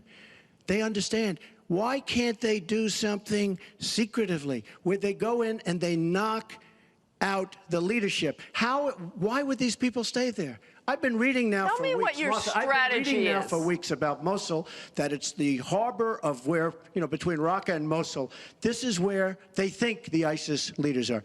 Why would they be staying? They're not staying there anymore. They're gone. Because everybody's talking about how Iraq, which is us with our leadership, goes in to fight Mosul. Now, with these 200 admirals and generals, they can't believe it. All I say is this: General George Patton, General Douglas MacArthur are spinning in their grave at the stupidity of what we're doing in the Middle East. I'm going to go to Secretary Clinton. Secretary Clinton, you want Assad to go. You advocated arming rebels, but it looks like that may be too late for Aleppo. You talk about diplomatic efforts. Those have failed. Ceasefires have failed. Would you introduce the threat of U.S. military force beyond a no-fly zone against the Assad regime to back up diplomacy? I would not use American ground forces in Syria. I think that would be a very serious mistake. I don't think American troops should be holding territory, which is what they would have to do as an occupying force. I don't think that is a smart strategy. I do think the use of special forces, which we're using, the use of enablers and trainers in Iraq, which has had some positive effects, are very much in our interests. And so I do support what is happening. But what would you do differently than President Obama is doing? Martha, I hope that by the time I hope by the time I am president, that we will have pushed ISIS out of Iraq. I do think that there is a good chance that we can take Mosul. And, Donald says he knows more about ISIS than the generals. No, he doesn't. There are a lot of very important planning going on, and some of it is to signal to the Sunnis in the area, as well as Kurdish Peshmerga fighters, that we all need to be in this, and that takes a lot of planning and preparation. I would go after Baghdadi. I would specifically target Baghdadi, because I think our targeting of al-Qaeda leaders, and I was involved in a lot of those operations, highly classified ones, made a difference. So I think that could help. I would also consider arming the Kurds. The Kurds have been our best partners in Syria as well as Iraq. And I know there's a lot of concern about that in some circles, but I think they should have the equipment they need so that Kurdish and Arab fighters on the ground are the principal way that we take Raqqa after pushing ISIS out of Iraq. Thank you very much. We're going to move on. It's funny, she went over a minute over, and you don't stop her. When I go 1 second over, it's like you a had big deal. many answers. It's really very interesting. We've got a question over here from James Carter. Mr. Carter? Question from Jimmy Carter. My question is, do you believe you can be a devoted president to all the people in the United States? That question begins for Mr. Trump. Absolutely. I mean, she calls our people deplorable, a large group, and irredeemable. I will be a president for all of our people, and I'll be a president that will turn our inner cities around and will give strength to people and will give economics to people and will bring jobs back, because NAFTA, signed by her husband, is perhaps the greatest disaster trade deal in the history of the world, not in this country. It stripped us of manufacturing jobs. We lost our jobs. We lost our money. We lost our plants. It is a disaster. And now she wants to sign TPP, even though she says now she's for it. She called it the gold standard. And by the way, at the last debate, she lied because it turned out that she did say the gold standard, and she said she didn't say it. They actually said that she lied, okay? And she lied. But she's lied about a lot of things. I would be a president for all of the people, African Americans, the inner cities. Devastating what's happening to our inner cities. She's been talking about it for years. As usual, she talks about it, nothing happens. She doesn't get it done. Same with the Latino Americans, the Hispanic Americans, the same exact thing. They talk, they don't get it done.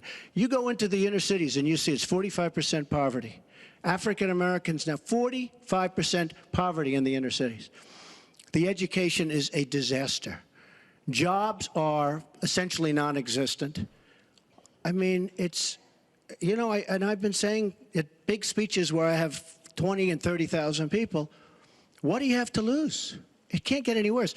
And she's been talking about the inner cities for 25 years. Nothing's going to ever happen. Let me tell you, if she's president of the United States, nothing's going to happen. It's just going to be talk. And all of her friends, the taxes we were talking about, and I would just get it by osmosis. She's not doing any me favors. But by doing all the others favors, she's doing me favors. Mr. Trump, thank you. But I will tell you, she's all talk. It doesn't get done. All you have to do is take a look at her Senate run. Take a look at upstate New York. Your 2 minutes is up. Secretary Shout out to Clinton, Rochester. Shout out to my hometown. You have 2 minutes, Secretary Clinton. Well, 67% of the people voted to reelect me when I ran for my second term, and I was very proud and very humbled by that. Mr. Carter, Granted, how many of I the have voters tried were my entire life New York City and to not do what upstate? I can 'Cause to support children and families.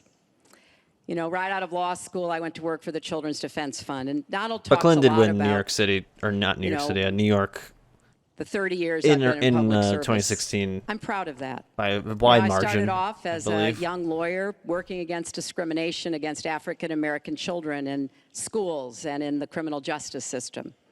I worked to make sure that kids with disabilities could get a public education, something that I care very much about. I have worked with Latinos. One of my first jobs in politics was down in South Texas, registering Latino citizens to be able to vote. So I have a deep devotion, to use your absolutely correct word, to making sure that every American feels like he or she has a place in our country. And I think when you look at the letters that I get, a lot of people are worried that maybe they wouldn't have a place in Donald Trump's America. They write me, and one woman wrote me about her son, Felix. She adopted him from Ethiopia when he was a toddler. He's 10 years old now. This is the only country he's ever known. And he listens to Donald on TV, and he said to his mother one day, will he send me back to Ethiopia if he gets elected? You know, children listen to what is being said, to go back to the very, very first question. And there's a lot of fear that, in fact, teachers and parents are calling it the Trump effect. Bullying is up. A lot of people are feeling, you know, uneasy. A lot of kids are expressing their concerns. So first and foremost, I will do everything I can to reach out to everybody, Secretary Democrats, Clinton. Republicans, independents, people across our country. If you don't vote for me, I still want to be your president. Your I 2 want to minutes be is the up. best president I can be for every American. Secretary Clinton, your 2 minutes is up. I want to follow up on something that Donald Trump actually said to you, a comment you made last month. You said that half of Donald Trump's supporters are, quote, deplorables, racist, sexist, homophobic, xenophobic, Islamophobic. You later said you regretted saying half. You didn't express regret for using the term deplorables. To Mr. Carter's question, how can you unite a country if you've written off tens of millions of Americans? Well, within hours, I said that I was sorry about the way I talked about that, because my argument is not with his supporters. It's with him and with the hateful and divisive campaign that he has run. I kind of agree, though, that, like, I don't know about the percentages, but there might be people in that voted for Trump who don't really care about what he says. They might just look at it from an economic standpoint and whatnot. But the things he's saying, and if you're voting for him, it just kind of, it's hard not to be like, hey, he said these things, and you're like, whatever about it.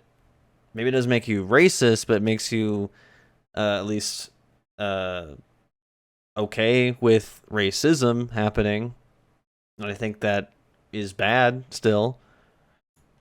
And the inciting of violence at his rallies, and the very brutal kinds of comments about not just women, but all Americans, all kinds of Americans. And what he has said about African Americans and Latinos, about Muslims, about POWs, about immigrants, about people with disabilities, he's never apologized for. And so I do think that a lot of the tone and tenor that he has said, I'm proud of the campaign that Bernie Sanders and I ran. We ran a campaign based on issues, not insults, and he is supporting me 100%. Thank you. Because we Which is funny is that Hillary fans will hear that and just pretend that didn't happen. talked about what we wanted to do. We might have had some differences, and we had a lot of debates. Thank you, Secretary. But we believed that we could make the country better, and I was proud of that. I'm going to give you a minute 20 We seconds. have a divided nation. We have a very divided nation. You look at Charlotte, you look at Baltimore, you look at the violence that's taking place in the inner cities, Chicago. You take a look at Washington, D.C. We have an increase in murder within our cities, the biggest in 45 years. We have a divided nation because people like her, and believe me, she has tremendous hate in her heart. And when she said deplorables, she meant it.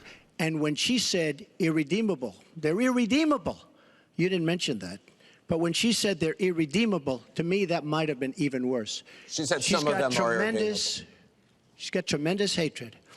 And this country cannot take another 4 years of Barack Obama. And that's what you're getting with her. Mr. Trump, let me follow up with you. In 2008, you wrote in one of your books that the most important characteristic of a good leader is discipline. You said if a leader doesn't have it, quote, he or she won't be one for very long. In the days after the first debate, you sent out a series of tweets from 3 a.m. to 5 a.m., including one that told people to check out a sex tape. Is that the discipline of a good leader? No, it wasn't check out a sex tape. It was just take a look at the person that she built up to be this wonderful Girl Scout who was no Girl Scout. You mentioned By the way, sex just so tape. you understand, when she said 3 o'clock in the morning, take a look at Benghazi. She said, who's going to answer the call at 3 o'clock in the morning? Guess what? She didn't answer because when Ambassador Stevens... The question is that the 600 discipline of a good leader? 600 times. Well, she said she was awake at 3 o'clock in the morning. And she also sent a tweet out at 3 o'clock in the morning, but I won't even mention that. But she said she'll be awake. Who's the famous thing? We're going to answer our call at 3 o'clock in the morning. Guess what happened? Ambassador Stevens sent 600 requests for help. And the only one she talked to was Sidney Blumenthal, who's her friend. And not a good guy, by the way. So, you know, she shouldn't be talking about that. Now, tweeting happens to be a modern-day form of communication. I mean, you can like it or not like it. Tweeting happens to be a form of communication. I do social media for a living. I've said it before. And once in a while, you have to do like I've had to do like a general social media presentation. That's honestly a good way to describe Twitter for people who don't know what Twitter is. So dumb. I have, between Facebook and Twitter, I have almost 25 million people. It's a very effective way of communication. So you can put it down, but it is a very effective form of communication. I'm not unproud of it, to be honest with you. Secretary Clinton, does Mr. Trump have the discipline to be a good leader? No. I'm shocked to hear that. Well, it's not God. only my opinion, Shit. it's the opinion of many others, national security experts, Republicans, former Republican members of Congress.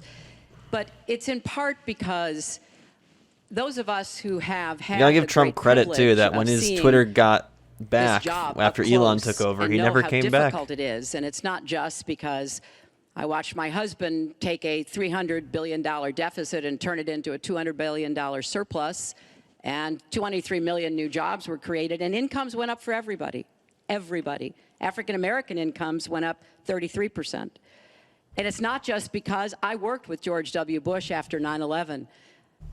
And I was very proud that when I told him what the city needed, what we needed to recover, he said, you've got it, and he never wavered. He stuck with me. And I have worked, and I admire President. I mean, this is kind of the start of it, but like when Trump won and everything, like all of a sudden liberals were like, I kind of miss George Bush. I'd rather have George Bush and all this. And it's just so funny to hear, like, yeah, I worked with George Bush. Like, that's not a flex. President Obama. He inherited the worst financial crisis since the Great Depression. That was a terrible time for our country. We have to move along. 9 million people Secretary lost their Clinton, we jobs, have to- 5 million homes were lost, Secretary and Clinton, we're $13 moving trillion on. in family wealth was wiped out. We are back on the right track. They just need to mute He mics. would That's send all they us need to back do. into recession with his tax plans. that Secretary would Clinton, we are benefit the moving to an wealthiest audience of question. Americans. We're almost out of time. We have the another. slowest growth Mr. Trump, we're since moving to an audience 1929. question. It is our country Mr. Trump, has the Secretary slowest growth, Clinton, we and want to get jobs to are a the disaster. audience. Thank you very much, both of you. We have another audience question. Beth Miller has a question for both candidates. Good evening. Perhaps the most important aspect of this election is the Supreme Court justice. What would you prioritize as the most important aspect of selecting a Supreme Court justice? We begin with your 2 minutes, Secretary Clinton. Thank you. Well, you're right. This is one of the most important issues in this election. I want to appoint Supreme Court justices who understand the way the world really works, who have real-life experience, who have not just been in a big law firm and maybe clerked for a judge and then gotten on the bench, but maybe they tried some more cases. They actually understand what people are up against, because I think the current court has gone in the wrong direction. And so I would want to see the Supreme Court reverse Citizens United and get dark, unaccountable money out of our politics. Interesting. Donald doesn't Interesting, Hillary, that you would say that. agree with that. I would like the Supreme Court to understand that voting rights are still a big problem in many parts of our country, that we don't always do everything we can to make it possible for people of color and older people and young people to be able to exercise their franchise. I want a Supreme Court that will stick with Roe v. Wade and a woman's right to choose, and I want a Supreme Court that will stick with marriage equality. Now, Donald has put forth the names of some people that he would consider. And among the ones that he has suggested are people who would reverse Roe v. Wade and reverse marriage equality. I think that would be a terrible mistake and would take us backwards. I want a Supreme Court that doesn't always side with corporate interests. I want a Supreme Court that understands because you're wealthy and you can give more money to something doesn't mean you have any more rights or should have any more rights than anybody else. So I have very clear views about what I want to see to change the balance on the Supreme Court. And I regret deeply that the Senate has not done its job, and they have not permitted a vote on the person that President Obama, a highly qualified person, they've not given him a vote to be able to have the full complement of 9 Supreme Court justices. I think that was a dereliction of duty. I hope that they will see their way to doing it, but if I am so fortunate enough as to be president, I will immediately move to make sure that we fill that. We have 9 Thank justices you, Secretary and they Clinton. get to work on behalf of our people. Thank you. You're out of time. Yeah, I mean, the Senate just stopped it, but I still think Democrats could have done more, made it more of a talking point. Like, this is the first time we've heard of it. This should have been like one of the first things they brought up if it's a matter of votes, you know what I mean? Mr. Trump. Justice Scalia, great judge, died recently, and we have a vacancy. I am looking to appoint judges very much in the mold of Justice Scalia. I'm looking for judges, and I've actually picked 20 of them so that people would see, highly respected, highly thought of, and actually very beautifully reviewed by just about everybody, but people that will respect the Constitution of the United States. And I think that this is so important. Also, the Second Amendment, which is totally under siege by people like Hillary Clinton. They'll respect the Second Amendment and what it stands for, what it represents. So important to me. Now, Hillary mentioned something about contributions, just so you understand. So I will have, in my race, more than $100 million put in of my money, meaning I'm not taking all of this big money from all of these different corporations like she's doing. What I ask is this. So I'm putting in more than, by the time it's finished, I'll have more than $100 million invested. pretty much self-funding mine. We're raising money for the Republican Party, and we're doing tremendously on the small donation, $61 average or so. I asked Hillary, why doesn't she made $250 million by being in office? She used the power of her office to make a lot of money. Why isn't she funding, not for $100 million, but why don't you put 10 or 20 or 25 or $30 million into your own campaign? It's $30 million less for special interests that will tell you exactly what to do. Back. And it would really, I think, be a nice sign to the American public. Why aren't you putting some money in? You have a lot of it. You've made a lot of it because of the fact that you've been in office. You made a lot of it while you were Secretary of State, actually. So why aren't you putting money into your own campaign? I'm just curious.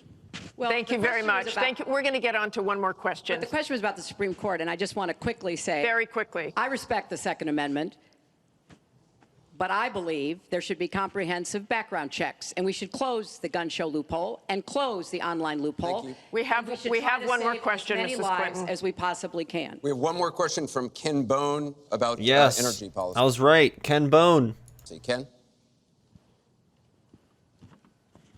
What steps will your energy policy take to meet our energy needs, while at the same time remaining environmentally friendly and minimizing job loss for fossil power plant workers? Mr. Trump, 2 minutes. Absolutely. I think it's such a great question because energy is under siege by the Obama administration, under absolute siege. The EPA, Environmental Protection Agency, is killing these energy companies. And foreign companies are now coming in, buying so many of our different plants, and then rejiggering the plant so that they can take care of Voted their for oil. Joe We are Jorgensen? Isn't absolutely that killing our it's not energy business in this libertarian, country. is it? Now, I'm all for alternative forms of energy, including wind, including solar, etc. But we need much more than wind and solar. And you look at our miners. Hillary Clinton wants to put all the miners out of business. She was the There is a thing Libertarian called Party's clean nominee coal. for president in Coal 2020. will last for 1,000 years in this country. How about 2016? Now we have natural gas and so many other things Or because no, of technology. 2020. We have unbelievable. We have found over the last 7 years, we have found tremendous Oh, wealth okay. right under our He's feet. saying he voted for So Clinton in good, especially 2016 when and you have voted for 20 trillion Joe in debt. in I will bring our 2020. energy companies back. They'll be able to compete. They'll make money. They'll pay off our national debt. They'll pay off our tremendous budget deficits, which are tremendous. But we are putting our energy companies out of business. We have to bring back our workers. You take a look at what's happening to steel and the cost of steel, and China dumping vast amounts of steel all over the United States, which essentially is killing our steel workers and our steel companies. We have to guard our energy companies. We have to make it possible. The EPA is so restrictive that they are putting our energy companies out of business. And all you have to do is go to a great place like West Virginia or places like Ohio, which is phenomenal, or places like Pennsylvania, and you see what they're doing to the people, miners and others in the energy business. It's a disgrace. Your time is up. Thank you, It's sir. an absolute disgrace. And actually- what's happening to Secretary energy. Clinton, 2 minutes. Well, that was very interesting. First of all, China is illegally dumping steel in the United States, and Donald Trump is buying it to build his buildings, putting steel workers and American steel plants out of business. That's something that I fought against as a senator, and that I would have a trade prosecutor to make sure that we don't get taken advantage of by China on steel or anything else. You know, because it sounds like you're in the business or you're aware of people in the business. You know that we are now, for the first time ever, energy independent. We are not dependent upon the Middle East, but the Middle East still controls a lot of the prices. So the price of oil has been way down, and that has had a damaging effect on a lot of the oil companies, right? We are, however, producing a lot of natural gas, which serves as a bridge to more renewable fuels, and I think that's an important transition. We've got to remain energy independent. It gives us much more power and freedom than to be worried about what goes on in the Middle East. We have enough worries over there without having to worry about that. So I have a comprehensive energy policy, but it really does include fighting climate change, because I think that is a serious problem. And I support moving toward more clean, renewable energy as quickly as we can, because I think we can be the 21st century clean energy superpower and create millions of new jobs and businesses. But I also want to be sure that we don't leave people behind. That's why I'm the only candidate from the very beginning of this campaign who had a plan to help us revitalize coal country, because those coal miners and their fathers and their grandfathers, they dug that coal out. A lot of them lost their lives, they were injured, but they turned the lights on and they powered our factories. I don't want to walk away from them, so we've got to do something for them. But the price of coal is down worldwide. So we have to look at this comprehensively, and that's exactly what I have proposed. I hope you will go to HillaryClinton.com and look at my entire policy. One more audience question. We've sneaked in one more question, and it comes from Carl Becker.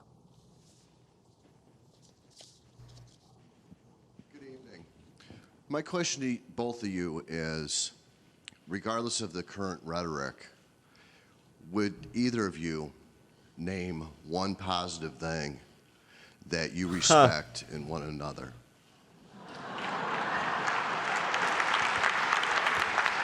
That grin by Trump, he's like, I don't got fucking anything, dude. Mr. Trump, would you like to go first? Well, I certainly will. No, I guess not. Trump does not want to go first. I think that's a very fair and important question. Look, I think it's stupid. I think it's a dumb question. I'm sorry. I don't need to respect them. If you're in this, I mean, like, especially with the way he's been dishing it, like, why? Why would I respect anything? No. I guess if I was Hitler, I'd be like, I don't know, like, he knows how to read a room, I guess. Children. He has some crazy ways of saying things. Like, his children are guess that makes me laugh. Incredibly able and devoted, and I think that says a lot about Donald. I don't agree with nearly anything else he says or does, but I do respect that, and I think that is such a cop-out something that, as a mother and a grandmother, is very important to me. So I believe that this election has become, in part, so conflict-oriented, so intense, because there's a lot at stake. This is not an ordinary time, and this is not an ordinary election. We are going to be choosing a president who will set policy for not just 4 or 8 years, but because of some of the important decisions we have to make here at home and around the world, from the Supreme Court to energy and so much else. And so there is a lot at stake. It's one of the most consequential elections that we've had. And that's why I've tried to put forth specific policies and plans, trying to get it off of the personal and put it on to what it is I want to do as president. And that's why I hope people will check on that for themselves, so that they can see that, yes, I've spent 30 years, actually maybe a little more, working to help kids and families, and I want to take all that experience to the White House and do that every single day. Mr. Trump. Well, I consider her statement about my children to be a very nice compliment. I don't know if it was meant to be a compliment, but it is a great. I'm very proud of my children. And except for Junior, he fucking sucks. And they've done a wonderful job, and they've been wonderful, wonderful kids. So I consider. In the one, I forgot what debate we watched, but we pulled that clip of Trump talking about the farmers' inheritance tax or whatever it was, or Inheritance Act, where you don't have to leave money for your family. And the way he was talking, it seemed like he was talking shit about his family. That a compliment. They won't leave him any money. I will say this about Hillary. She doesn't quit. She doesn't give up. I respect that. I tell it like it is. She's a fighter. I disagree with much of what she's fighting for. I do disagree with her judgment in many cases. But she does fight hard, and she doesn't quit, and she doesn't give up. And I consider that to be a very good trait. Thanks to both of you. I want to thank both the candidates. I want to thank the university here. This concludes the town hall meeting. Our thanks to the candidates, the commission, Washington University, and to everybody who watched. Please tune in on October 19th for the final presidential debate that will take place at the University of Nevada. These have got to be the most viewed debates, right? Have to be. At least the first one. All right, so that was that. That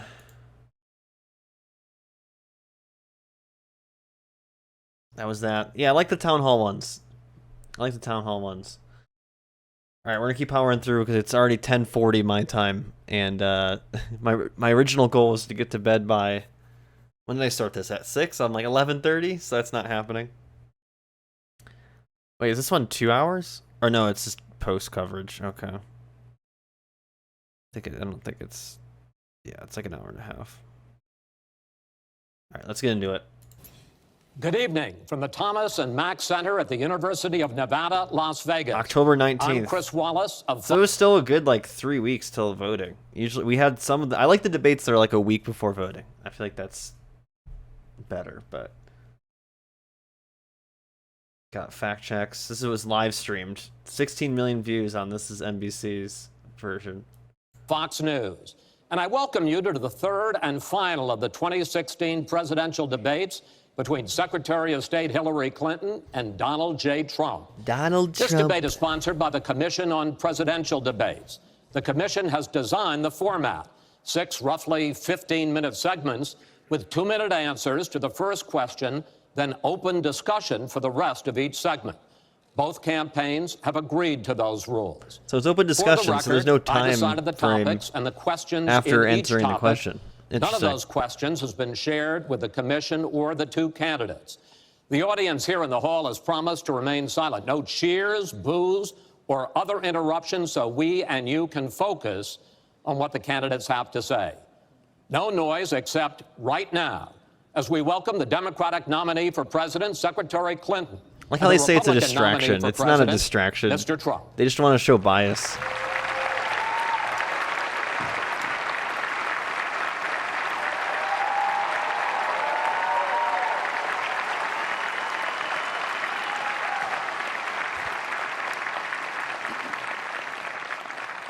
Secretary Clinton, Mr. Trump, welcome. Let's get right to it. The first topic is the Supreme Court. You both talked briefly about the court in the last debate, but I want to drill down on this because the next president will almost certainly have at least 1 appointment and likely or possibly 2 or 3 appointments, which means that you will, in effect, determine the balance of the court for what could be the next quarter century. First of all, where do you want to see the court take the country? And secondly, what's your view on how the Constitution should be interpreted? Do the founders' words mean what they say, or is it a living document to be applied flexibly according to changing circumstances? Just in a this piece segment, of paper. Secretary Clinton, you go first. You have 2 minutes. Thank you very much, Chris, and thanks to UNLV for hosting us. You know, I think when we talk about the Supreme Court, it really raises the central issue in this election. Namely, what kind of country are we going to be? Do you think Trump stayed at his Trump hotel in Vegas? What kind of opportunities will we provide for our citizens? What kind of rights will Americans have? And I feel strongly that the Supreme Court needs to stand on the side of the American people, not on the side of the powerful corporations and the wealthy. For me, that means that we need a Supreme Court that will stand up on behalf of women's rights, on behalf of the rights of the LGBT community, that will stand up and say no to Citizens United, a decision that has undermined the lighting makes it feel like more vintage than it actually is because of the way like I'm getting like 2008 vibes here to come into lighting. Our electoral like it's system. so muted. I have major disagreements with my opponent about these issues and others that will be before the Supreme Court. But I feel that at this point in our country's history, it is important that we not reverse marriage equality, that we not reverse Roe v. Wade, that we stand up against Citizens United, we stand up for the rights of people in the workplace, that we stand up and basically say the Supreme Court should represent all of us. That's how I see the court and the kind of people that I would be looking to nominate to the court would be in the great tradition of standing up to the powerful, standing up on behalf of our rights as Americans. And I look forward to having that opportunity. I would hope that the Senate would do its job and confirm the nominee that President Obama has sent to them. That's the way the Constitution fundamentally should operate. The President nominates, and then the Senate advises and consents or not, but they go forward with the process. Secretary Clinton, thank you. Mr. Trump, same question. Where do you want to see the court take the country, and how do you believe the Constitution should be interpreted? Well, first of all, it's great to be with you, and thank you, everybody. The Supreme Court, it's what it's all about. Our country is it's just so imperative that we have the right justices. Something happened recently where Justice Ginsburg made some very, very inappropriate statements toward me and toward a tremendous number of people, many, many millions of people that I represent. And she was forced to apologize. Never forget the top Trump moment of him finding out she died while Tiny Dancer plays in the background. That was an iconic Trump moment. The Second Amendment and all amendments, but the Second Amendment, which is under Definitely my absolute favorite. siege. I believe She died? if my opponent should win this Oh, race, wow. which I truly don't think will happen, we will have a Second Amendment, which You're will telling me be now a for the very, first time? very small replica of what it is right now. But I feel that it's absolutely important that we uphold because of the fact that it is under such trauma. I feel that the justices that I am going to appoint, and I've named 20 of them, the justices that I'm going to appoint will be pro-life. They will have a conservative bent. They will be protecting the Second Amendment. They are great scholars in all cases, and they're people of tremendous respect. They will interpret the Constitution the way the founders wanted it interpreted, and I believe that's very, very important. I don't think we should have justices appointed that decide what they want to hear. It's all about the Constitution and so important, the Constitution the way it was meant to be. And those are the people that I will appoint. Mr. Trump, thank you. We now have about 10 minutes for an open discussion. I want to focus on two issues that, in fact, by the justices that you name, could end up changing the existing law of the land. First is one that you mentioned, Mr. Trump, and that is guns. Secretary Clinton, you said last year, and let me quote, "The Supreme Court is wrong on the Second Amendment." And now, in fact, in the 2008 Heller case, the court ruled that there is a constitutional right to bear arms, but a right that is reasonably limited. Those were the words of the judge, Antonin Scalia, who wrote the decision. What's wrong with that? Well, first of all, I support the Second Amendment. I lived in Arkansas for 18 wonderful years. I represented upstate New York. I understand and respect the tradition of gun ownership. It goes back to the founding of our country. But I also believe that there can be and must be reasonable regulation. Because I support the Second Amendment doesn't mean that I want people who shouldn't have guns to be able to threaten you, kill you or members of your family. And so when I think about what we need to do, we have 33,000 people a year who die from guns. I think we need comprehensive background checks, need to close the online loophole, close the gun show loophole. There's other matters that I think are sensible, that are the kind of reforms that would make a difference, that are not in any way conflicting with the Second Amendment. You mentioned the Heller decision, and what I was saying that you referenced, Chris, was that I disagreed with the way the court applied the Second Amendment in that case, because what the District of Columbia was trying to do was to protect toddlers from guns. And so they wanted people with guns to safely store them. And the court didn't accept that reasonable regulation, but they've accepted many others. So I see no conflict between saving people's lives and defending the Second Amendment. Let me bring Mr. Trump in here. The bipartisan open debate coalition got millions of votes on questions to ask here, and this was, in fact, one of the top questions that they got. How will you ensure the Second Amendment is protected? You just heard Secretary Clinton's answer.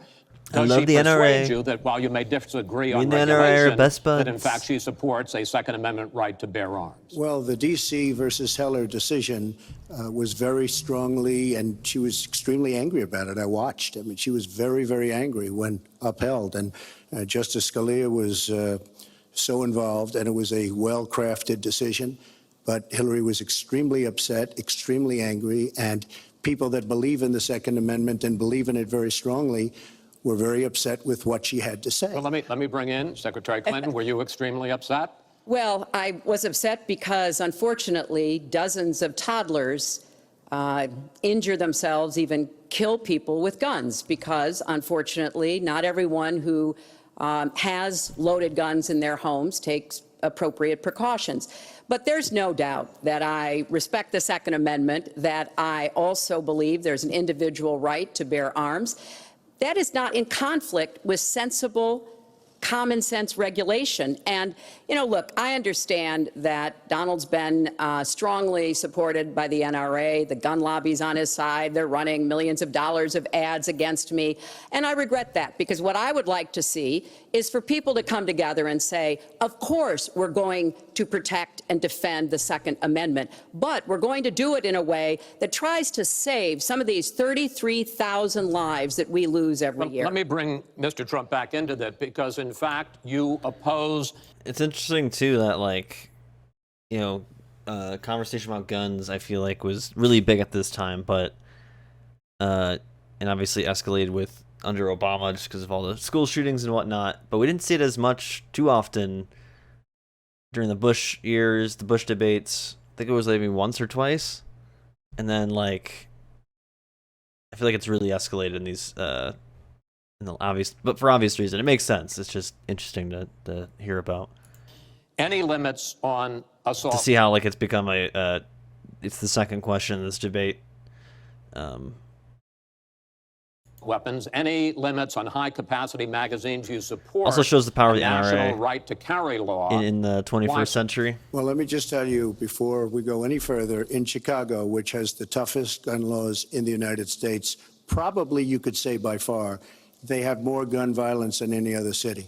So we have the toughest laws, and you have tremendous gun violence. I am a very strong supporter of the Second Amendment, and I don't know if Hillary was saying it in a sarcastic manner, but I'm very proud to have the endorsement of the NRA, and it's the earliest endorsement they've ever given to anybody who ran for president. So I'm very honored by all of that. We are going to appoint justices. This is the best way to help the Second Amendment. We are going to appoint justices that will feel very strongly about the Second Amendment, that will not do damage to the Second Amendment. Well, let's pick up on another issue which divides you and the justices that whoever ends up winning this election appoints could have a dramatic effect there, and that's the issue of abortion. Right. Mr. Trump, you're pro-life, but I want to ask you specifically, do you want the court, including the justices that you will name, to overturn Roe v. Wade, which includes, in fact, states a woman's right to abortion? Well, if that would happen, because I am pro-life and I will be appointing pro-life judges, I would think that that will go back to the individual states. But I'm asking you specifically, would you like to... If they overturned it, it'll go back to the states. But what I'm asking you, sir, is do you want to see the court overturn? You just said you want to see the court protect the Second Amendment. Do you want to see the court overturn Roe v. Wade? Well, if we put another 2 or perhaps 3 justices on, that's really what's going to be,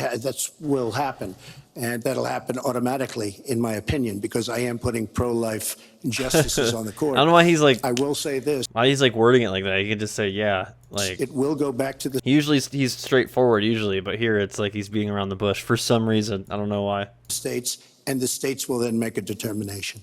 Secretary Clinton. Well, I strongly support Roe v. Wade, which guarantees a constitutional right to a woman to make the most intimate, most difficult in many cases decisions about her health care that one can imagine. And in this case, it's not only about Roe v. Wade. It is about what's happening right now in America. So many states are putting very stringent regulations on women that block them from exercising that choice, to the extent that they are defunding Planned Parenthood, which of course provides all kinds of cancer screenings and other benefits for women in our country. Donald has said he's in favor of defunding Planned Parenthood. He even supported shutting the government down to defund Planned Parenthood. I will defend Planned Parenthood.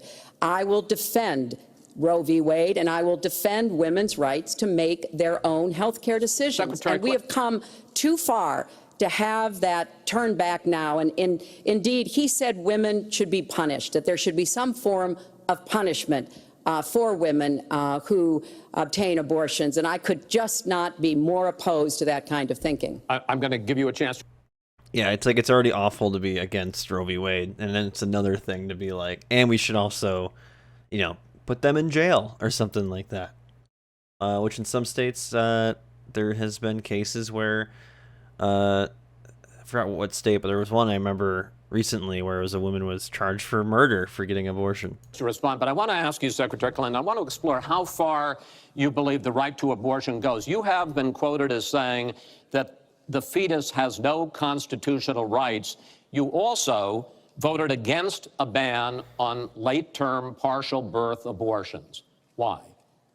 Because Roe v. Wade very clearly sets out that there can be regulations on abortion so long as the life and the health of the mother are taken into account. And when I voted as a senator, I did not think that that was the case. The kinds of cases that fall at the end of pregnancy are often the most heartbreaking, painful decisions for families to make. I have met with women who, toward the end of their pregnancy, get the worst news one could get, that their health is in jeopardy if they continue to carry to term, or that something terrible has happened or just been discovered about the pregnancy. I do not think the United States government should be stepping in and making those most personal of decisions. So you can regulate, if you are doing so, with the life and the health of the mother taken into account. Mr. Trump, your reaction, and particularly on this issue of late-term partial birth Well, abortion. I think it's terrible. If you go with what Hillary is saying, in the 9th month, you can take the baby and rip the baby out of the womb of the mother just prior to the birth of the way he baby. says, the way, I mean, it's fucked up what he's saying right here, but or what he's, you know, once again, that this never really happens. But the way he's saying babies is funny to me. I'm sorry. He's like, baby. Now, you can say that that's okay, and Hillary can say that that's okay, but it's not okay with me. Because based on what she's saying and based on where she's going and where she's been, you can take the baby and rip the baby out of the womb in the 9th month. Like he's just using such on the final day. And that's not acceptable. Words. Well, that is not what happens in these cases. And using that kind of scare rhetoric is just terribly unfortunate. You should meet with some of the women that I've met with, women I've known over the course of my life. This is one of the worst possible choices that any woman and her family has to make.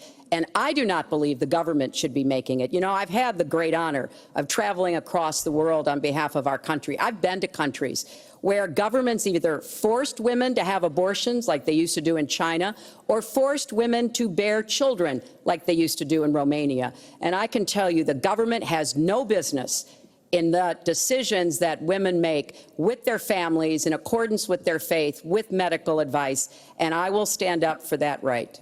All right.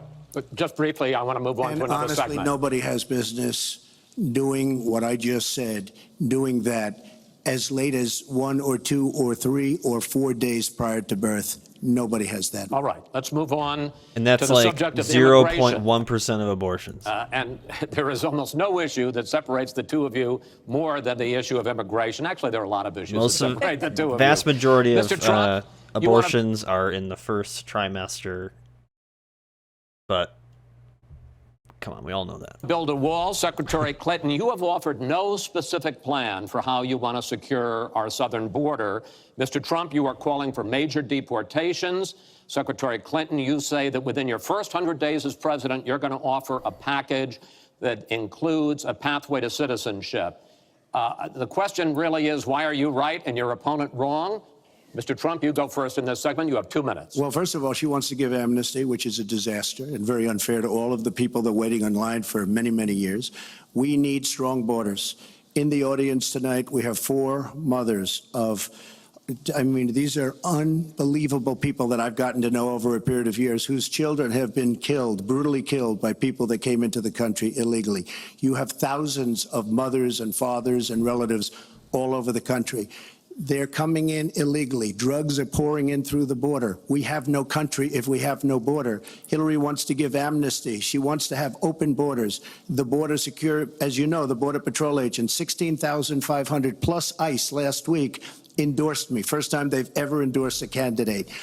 It means their job is tougher, but they know what's going on. They know it better than anybody. They want strong borders. They feel we have to have strong borders. I was up in New Hampshire the other day. The biggest complaint they have, it's with all of the problems going on in the world, many of the problems caused by Hillary Clinton and by Barack Obama, all of the problems, their single biggest problem is heroin that pours across our southern borders, just pouring and destroying their youth. It's poisoning the blood of their youth and plenty of other people. We have to have strong borders. We have to keep the drugs out of our country. Right now, we're getting the drugs, they're getting the cash.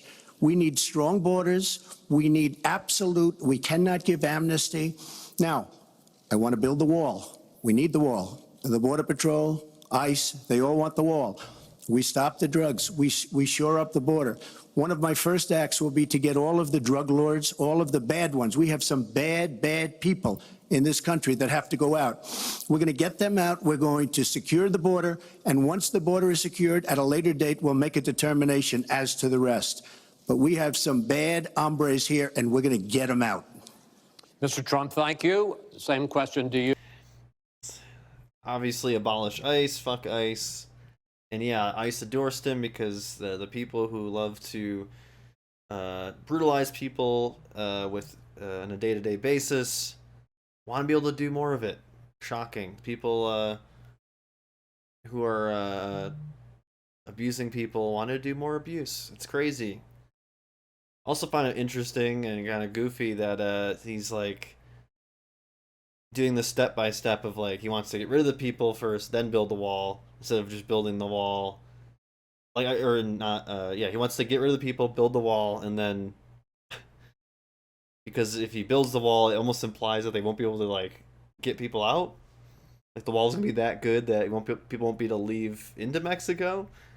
No, it's just a goofy. Once again, goofy phrasing. He's not hitting on all cylinders right now. I feel like compared to the other 2 debates. You, Secretary. He's like beating around the bush at some points, or just the way he's phrasing things is I don't know, just off. Hillary Clinton, basically, why are you right and Mr. Trump is wrong? Well, as he was talking, I was thinking about a young girl I met here in Las Vegas, Carla, who was very worried that her parents might be deported because she was born in this country, but they were not. They work hard. They do everything they can to give her a good life. And you're right. I don't want to rip families apart. I don't want to be sending parents away from children. I don't want to see the deportation force that Donald has talked about in action in our country. We have 11 million undocumented people. They have 4 million American citizen children, 15 million people. He said as recently as a few weeks ago in Phoenix that every undocumented person would be subject to deportation. Now, here's what that means. It means you would have to have a massive law enforcement presence, where law enforcement officers would be going school to school, home to home, business to business, rounding up people who are undocumented. And we would then have to put them on trains, on buses to get them out of our country. I think that is an idea that is not in keeping with who we are as a nation. I think it's an idea that would rip our country apart. And ICE has done that, did that under Trump. Just taking people out of their homes and deporting them forcefully. I have been for border security for years. I voted for border security in the United States Senate. And my comprehensive immigration reform plan, of course, includes border security. But I want to put our resources where I think they're most needed, getting rid of any violent person, anybody who should be deported, we should deport them. When it comes to the wall that Donald talks about building, he went to Mexico, he had a meeting with the Mexican president, didn't even raise it, he choked, and then got into a Twitter war because the Mexican president said, we're not paying for that wall. So I think we are both a nation of immigrants and we are a nation of laws, and that we can act accordingly. And that's why I'm introducing comprehensive immigration reform within the first 100 days with a path to citizenship. Thank you, Secretary Clinton. I want to follow up. I think I think I should respond to that. First of all, I had a very good meeting with the president of Mexico, very nice man. We will be doing very much better with Mexico on trade deals, believe me. The NAFTA deal signed by her husband is one of the worst deals ever made of any kind, signed by anybody. It's a disaster. Hillary Clinton wanted the wall. Hillary Clinton fought for the wall in 2006 or thereabouts. Now, she never gets anything done, so naturally the wall wasn't built. But Hillary Clinton wanted the wall. Well, we are a country of laws. And by the way, no, wait. I'd like to hear from. I'd like to hear from Secretary Clinton.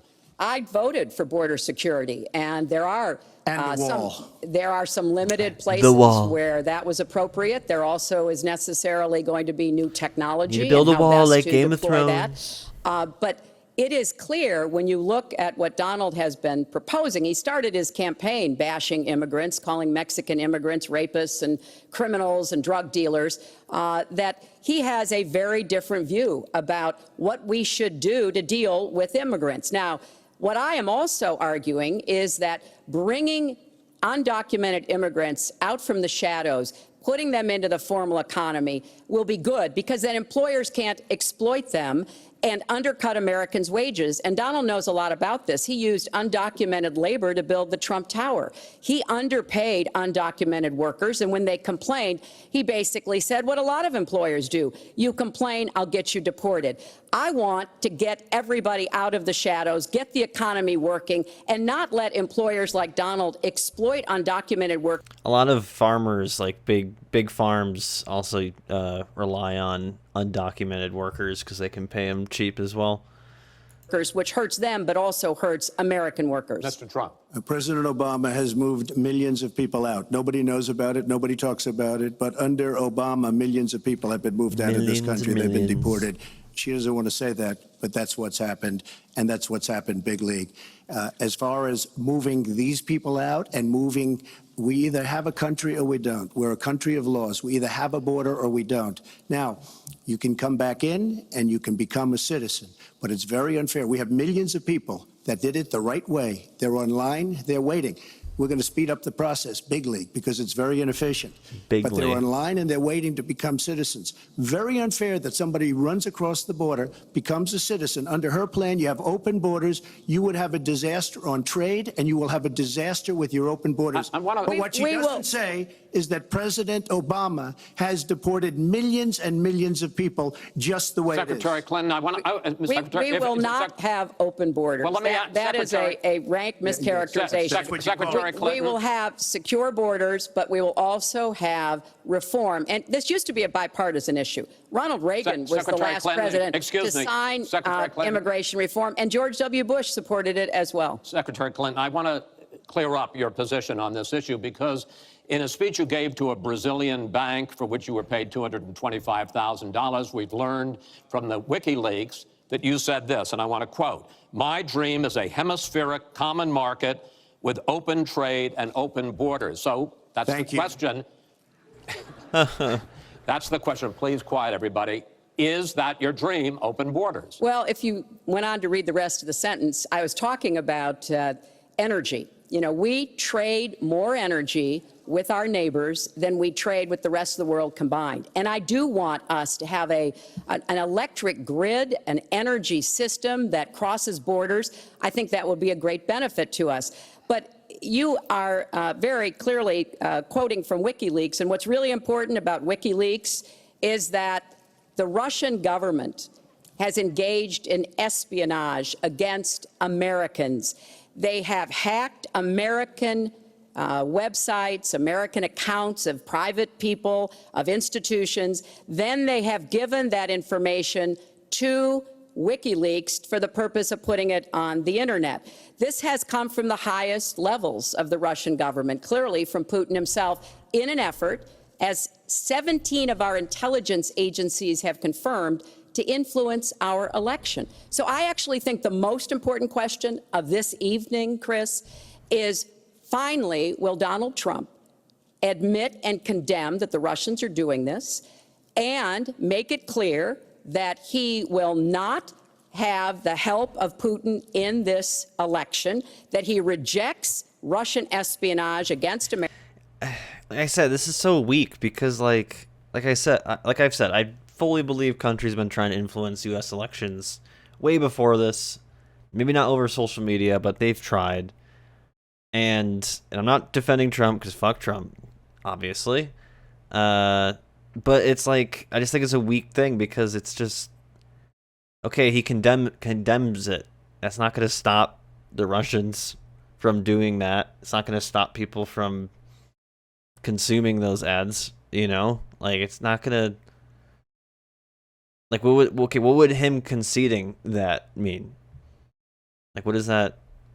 So that if you lose, you can claim, well, he cheated? He didn't cheat. You know, it's just them trying to persuade people. Is it fucked up? Yes. But we do it too. We do it to a lot of countries for a very long time. Either through the same ways that the Russians are doing it, or other means. Sometimes even military means. Sometimes through assassinations, coup d'etats. You know, I don't know. It's just like, what do you get out of this? Americans, which he actually encouraged in the past. Those are the questions we need answered. We've never had anything like this happen in any of our elections before. That was a great pivot Not off true. the fact that she wants open borders, okay? How did we get onto Putin? Hold on. No. Hold on, folks, because this is going to end up getting out of control. Let's try to keep it quiet for the candidates and for the American people. So just to finish on the For borders, America. Yes. She wants open borders. People are going to pour into our country. People are going to come in from Syria. She wants 550% more people than Barack Obama. And he has thousands and thousands of people. They have no idea where they come from. And you see, we are going to stop radical Islamic terrorism in this country. She won't even mention the words, and neither will President Obama. So I just want to tell you, she wants open borders. Now we can talk about Putin. I don't know Putin. He said nice things about me. If we got along well, that would be good. If Russia and the United States got along well and went after ISIS, that would be good. He has no respect for her. He has no respect for our president. And I'll tell you what, we're in very serious trouble because we have a country with tremendous numbers of nuclear warheads, 1,800, by the way, where they expanded and we didn't. 1,800 nuclear warheads. And she's playing chicken.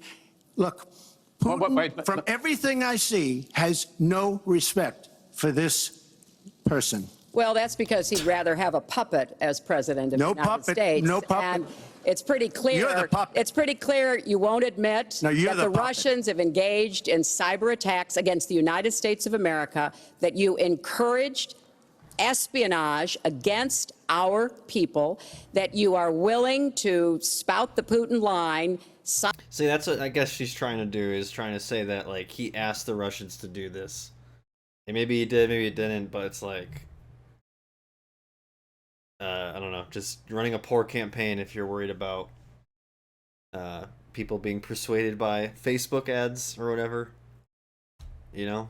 Sign up for his wish list, break up NATO, do whatever he wants to do, and that you continue to get help from him because he has a very clear favorite in this race. So I think that this is such an unprecedented situation. We've never had a foreign government trying to interfere in our election. We have 17 intelligence agencies, civilian and military, who have all concluded that these espionage attacks, these cyber attacks, come from the highest levels of the Kremlin, and they are designed to influence our election.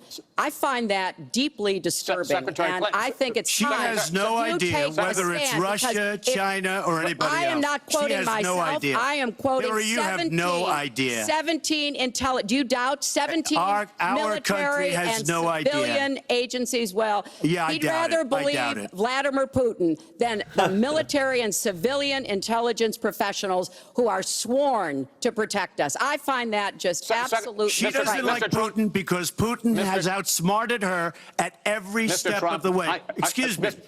Putin has outsmarted her in Syria. He's outsmarted her every step of the way. I do get to ask some questions. Yes, that's And I would fine. like to ask you this direct question. Why closed The top captioning national just pop security up? officials of this country do believe that Russia has been behind these hacks. Even if you don't know for sure whether I feel like it's do out you of sync, condemn too. any interference by Russia in the American election? By Russia or anybody else. Yeah. You condemn When they their go low, interference. we go Of course high. I This condemn. is Of course I out condemn. of I don't sync. know Putin.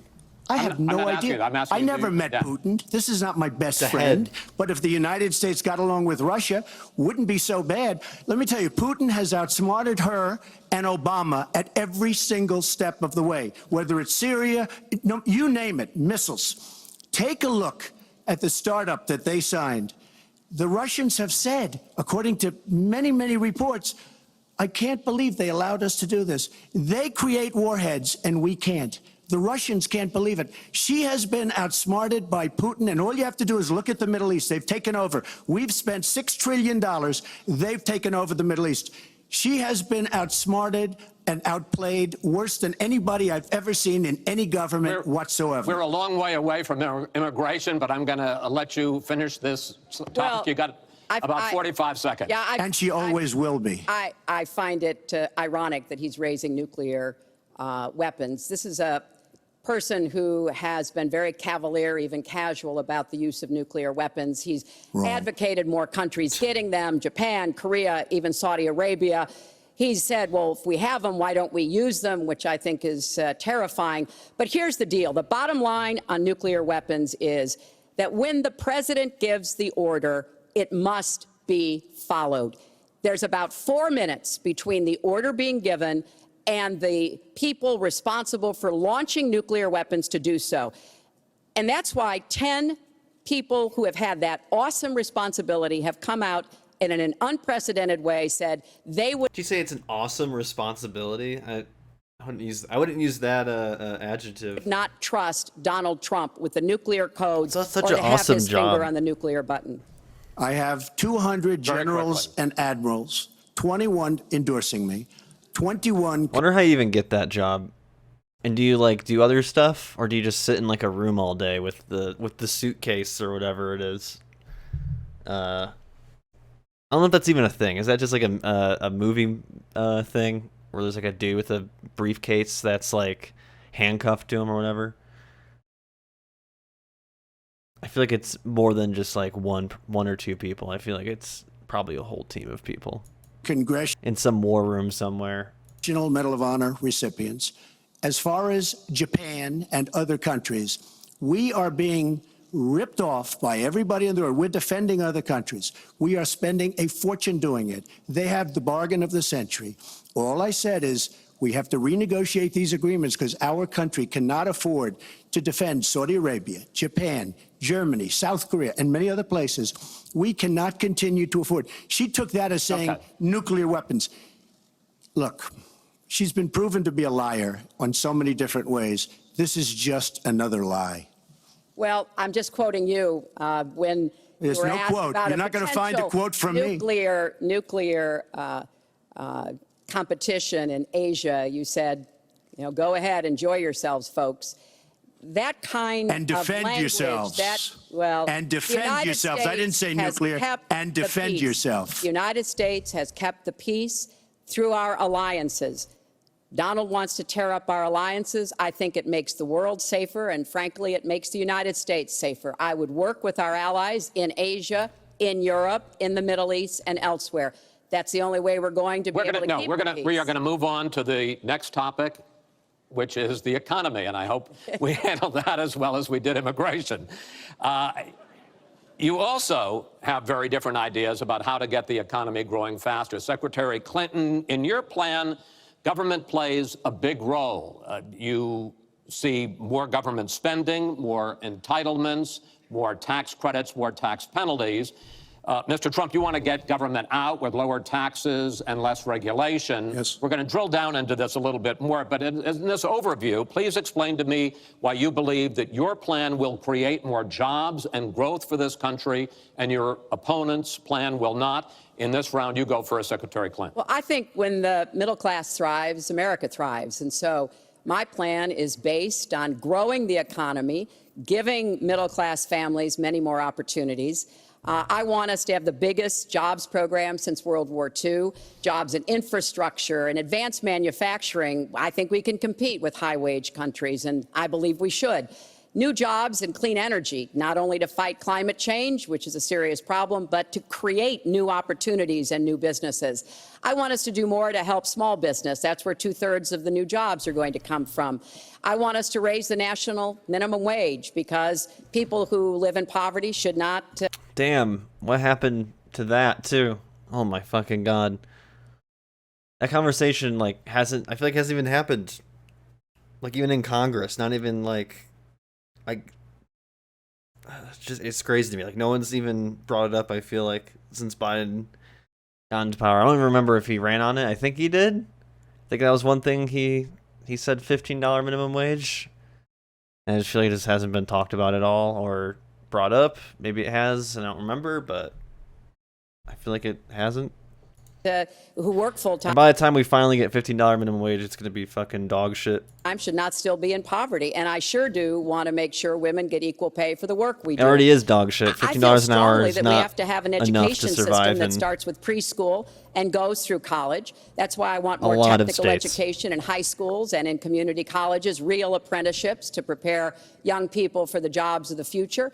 I want to make college debt-free, and for families making less than $125,000, you will not get a tuition bill from a public college or university if the plan that I worked on with Bernie Sanders is enacted. And we're going to work hard to make sure that it is, because we are going to go where the money is. Most of the gains in the last years since the Great Recession have gone to the very top. So we are going to have the wealthy pay their fair share. We're going to have corporations make a contribution greater than they are now to our country. And why doesn't Obama get blamed for that? That is a plan that has been analyzed by independent experts, which said that it could produce 10 million new jobs. By contrast, Donald's plan has been analyzed to conclude it might lose 3.5 million jobs. Why? Because his whole plan is to cut taxes, to give the biggest tax breaks ever to the wealthy and to corporations, adding $20 trillion to our debt, and causing the kind of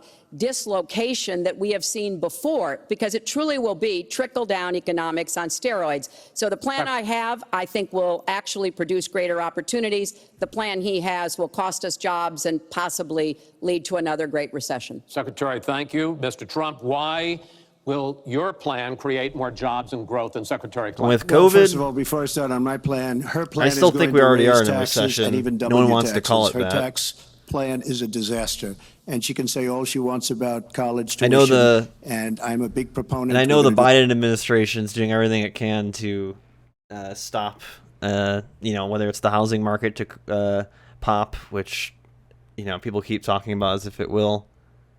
For the last couple of years here, I don't know. I just can see. I feel like they're really just trying to. Because if a recession really starts hitting right before the election, then no matter if whoever is on the Republican side, Biden is toast. I already think Biden's not very. People are not really happy to vote for him again. He still probably could win. Someone's asked in chat before of who do you think would win right now, and I would say maybe Trump by a slim margin. It'd be very close again, I think. Obviously, it would come down to Electoral College, but yeah, the Democrats, I'm sure, are hoping that if the recession that I already think is here, or is not labeled as one, they just hope that happens after the election for sure. do a lot of things for college tuition, but the What's rest up, of Bryn? the public's going to be paying for it. We will have a massive, massive tax increase under Hillary Clinton's plan. But I'd like to start off where we left, because when I said Japan and Germany, and I'm not to single them out, but South Korea, these are very rich, powerful countries. Saudi Arabia, nothing but money. We protect Saudi Arabia. Why aren't they paying? She immediately, when she heard this, I questioned it. And I questioned NATO. Why aren't the NATO questioned? Why aren't they paying? Because they weren't paying. Since I did this was a year ago, all of a sudden they're paying. And I've been given a lot of credit for it. All of a sudden they're starting to pay up. They have to pay up. We're protecting people. They have to pay up. And I'm a big fan of NATO, but they have to pay up. She comes out and said, we love our allies. We think our allies are great. Well, it's awfully hard to get them to pay up when you have somebody saying, Hillary we voice? think how great they are. We have to tell Japan in a very nice way. We have to tell Germany, all of these countries, South Korea, we have to say, you have to help us out. We have, during his regime, during President Obama's regime, we've doubled our national debt. We're up to $20 trillion. So my plan, we're going to renegotiate trade deals. We're going to have a lot of free trade. We're going to have free trade, more free trade than we have right now. But we have horrible deals. Our jobs are being taken out by the deal that her husband signed, NAFTA, one of the worst deals ever. Our jobs are being sucked out of our economy. You look at all of the places that I just left. You go to Pennsylvania, you go to Ohio, you go to Florida, you go to any of them. You go upstate New York. Our jobs have fled to Mexico and other places. We're bringing our jobs back. I am going to renegotiate NAFTA. And if I can't make a great deal, then we're going to terminate NAFTA and we're going to create new deals. We're going to have trade, but we're going to terminate it. We're going to make a great trade deal. And if we can't, we're going to do it. We're going to go a separate way because it has been a disaster. We are going to cut taxes massively. We're going to cut business taxes massively. They're going to start hiring people. We're going to bring the $2.5 trillion that's offshore back into the country. We are going to start the engine rolling again because right now our country is dying at 1% GDP. Well, let me translate that if I can, Chris, because you can't. The fact is he's going to advocate for the largest tax cuts we've ever seen, three times more than the tax cuts under the Bush administration. I have said repeatedly throughout this campaign, I will not raise taxes on anyone making $250,000 or less. I also will not add a penny to the debt. I have costed out what I'm going to do. He will, through his massive tax cuts, add $20 trillion to the debt. Well, he mentioned the debt. We know how to get control of the debt. When my husband was president, we went from a $300 billion deficit to a $200 billion surplus, and we were actually on the path to eliminating the national debt. When President Obama came into office... So I was right earlier with that. I was just getting... the terms get confusing, but I was right earlier about they're connected. If you have a surplus in the deficit, you can cut into the national debt. And my opinion's always been, who gives a fuck about the deficit or the debt? Money is fake. Office, he inherited the worst economic give everyone disaster the money. since the Great If you believe in the Depression. money, give everyone the money. He has cut the deficit by 2/3. So yes, one of the ways you go after the debt, one of the ways you create jobs is by investing in people. So I do have investments in new jobs, investments in education, skill training, and the opportunities for people to get ahead and stay ahead. That's the kind of approach that will work. Cutting taxes on the wealthy, we've tried that. It has not worked the way that it has been Secretary Clinton, I want to pursue your plan because in many ways it is similar to the Obama stimulus plan in 2009, which has led to the slowest GDP growth since 1949. Correct. Thank you, sir. You told me in July when we spoke that the problem is that President Obama didn't get to do enough in what he was trying to do with this stimulus. So is your plan basically even more of the Obama stimulus? Well, it's a combination, Chris. And let me say that when you inherit the level of economic catastrophe that President Obama inherited, it was a real touch-and-go situation. I was in the Senate before I became Secretary of State. I've never seen people as physically distraught as the Bush administration team was because of what was happening to the economy. I personally believe that the steps that President Obama took saved the economy. He doesn't get the credit he deserves for taking some very hard positions. But it was a terrible recession. So now we've dug ourselves out of it. We're standing, but we're not yet running. So what I am proposing is that we invest from the middle out and the ground up, not the top down. That is not going to work. That's why what I have put forward doesn't add a penny to the debt, but it is the kind of approach that will enable more people to take those new jobs, higher paying jobs. We're beginning to see some increase in incomes, and we certainly have had a long string of increasing jobs. We've got to do more to get the whole economy moving, and that's what I believe I will be able to do. Mr. Trump, even conservative economists who have looked at your plan say that the numbers don't add up, that your idea, and you've talked about 25 million jobs created, 4% over a 10-year period growth, is unrealistic. And they say, you talk a lot about growing the energy industry, they say with oil prices as low as they are right now, that's unrealistic as well. Your response? So I just left some high representatives of India. They're growing at 8%. China is growing at 7%, and that for them is a catastrophically low number. We are growing. Our last report came out, and it's right around the 1% level, and I think it's going down.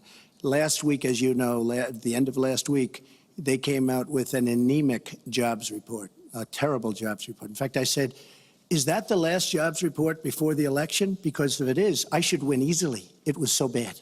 The report was so bad. Look, our country is stagnant. We've lost our jobs. We've lost our businesses. We're not making things anymore, relatively speaking. Our product is pouring in from China, pouring in from Vietnam, pouring in from all over the world.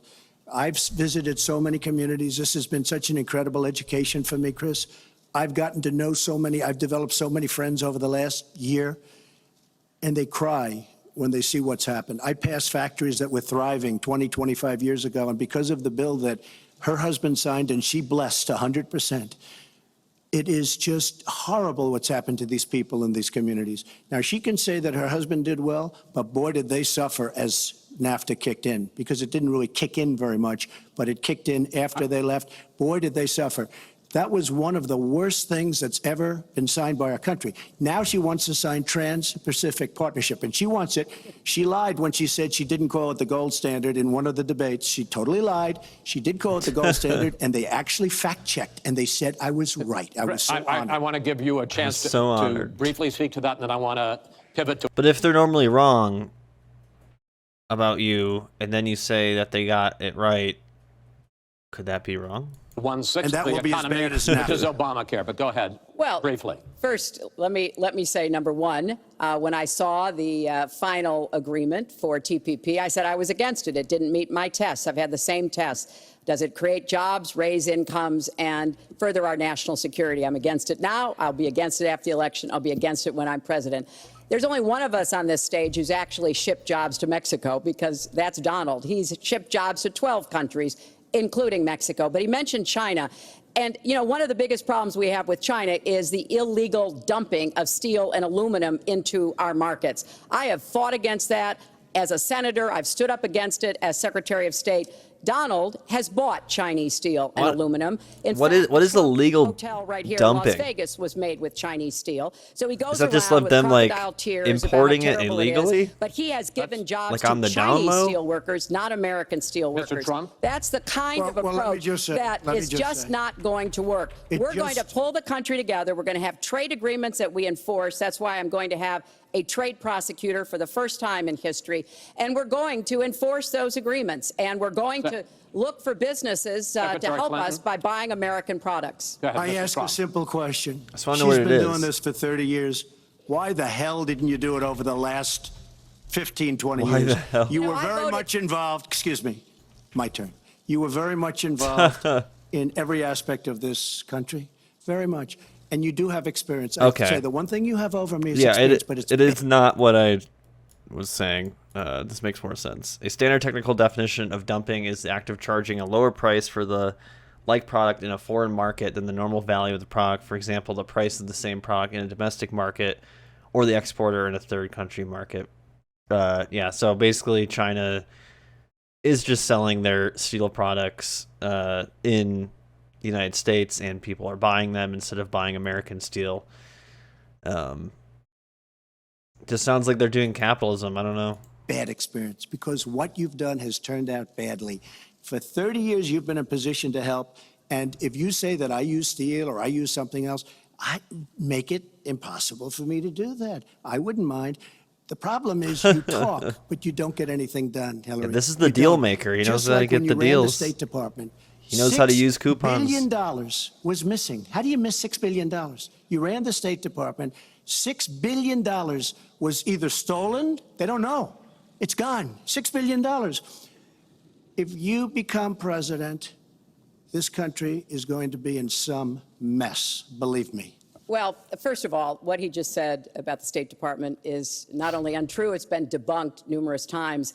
But I think it's really an important issue. He raised the 30 years of experience. So let me just talk briefly about that. You know, back in the 1970s, I worked for the Children's Defense Fund, and I was taking on discrimination against African-American kids in schools. He was getting sued by the Justice Department for racial discrimination in his apartment buildings. In the 1980s, I was working to reform the schools in Arkansas. He was borrowing $14 million from his father to start his businesses. In the 1990s, I went to Beijing, and I said women's rights are human rights.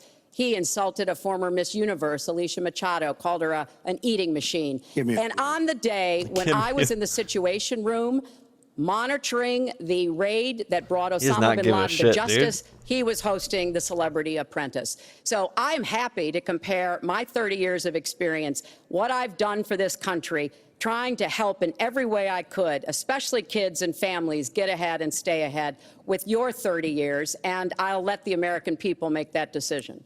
Well, I think I did a much better job. I built a massive company, a great company, some of the greatest assets anywhere in the world. Worth many, many billions of dollars.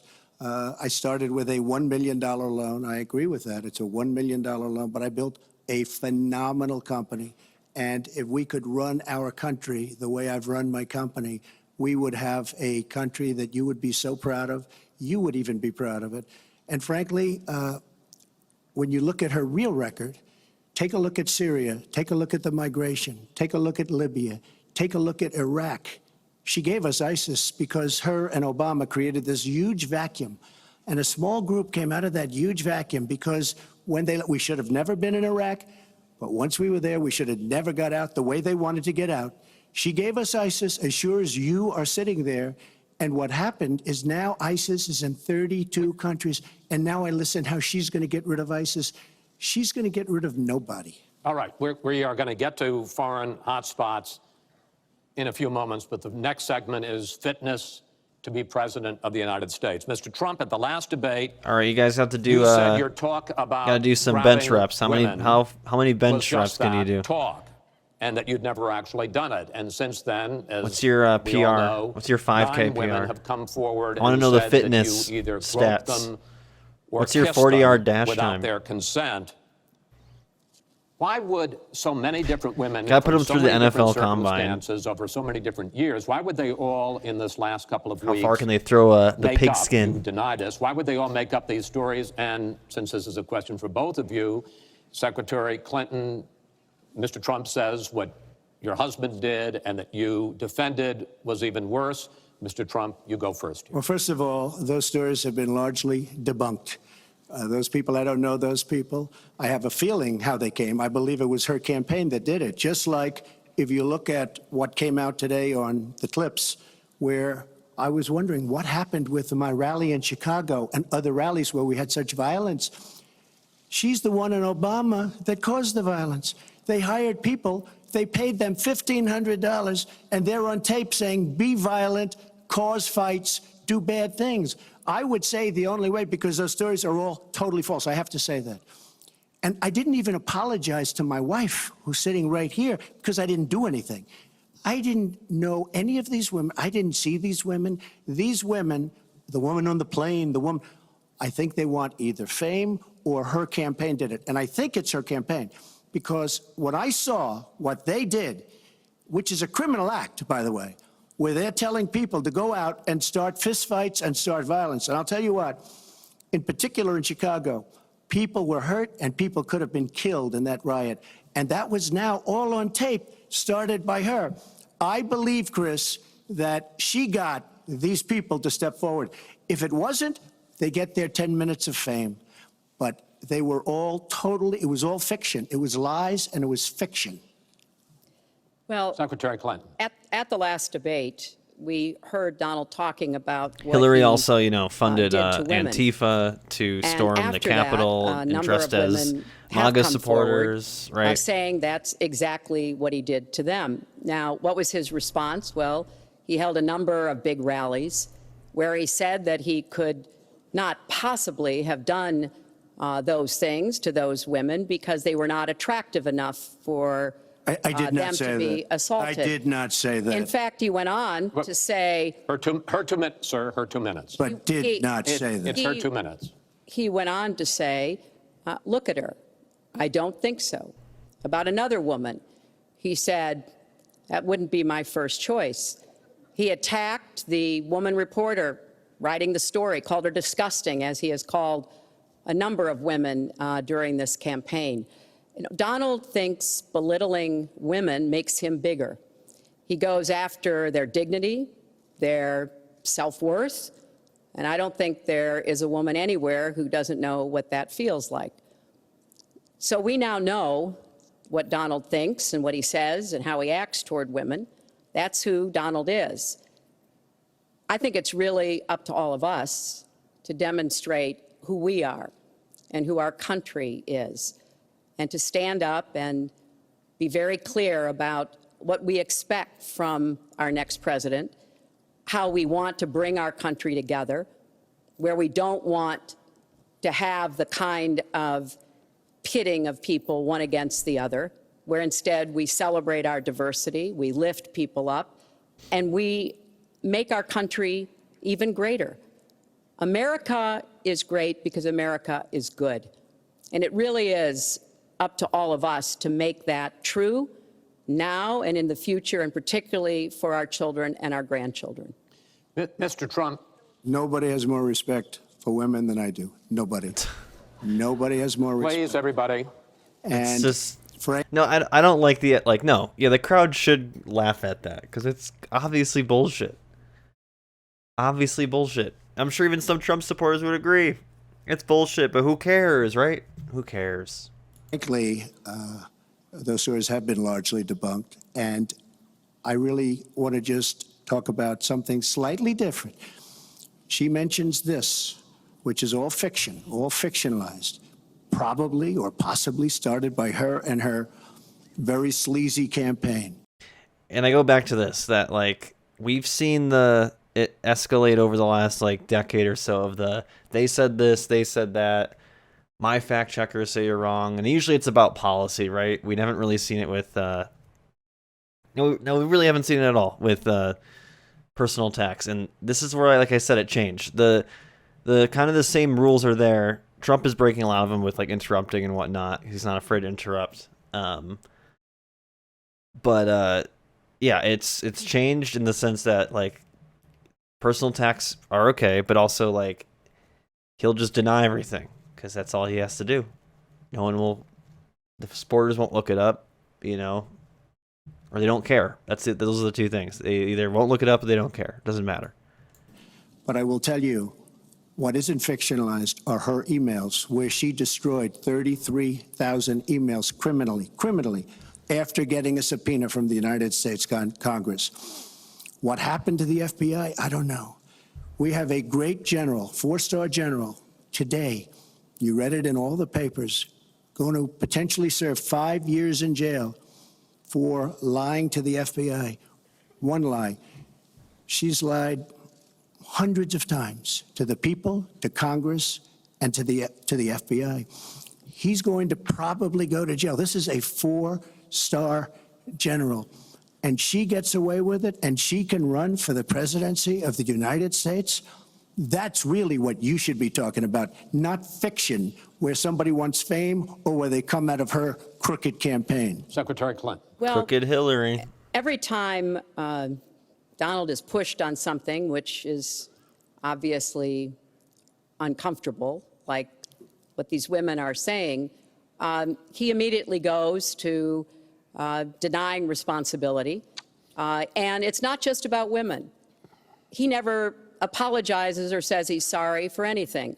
So we know what he has said and what he's done to women. But he also went after a disabled reporter, mocked and mimicked him on national television. Totally true. Everyone saw it. He went after Mr. and Mrs. Khan. But some of his supporters found it funny, so they don't care. Young man who died serving our country, a Gold Star family because of their religion. He went after John McCain, a prisoner of war, said he prefers people who aren't captured.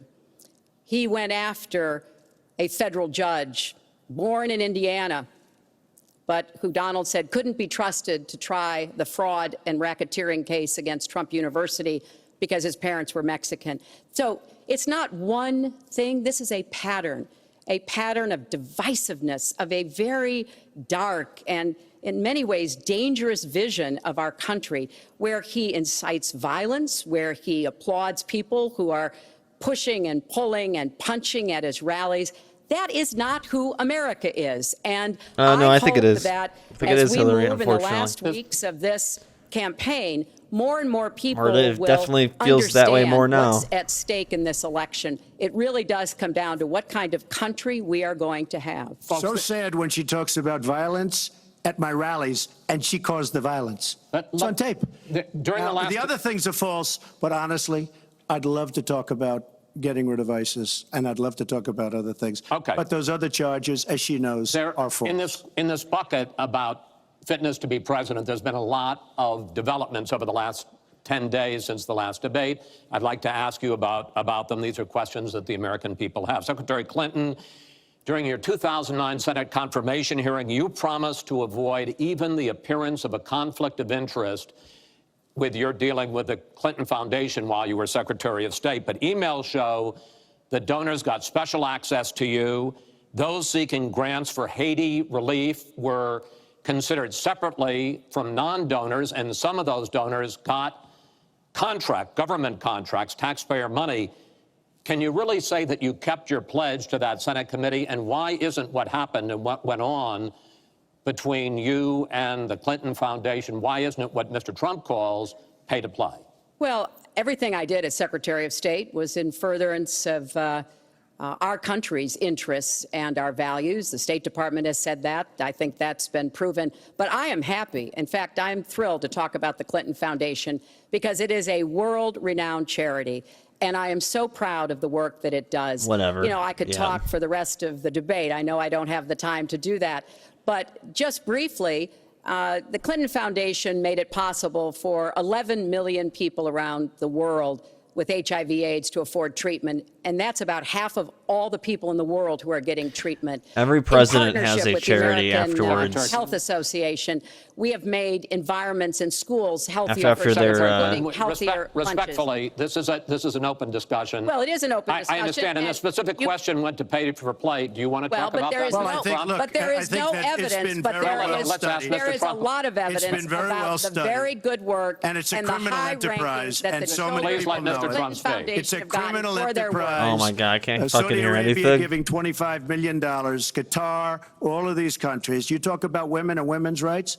So these are people that push gays off buildings. These are people that kill women and treat women horribly, and yet you take their money. So I'd like to ask you right now, why don't you give back the money that you've taken from certain countries that treat certain groups of people so horribly? Why don't you give back the money? I think it would be a great gesture, because she takes a tremendous amount of money, and you take a look at the people of Haiti. I was at a little Haiti the other day in Florida, and I want to tell you, they hate the Clintons, because what's happened in Haiti with the Clinton Foundation is a disgrace. And you know it, and they know it, and everybody knows Secretary it. Clinton. Very quickly, we at the Clinton Foundation spend 90% of all the money that is donated on behalf of programs of people around the world and in our own country. I'm very proud of that. We have the highest rating from the watchdogs that follow foundations, and I'd be happy to compare what we do with the Trump Foundation, which took money from other people and bought a 6-foot portrait of Donald. I mean, who does that? It just was astonishing. But when it comes to Haiti, Haiti is the poorest country in our hemisphere. That is the earthquake and the definitely hurricanes, something it Trump has would do. devastated Haiti.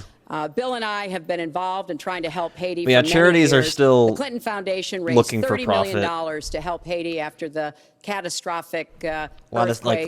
in a lot of and charities, all of not all, the but a lot of terrible problems charities, the people like there had. We've done things to help small businesses. it's like it goes back to like charities and nonprofits still are still succumb to capitalism in the sense that the CEOs are going to want more money every year. They have to hit certain numbers, so they do certain fundraising, but also like let's say if they're helping houseless folks, like there's a certain criteria that the houseless folks have to meet. And that's why you should always support mutual aid over charity and nonprofit organizations if you can. And oftentimes, too, some nonprofit organizations are working with, the state in some way, or some of them also work with, like, the police, so there's ties to capital in that way. Agriculture and so much else. And we're going to keep working to help Haiti because it's an important part of the American They don't want you to help them anymore. I'd like to mention one thing. Trump Foundation, small foundation. People contribute. I contribute. The money goes 100% goes to different charities, including a lot of military. I don't get anything. I don't buy boats. I don't buy planes. What happens is the money goes out. Wasn't some of the money used to settle your lawsuit, sir? No, it was. We put up the American flag, and that's it. They put up the American flag. We fought for the right in Palm Beach to put up the American flag. There was a penalty that was imposed by Palm Beach County, and the money came from your foundation. And by the way, the money, instead of Mar-a-Lago yourself, went to Fisher Mar-a-Lago, House, baby. where they build houses. The money that you're talking about went to Fisher House, where they build houses for veterans and disabled. I want to get into one But last... of course, there's no way we can know whether any of that is true because he hasn't released his tax returns. He is the first candidate ever to run for president in the last 40-plus years who has not released his tax returns. So everything he says about charity or anything else, we can't prove it. You can look at our tax returns. We've got them all out there. But what is really troubling is that we learned in the last debate he has not paid a penny in federal income tax. And we were talking about immigrants a few minutes ago, Chris. You know, half of all immigrants, undocumented immigrants in our country, actually pay federal income tax. So we have undocumented immigrants in America who are paying more federal income tax than a billionaire. I find that let me just tell you very astonishing. Simply, we're entitled, because of the laws that people like her pass, to take massive amounts of depreciation and other charges, and we do it. And all of her donors, just about all of them, I know Buffett took hundreds of millions of dollars, George Soros, took hundreds of millions of dollars. Let me just explain. All of her donors, most of her donors have done the same thing as I did. Okay. And you know what you should have done? Folks, we heard and this. You know, Hillary, what you should have done? You should have changed the law when you were a United States Senator. If you don't like it. Because your donors and your special interests are doing the same thing as I do, except even more so. Well, you should have changed the law, but you won't change the law because you take in so much money. I mean, I sat in my apartment today on a very beautiful hotel down the street, known as Trump. Made with Chinese steel. But I will tell you, I sat there watching ad after ad after ad, false ad, all paid for by your friends on Wall Street that gave so much money because they know you're going to protect them. And frankly, you should have changed the laws. If you don't like what I did, you should have changed the laws. Mr. Trump. And it's funny too, is one of his rhetorics, and obviously it's a contradiction here.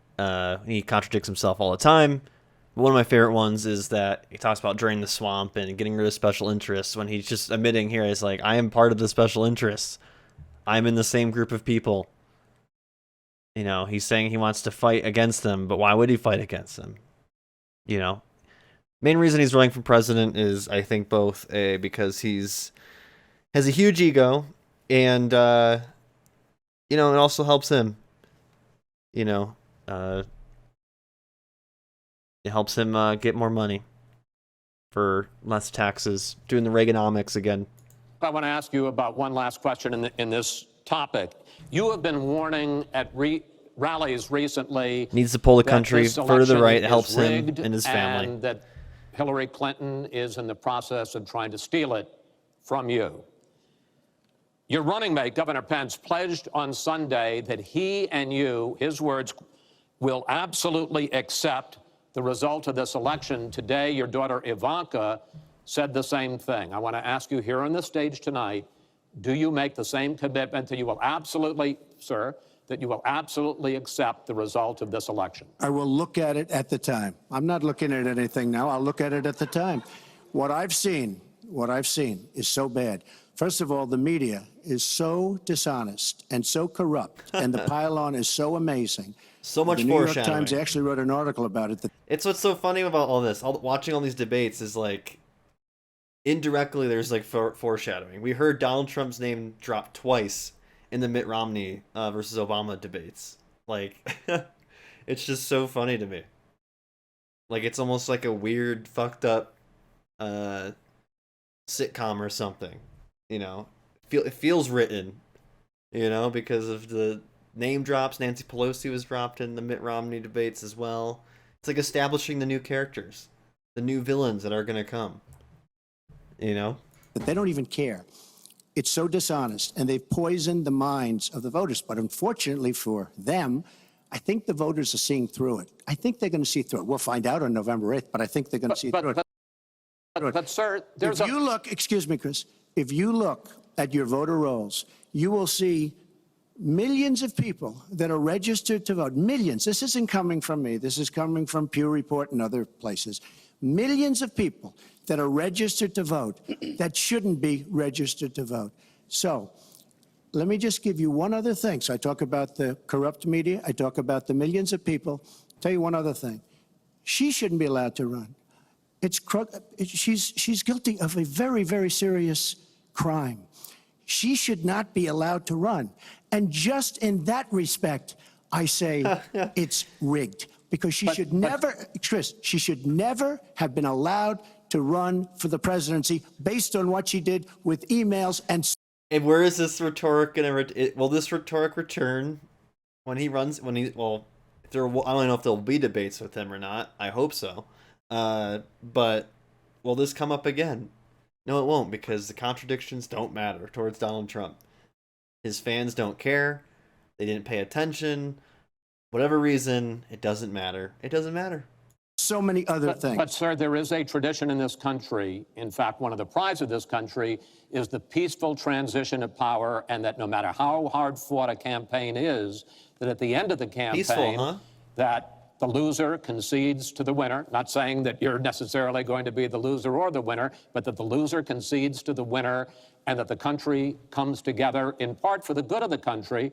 Are you saying you're not prepared now to commit to that principle? What I'm saying is that I will tell you at the time. I'll keep you in suspense. Well, okay? Chris, let me respond. It's freaking. Indirectly it's foreshadowing. It's so fucked up. God damn it. To that, because that's horrifying. You know, every time Donald thinks things are not going in his direction, he claims whatever it is rigged against him. The FBI conducted a year-long investigation into my emails. They concluded there was no case. He said the FBI was rigged. He lost the Iowa caucus. He lost the Wisconsin primary. He said the Republican primary was rigged against him. Then Trump University gets sued for fraud and racketeering. He claims the court system and the federal judge is rigged against him. I don't really know what racketeering is, but it's a cool word. So I think that's my favorite type of crime is racketeering. There was even a time I'm pro racketeering when he didn't get an Emmy for his TV program 3 years in a row, and he started tweeting that the Emmys were rigged against him. Should have gotten it. This is a mindset. This is how Donald thinks. And it's funny, but it's also really troubling. Okay. You know, that is not the way our democracy works. We've been around for She's right. It's funny, but also super troubling. 240 years. We've had free and fair elections. We've accepted the outcomes when we may not have liked them. And that is what must be expected of anyone standing on a debate stage during a general election. You know, President Obama said the other day, when you're whining before the game is even finished, it just shows you're not up to doing the job. And let's be clear about what he is saying and what that means. He is denigrating, he's talking down our democracy. And I, for one, am appalled that somebody who is the nominee of one of our two major parties would take that kind of position. I think what the FBI did and what the Department of Justice did, including meeting with her husband, the Attorney General, in the back of an airplane on the tarmac in Arizona, I think it's disgraceful. I think it's a disgrace. All right. I think we've never had a situation so bad. Hold on, folks. This doesn't do. It's midnight, folks, here in Let's Colorado. Please continue the debate, and let's move on to the Start at subject of 6 foreign o'clock. We're over 6 hotspots. hours. It's fucking crazy. The Iraqi offensive to take back Mosul has begun. Oh, great. More foreign policy. If they are successful in pushing ISIS out of that city More and out ISIS of all convo. of Iraq, the question then becomes, what happens the day after? And that's something that whoever of you ends up as president is going to have to confront. Will you put U.S. troops into that vacuum to make sure that ISIS doesn't come back or isn't replaced by something even worse? Secretary Clinton, you go first in this segment. You have 2 minutes. Well, I am encouraged that there is an effort led by the Iraqi army, supported by Kurdish forces, and also given the help and advice from the number of special forces and other Americans on the ground. But I will not support putting American soldiers into Iraq as an occupying force. I don't think that is in our interests, and I don't think that would be smart to do. In fact, Chris, I think that would be a big red flag waving for ISIS to reconstitute itself. The goal here is to take back Mosul. It's going to be a hard fight. I've got no illusions about that. And then continue to press into Syria to begin to take back and move on Raqqa, which is the ISIS headquarters. I am hopeful that the hard work that American military advisors have done will pay off, and that we will see a really successful military operation. But we know we've got lots of work to do. Syria will remain a hotbed of terrorism as long as the civil war, aided and abetted by the Iranians and the Russians, continue. So I have said, look, we need to keep our eye on ISIS. That's why I want to have an intelligence surge that protects us here at home, why we have to go after them from the air, on the ground, online, why we have to make sure here at home we don't let terrorists buy weapons. If you're too dangerous to fly, you're too dangerous to buy a gun.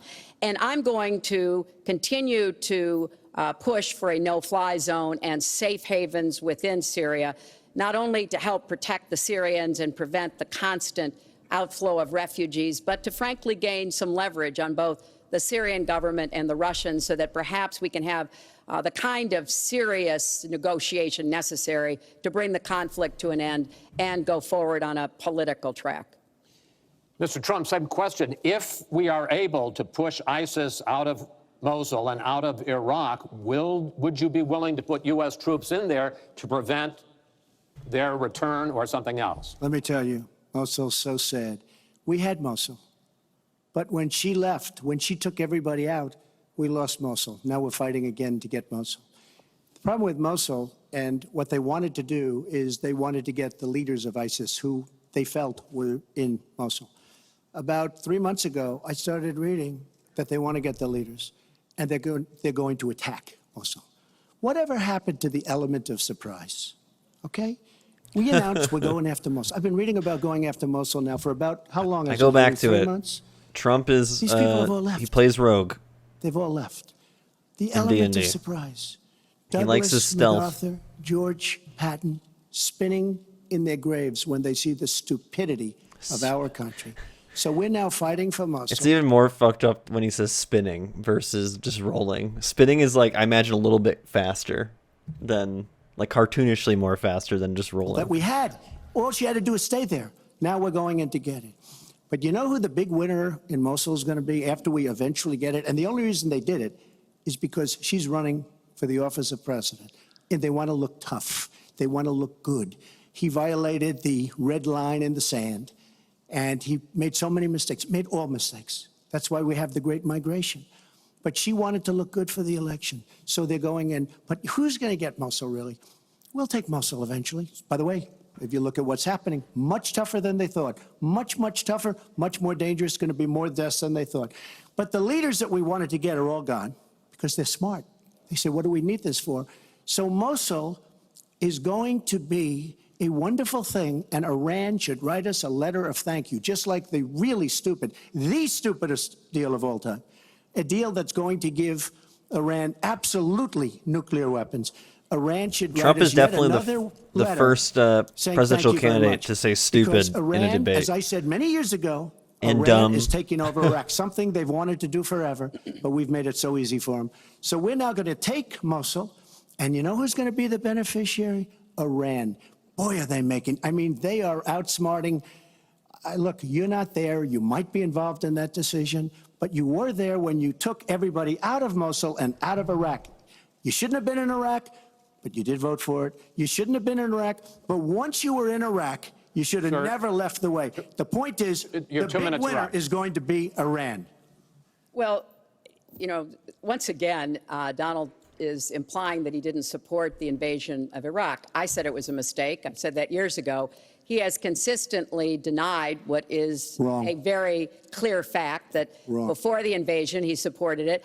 And, you know, I just want everybody to go Google it. Google Donald Trump, Iraq, and you will see the dozens of sources which verify that he was for the invasion of Iraq. And you can actually hear the audio of him saying that. Now, why does that matter? Well, it matters because he has not told the truth about that position. I guess he believes it makes him look better now to contrast with me because I did vote for it.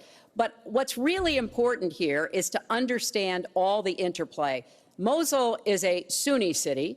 Mosul is on the border of Syria.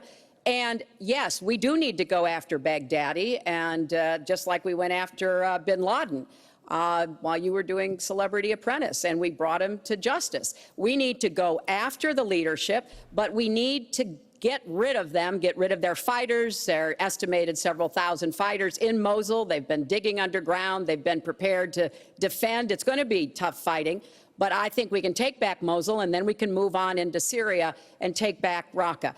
This is what we have to do. I'm just amazed that he seems to think that the Iraqi government and our allies and everybody else launched the attack on Mosul to help me in this election. But that's how Donald thinks, you know. He always is looking for some Chris, we don't gain anything. He has all the Iran is taking over Iraq. Secretary Clinton. Iran is taking over Iraq. We don't gain Secretary Clinton. We would have gained if they did it by surprise. Wait. Secretary Clinton, it's an open discussion. Secretary, we would have gained if they did it by surprise. Secretary, please let Mr. Trump speak. He's unfit, and he proves it every time he You are talks. the one that's unfit. You know, WikiLeaks just actually came out. John Podesta said some horrible things about you, and boy, was he right. He said some beauties. And you know, Bernie Sanders, he said you have bad judgment. You do. And if you think that going into Mosul, Keeps after using we that let the one world know Bernie we're going Sanders in, quote. and all of the people that we really wanted, the leaders, they're all gone. If you think that was good, then you do. Now, John Podesta said you have terrible instincts. Bernie Sanders said you have bad judgment.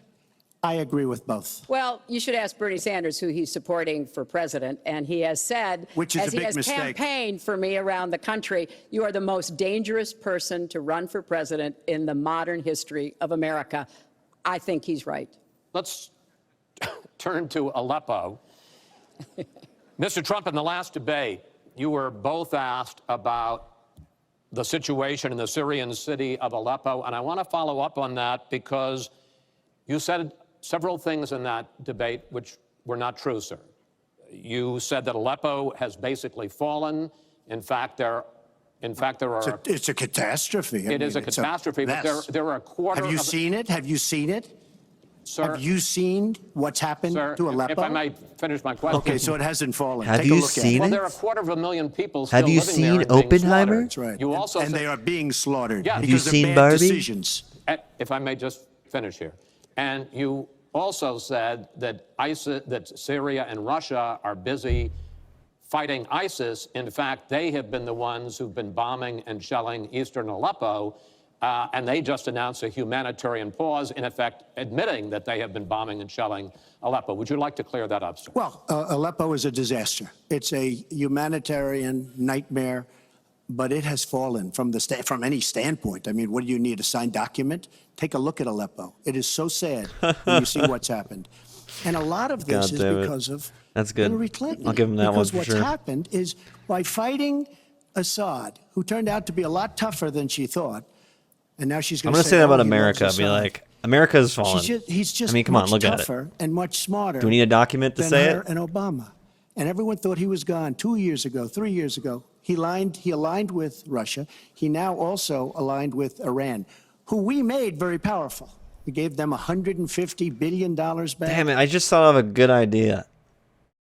And I wish I did it at the beginning of this whole thing.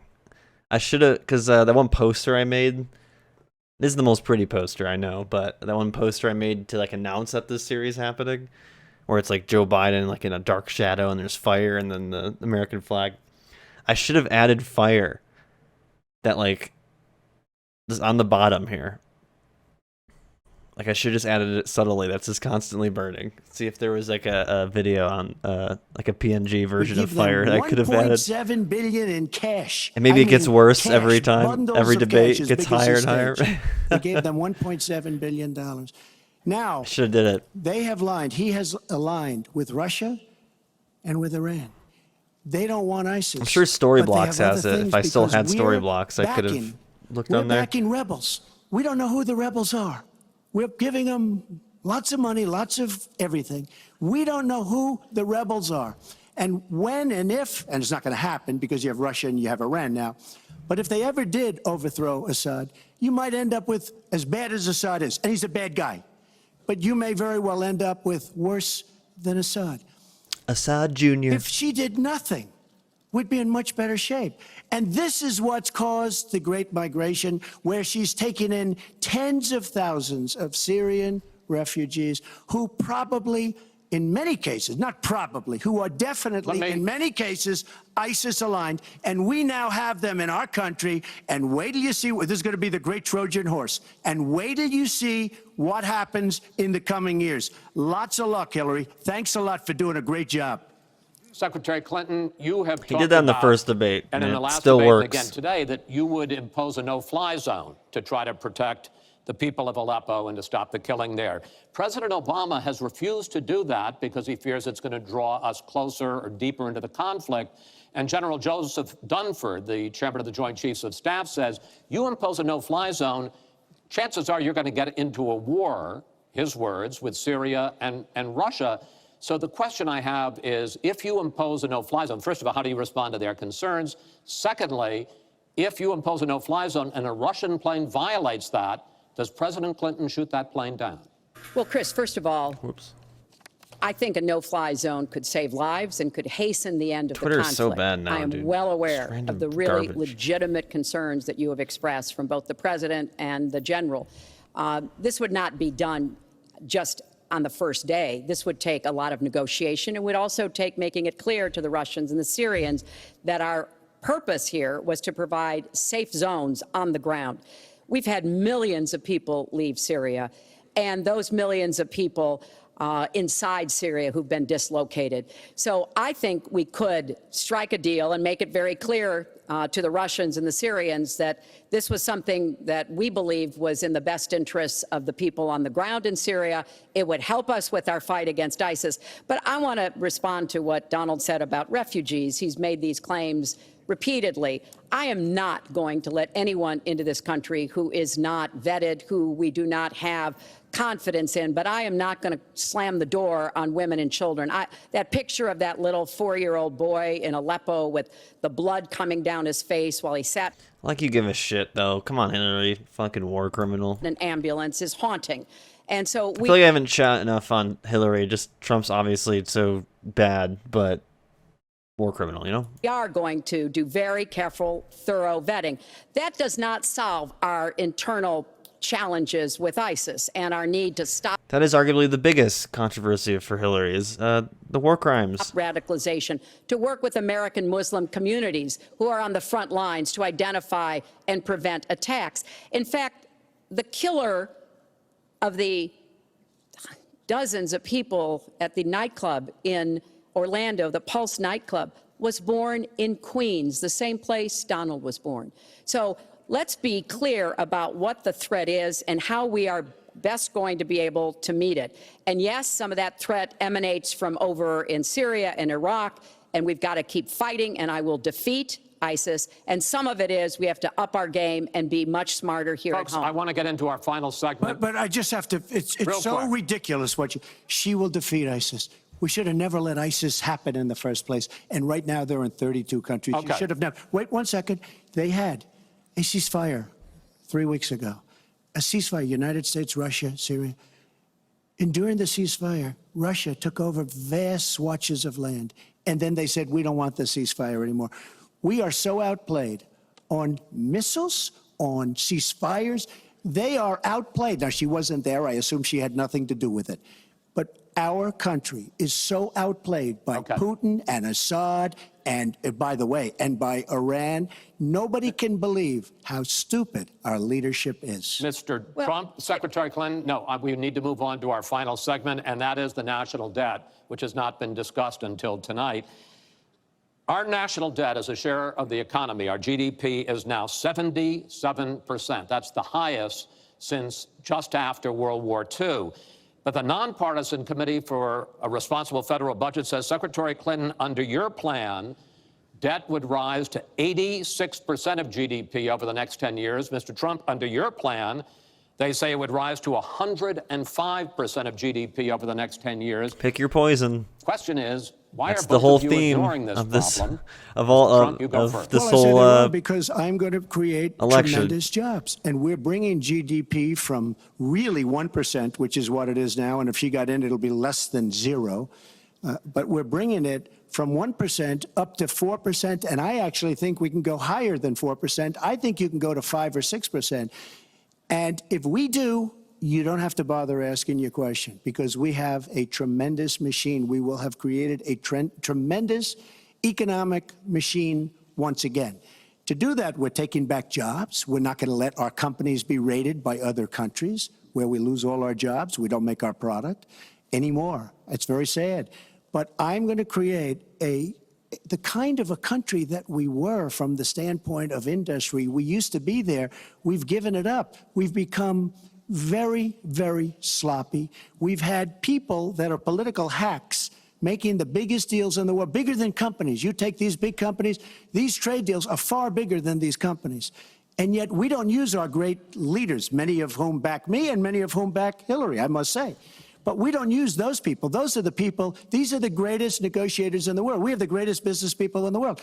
We have to use them to negotiate our trade deals. We use political hacks.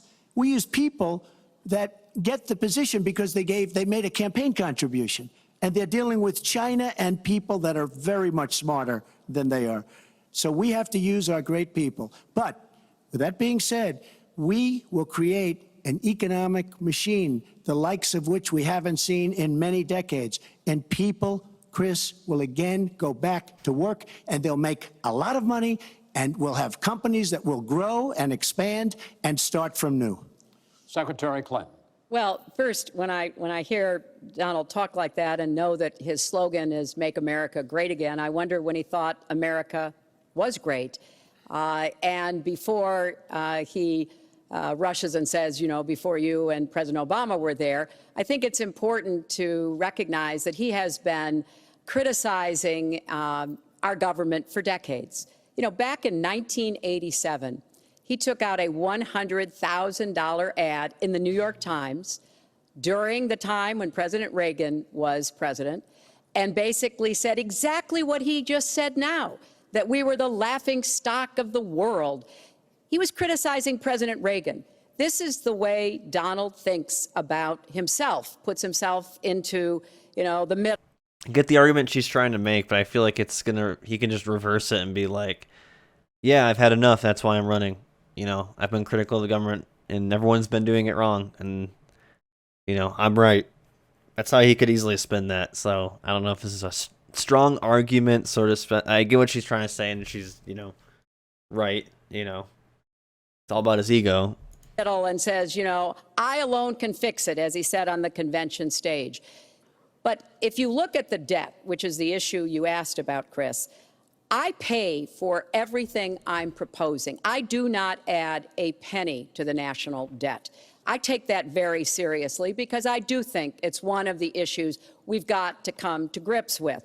So when I talk about how we're going to pay for education, how we're going to invest in infrastructure, how we're going to get the cost of prescription drugs down, and a lot of the other issues that people talk to me about all the time, I've made it very clear we are going where the money is. We are going to ask the wealthy and corporations to pay their fair share. And there is no evidence whatsoever that that will slow down or diminish our growth. In fact, I think just the opposite. We'll have what economists call middle-out growth. We've got to get back to rebuilding the middle class, the families of America. That's where growth will come from. That's why I want to invest in you. I want to invest in your family. And I think that's the smartest way to grow the economy, to make the economy fairer. And we just have a big disagreement about this. It may be because of our experiences. He started off with his dad as a millionaire. I started off with my dad as a small businessman. We've heard this before. I think it's, it's a difference that affects how we see the world and what we want to do with the economy. Time. Thank you, Hillary. Could I just respond? Well, no. Because Sorry, I because did we're running disagree out of with time. Ronald Reagan very strongly on trade. I disagreed with him. We should have been much tougher on trade even then. I've been waiting for years. Nobody does it right. And frankly, now we're going to do it right. All right.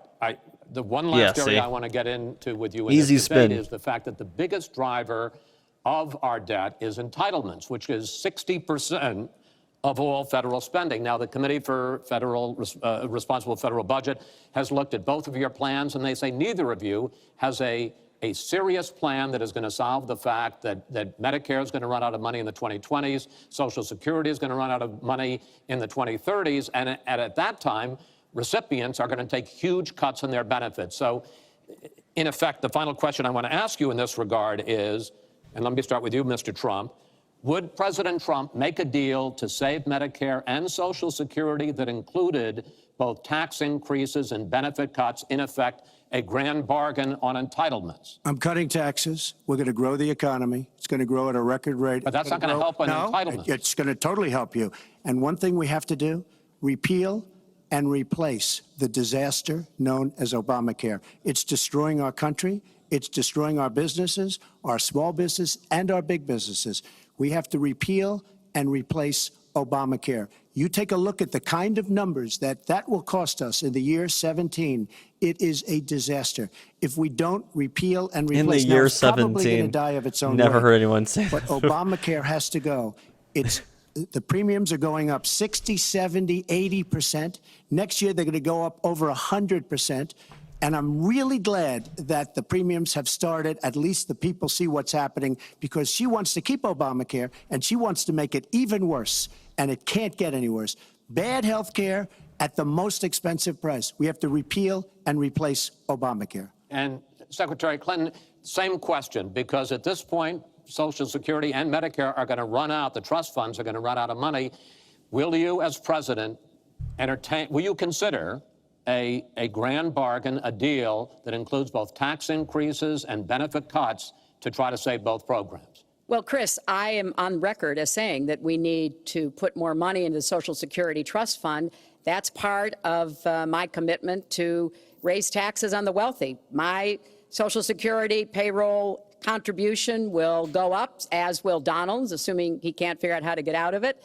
But what we want to do is to replenish the Social Security Trust Fund by making sure that we That's such a... have sufficient resources. So and that will come toxic from and awful. either raising the cap and or finding other ways to get more money into it. I will not They cut just let them say it benefits. too. It's crazy. I want to enhance benefits for low-income workers and for women who have been disadvantaged Once again, by the current try not to Social defend Security Hillary here, system. but But what Donald is proposing with these massive tax cuts will result in a $20 trillion additional national debt. That will have dire consequences for Social Security and Medicare. And I'll say something about the Affordable Care Act, which he wants to repeal. The Affordable Care Act extended the solvency of the Medicare Trust Fund. So if he repeals it, our Medicare problem gets worse. What we need to do is go after the long-term health care drivers. We've got to get costs down, increase value, emphasize wellness. I have a plan for doing that, and I think that we will be able to get entitlement spending under control with more resources and smarter decisions. This is the final time, probably to both of your delight, that you're going to be on the stage together in this campaign. I would like to end it on a positive note. You had not agreed to closing statements, but it seems to me in a funny way that might make it more interesting because you haven't prepared closing statements. So I'd like you each to take, and we're going to put a clock up, a minute, as the final question in the final debate to tell the American people why they should elect you to be the next president.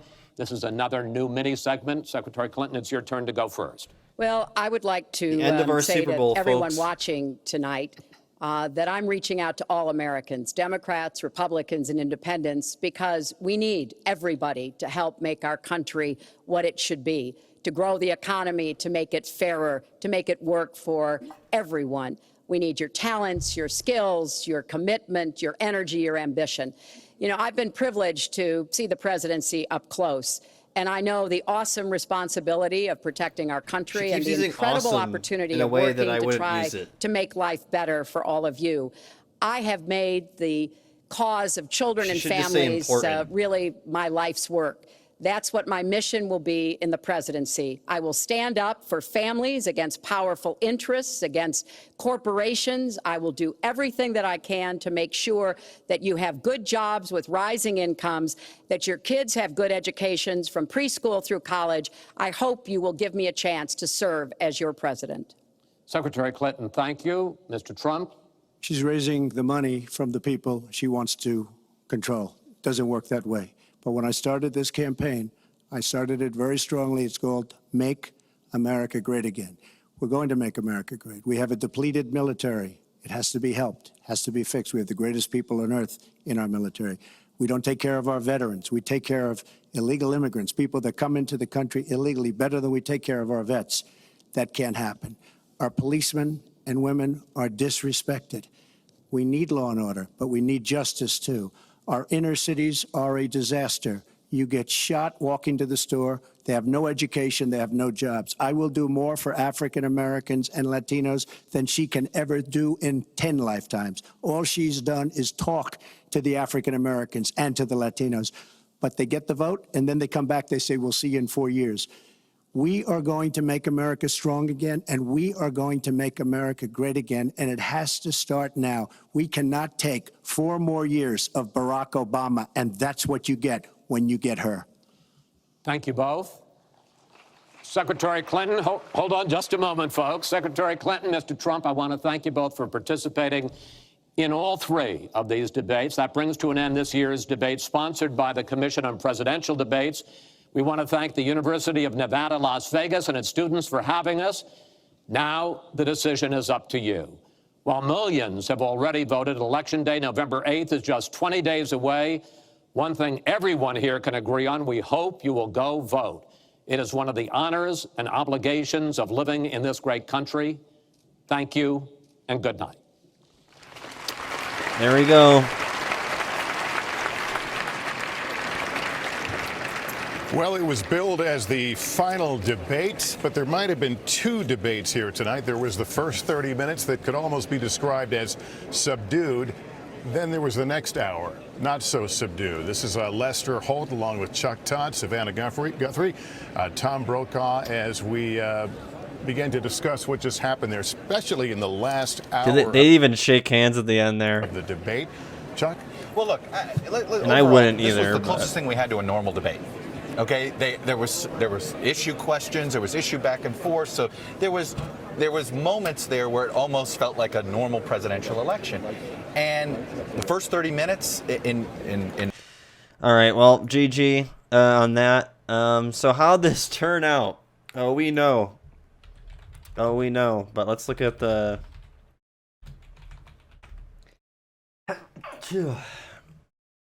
Let's look at how it broke down. So yeah, they even finish like they put it in the. Usually this is like it's close, right? Is that what that is? Oh, it's a flip. Okay.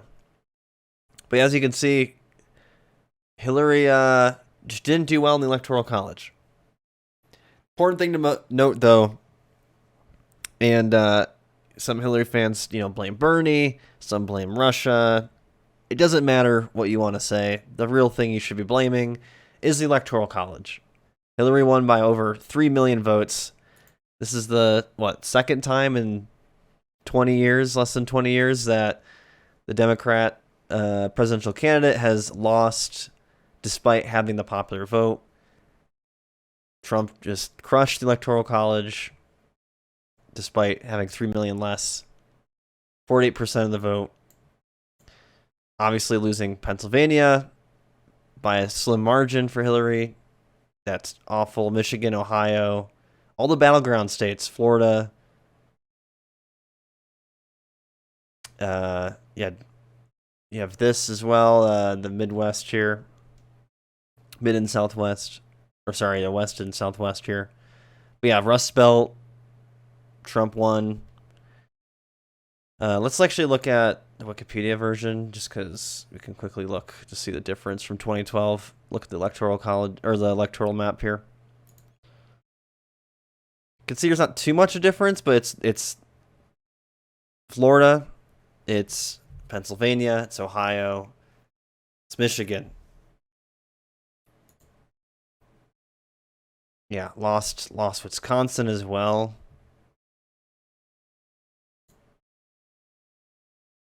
Lost Nevada, right, too? No, she got Nevada.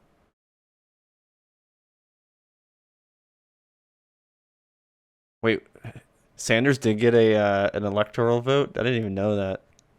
Got one in Hawaii.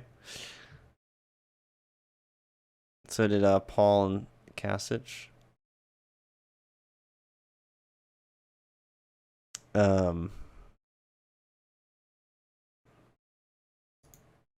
Does it have opinion polls? Yeah, this was also the first election where like polls really were off. Like people were expecting a well, maybe not off, but slightly misleading because it showed that like Hillary should win by 4 or 5 points, which is a significant margin for polling. I mean, there was some here and there right before the election where some were going to Trump's direction. But vast majority, as you can see here, one of them was at 51. And the things with polls is that they're looking at like a general body with, and like I said, Hillary did won the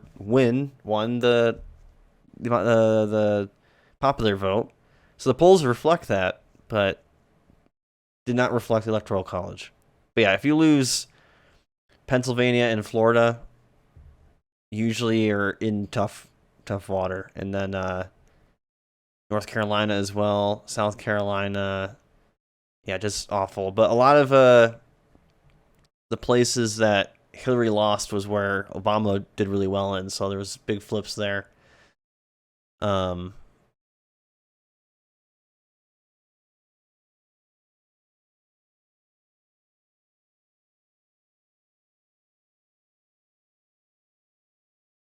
You had Gary Johnson, you had Jill Stein.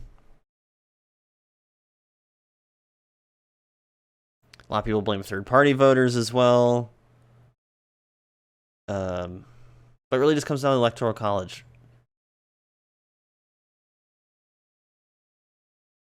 I wanted to look at both Clinton and Trump were seen unfavorably by the general public. Yeah, I mean, I feel like a lot of people, including myself, were all like, wow, this is my first election, and it fucking sucked. Like, I'm like, why are these the two options? It wasn't very exciting.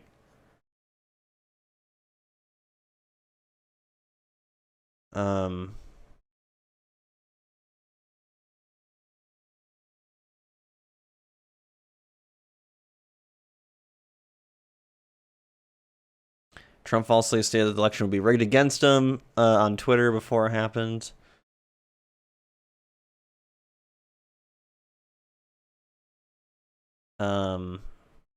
Actually, during that one Access Hollywood tape that released, actually some Republicans called for Trump to withdraw and let Pence and Condoleezza Rice run the ticket. Could you imagine if he did drop out? But yeah, he's not someone who would ever drop out.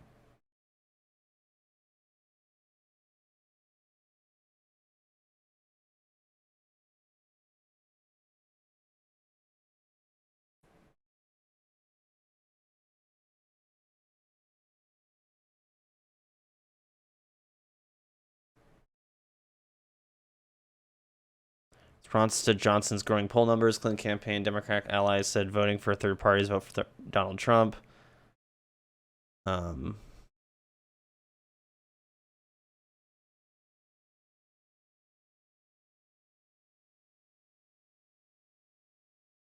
Here's your campaign financing.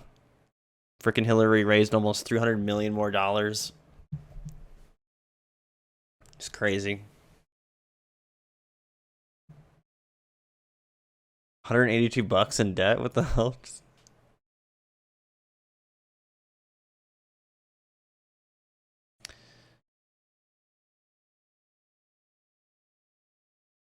14 states had new voting restrictions in place, including swing states such as Virginia and Wisconsin.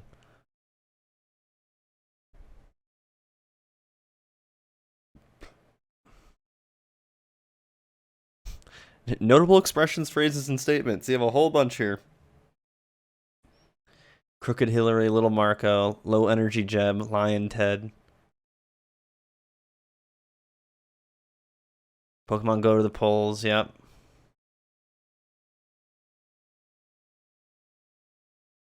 Why aren't I 50 points ahead? Hillary Clinton said at the Labor's International Union of North America, which Trump turned into a campaign. Yeah, that's awful. Why would you say that?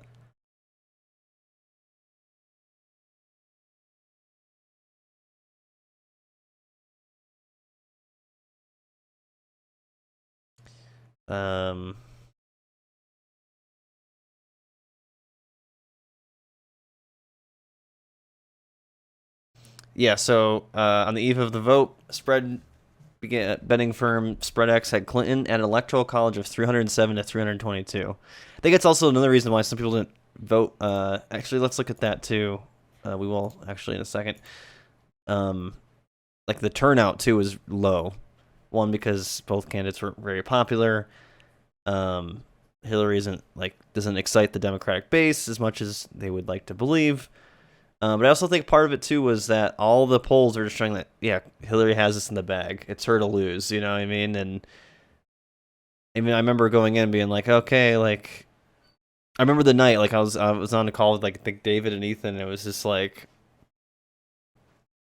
oh yeah, well, like we were waiting for it to be called by like 10 o'clock. It's like that was the energy. It was just like yeah, it'll be over by 10 o'clock, because sometimes it goes until midnight when you officially find out who wins. Maybe the next day if it's really close. And yeah, and we were like, oh shit.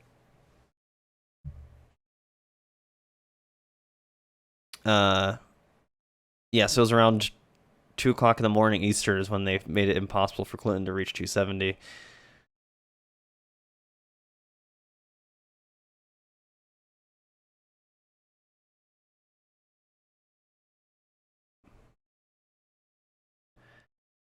Wisconsin, Pennsylvania, Michigan states have been predicted to vote Democrat or vote by Trump.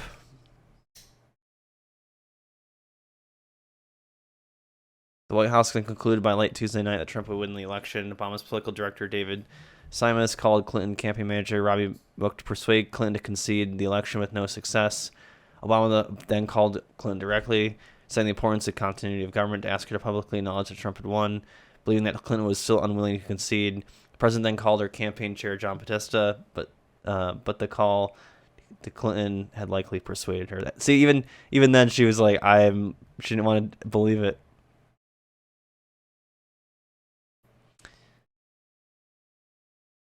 Yeah, and then Wednesday morning at 2:30 a.m. Eastern Time, Trump had secured Wisconsin's 10 electoral votes, giving the majority of the 538 electors electoral college, making him enough to president-elect.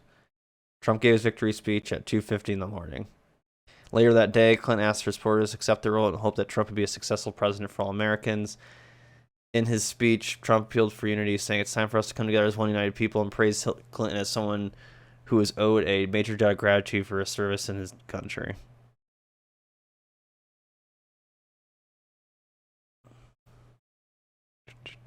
I want to look at anything else about the...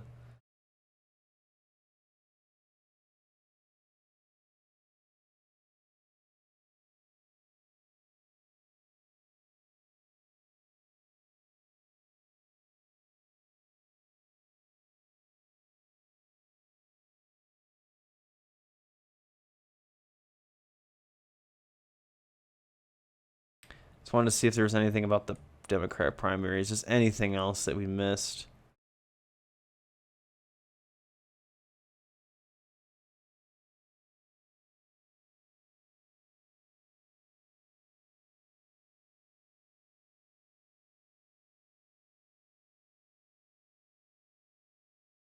Joe Biden decided not to run, ending months of speculation. While I will not be a candidate, I will not be silent.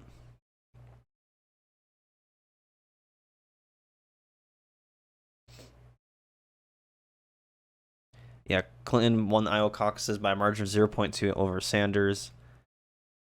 Clinton won the Nevada caucus and scored a decisive victory in South Carolina. Super Tuesday, she won a whole bunch. While Sanders won Colorado, Minnesota, Oklahoma in his home state. Then Sanders won more victories in Kansas, Nebraska, and Maine. So I guess he lasted longer than he did in 2020. I thought he lasted longer in 2020. Sanders had a better turnaround or better turnout, or not better turnout, but a better outcome in 2020 at the start. He had a stronger start.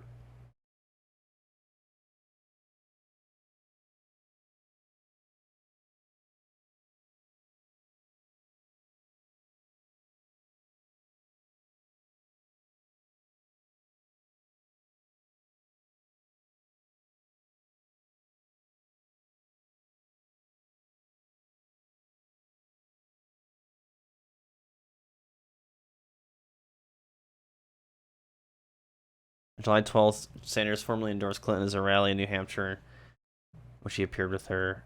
Okay.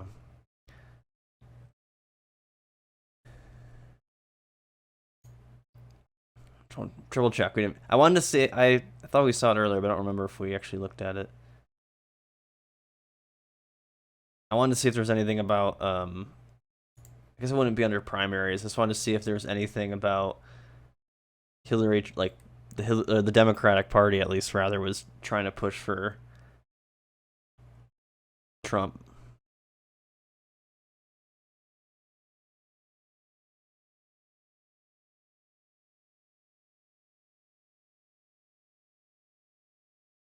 I don't see anything here.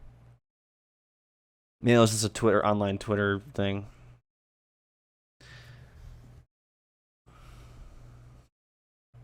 But all right, it's late for me. I wanted to look at one last thing here. Let's look at how many votes. So she had 65 million votes to 62. Is there? Don't they add it up somewhere? All right, 62, 65, 62, 65. And I guess it's about the same. If anything, there's more people who voted in 2016. She had, what, 100,000 less votes than Obama a second term?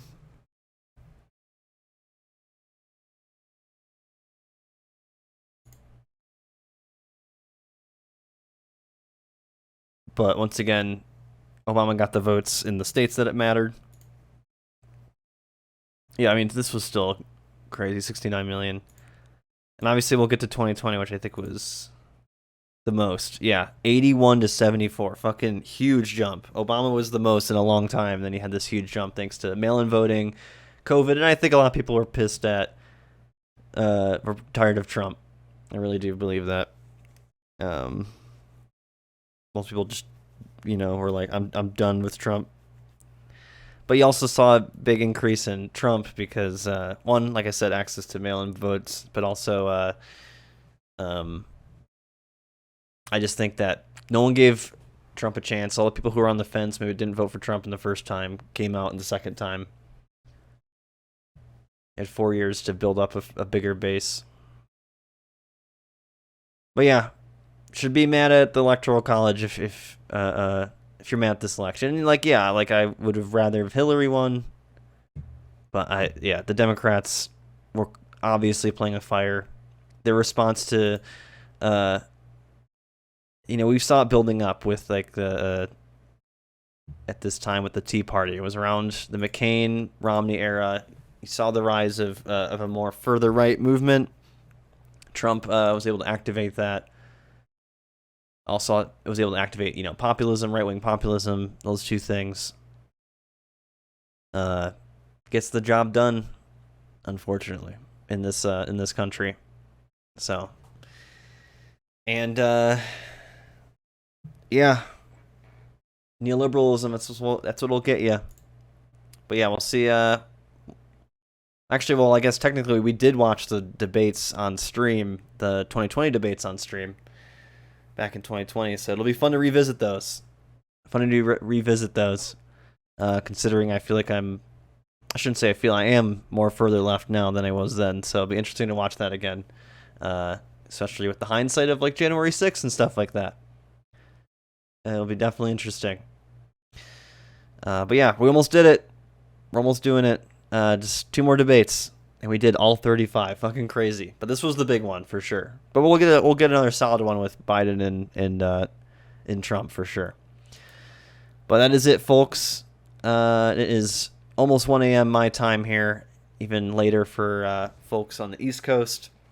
But I want to say thank you to all who've watched, maybe watching this on YouTube. Appreciate it. Thanks for the follow earlier as well. Next one will be this coming Wednesday at 8 p.m. Eastern again. Won't be as long as this one, hopefully, because there's one less debate. But no, appreciate y'all watching. Next one will be Wednesday, so hope to see you there. Thank you, and God bless America.